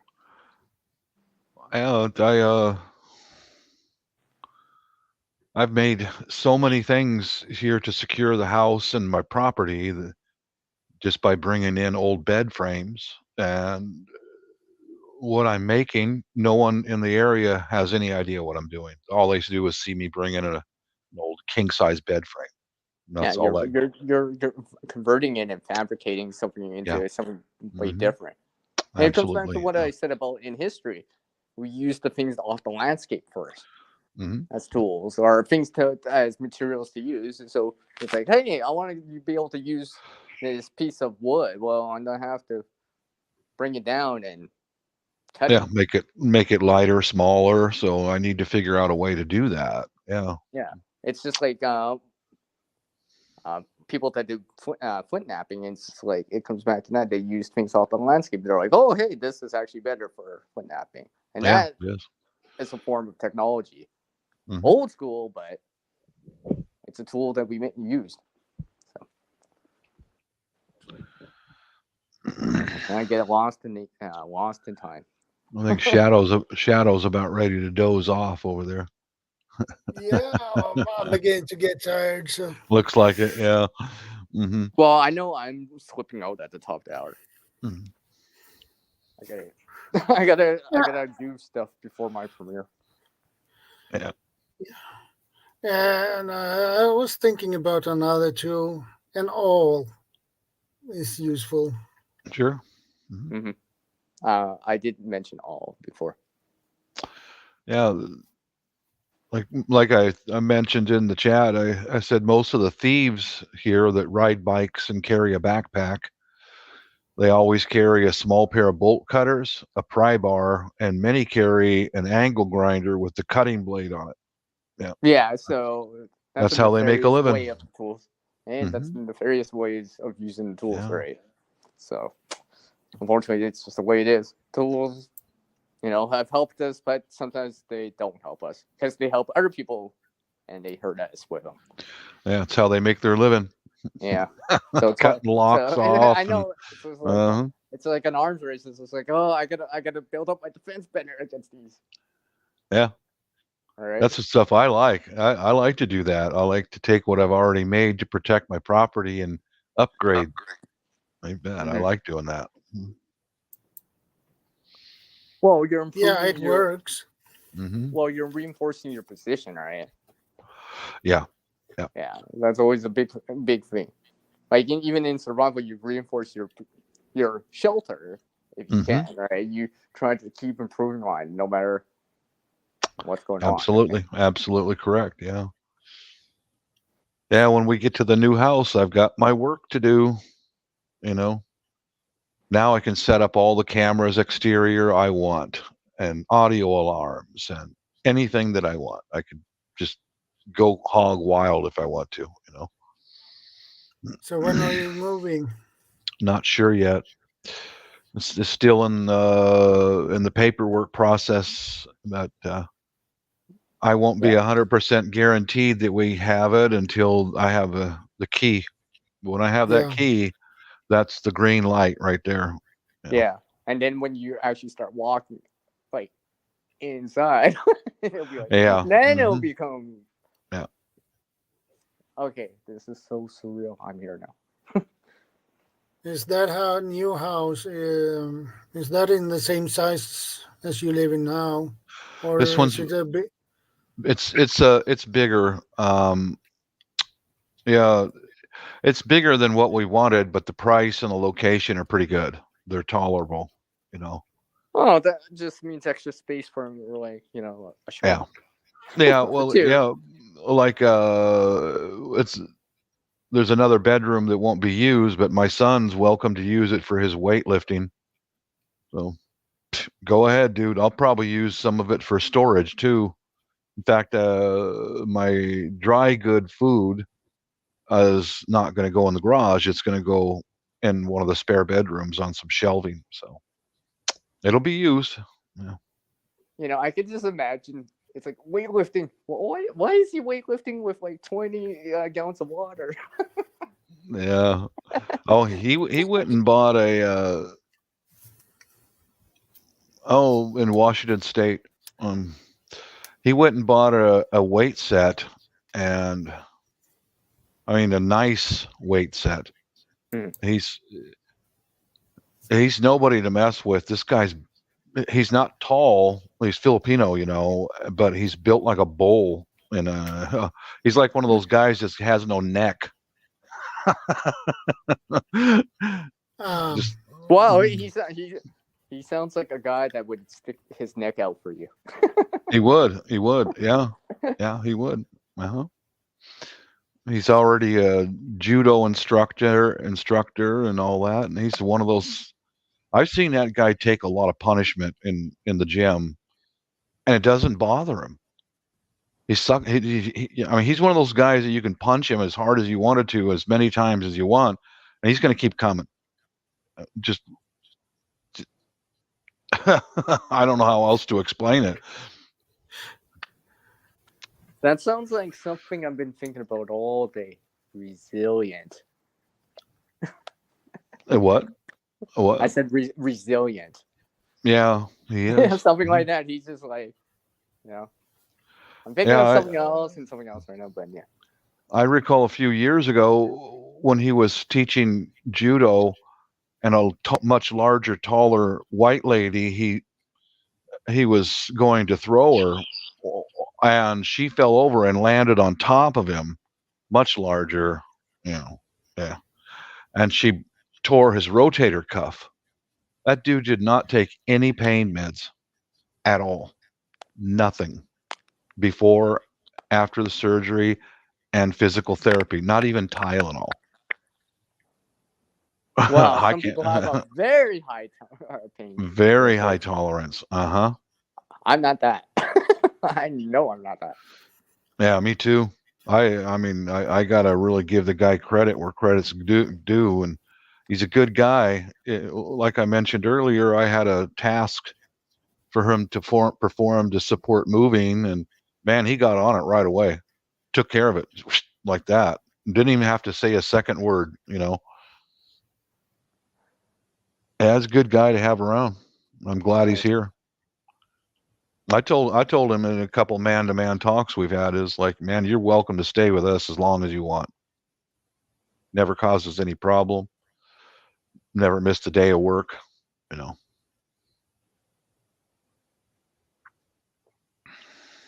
Yeah, he went to the U.S. National Championship for judo a few years ago, and boy, he was pumped, man. United States National Championship, that's the kind of guy you want watching your back. That reminds me of something. Oh yeah, he'll pay for it later in life, I'm sure of that. Just like all the injuries I've had, they mount up after a while, but I admire his ability to be able to suck it up and keep going. At least for now. Yeah. Bob, when you were mentioning about the pump, I was just remembering, actually a pump is actually a tool too, technically. Like, if you think about, a water pump, a well pump, yeah. a bicycle pump, right? It helps you. It helps in those air pump. Oh yeah, right. I mean, like, you have that solar pump or water pump, but you have a manual one just right as a backup. An air compressor, something to inflate something, right? Power, right? Versus something you just manually pump, right? As a bicycle pump and stuff like that. Yeah. It's like that air compressor back there. That's a tool. Mm-hmm. Everything you see around me are tools. I love tools. Yes, exactly. And all different kinds, right? Yeah. Not all tools have to be metal, per se. Not all tools are metal, right? There's sometimes pretty much. Yeah, pretty much. I mean, honestly, metal tools obviously dominate our landscapes everywhere. Metal tools everywhere, right? Mm-hmm. It's wood and metal that made society. Well, made everything around us, right? Possible. Yeah, I gotta tell you about a tool I was going to take over the Philippines with us for playing music. I ordered some wooden doweling so I could build kind of a tree and hang gongs and chimes on it while we're playing drums, and it's take it apart, put it in a suitcase, and bring it with us. But now this moving stuff's going on. That's on the delay. That's on the back burner for that. But that's a tool also, something that's designed to do work. Mm-hmm. Hello, Hi, Zombie. Prepper. How's it going, Zombie Prepper? I see you a lot around everywhere, don't I? Yeah, Mrs. says she's almost done with work. Oh. Okay, hon. I will. Let's see. I will. Yeah. Send the girlfriend. The girls. How about that? Girls. I will send the girls home. Oh, okay. Hey, at least they're not saying that one word that you said. Don't say. Oh, mistress or something. Just kidding. I'm trying to get him to laugh. He looks tired. Remember, he's in Sweden. It's like what, after late afternoon, almost evening time in North America. Just imagine how late it is over there. Yeah. I always gotta remember that. Yeah, it's almost 4. Yeah. I better not keep him up. Yeah, the time is in 11 minutes, 1 a.m. in the morning. Yeah. Oh, okay. He might be getting tired a little bit more than you think. I know he appreciates us coming in. Yeah, of course I do. Sure. Oh yeah, because we're doing all the talking. Well, I like this channel because he welcomes up almost anyone, Almost. Sometimes things get heated, but not always. I'm usually the one who's got a short temper. Yeah. Yeah, you guys kind of sometimes. Um, Sometimes. Oh yeah, I mean, I think that goes both same here. But How about mirror for communication? Yeah, that works. but both parties have to know Fire how to signals. interpret. Yeah, but you that have to be works able too. to interpret communication too. Like you actually have to know what. Let's see. I think that was the dash dash dash. Was that dash dash dash, Bob? I wasn't sure. You know, so you actually have to be able to interpret on both sides to have a conversation. So, Shadow, how long do you want to go for? Because I'm pretty sure I'm done with belt at the top of the hour. Actually, my phone's starting to get to the Well, we have been running for 4 hours, 50 minutes, and 26 seconds. Well, because I know Bob has to split belt too, eventually. Yeah, eventually Mrs. will come home and we'll go out and eat. That's all I've got planned for the day. So. Yeah. Well, have fun. You bet. Insert choice words there.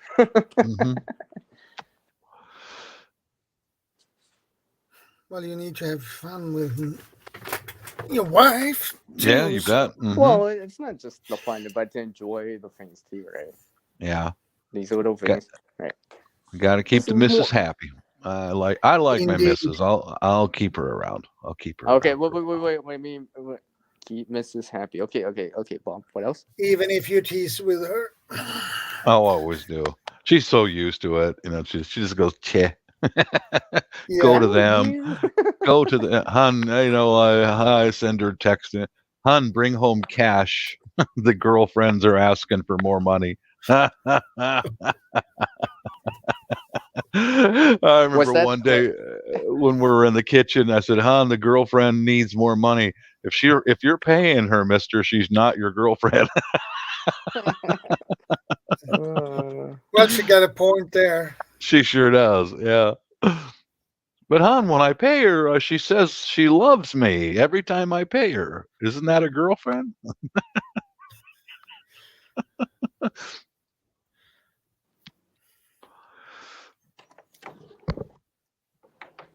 Well, I think now's the time for me.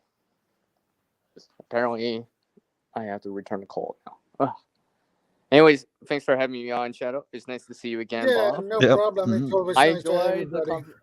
I enjoyed this tool time. Yeah, time for you to go take a rest there, Mr. Shadow. Yeah, you need to hop into like that. All right. Their tool. I'll see you guys around. Apollo. Later, everyone. Well, I was saying that to Bob, but yeah, I didn't know he was actually going to leave before me. I'm like, I guess I'll leave before Bob. I'm like, oh, never mind. I always like to make an outro. I think I will wrap things up. All right, I guess. Everyone. Because I begin to get really tired now. So yeah, I mean, I need to do things too. Anyways, take care, everyone. Stay proactive out there, and always consider the tools because they're gonna be useful. And be ready for as much as you can. Okay, see you, everyone. Bye, Shadow. Bye, Side Chat. Yeah, take care. Oh, and Freeman James, sorry. You too. Bye, everyone.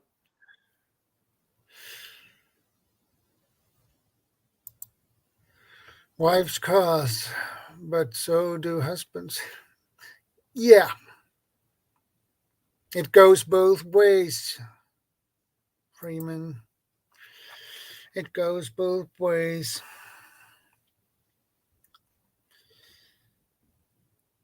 It's always do.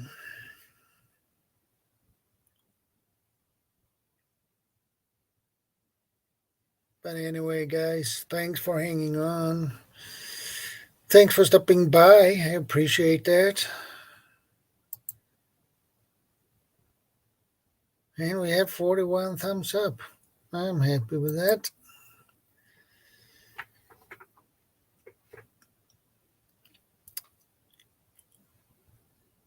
And I think I begin to wrap things up. I begin to get really tired now, so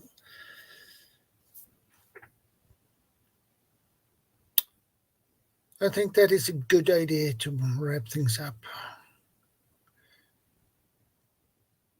And I have things to do when I wake up in the morning.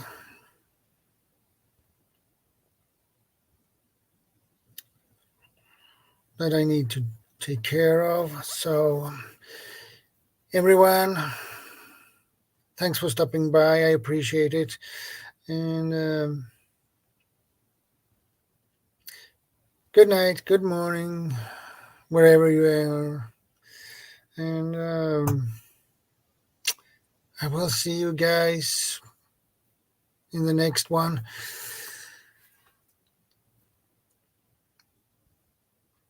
Take care, stay safe, be prepared. God bless.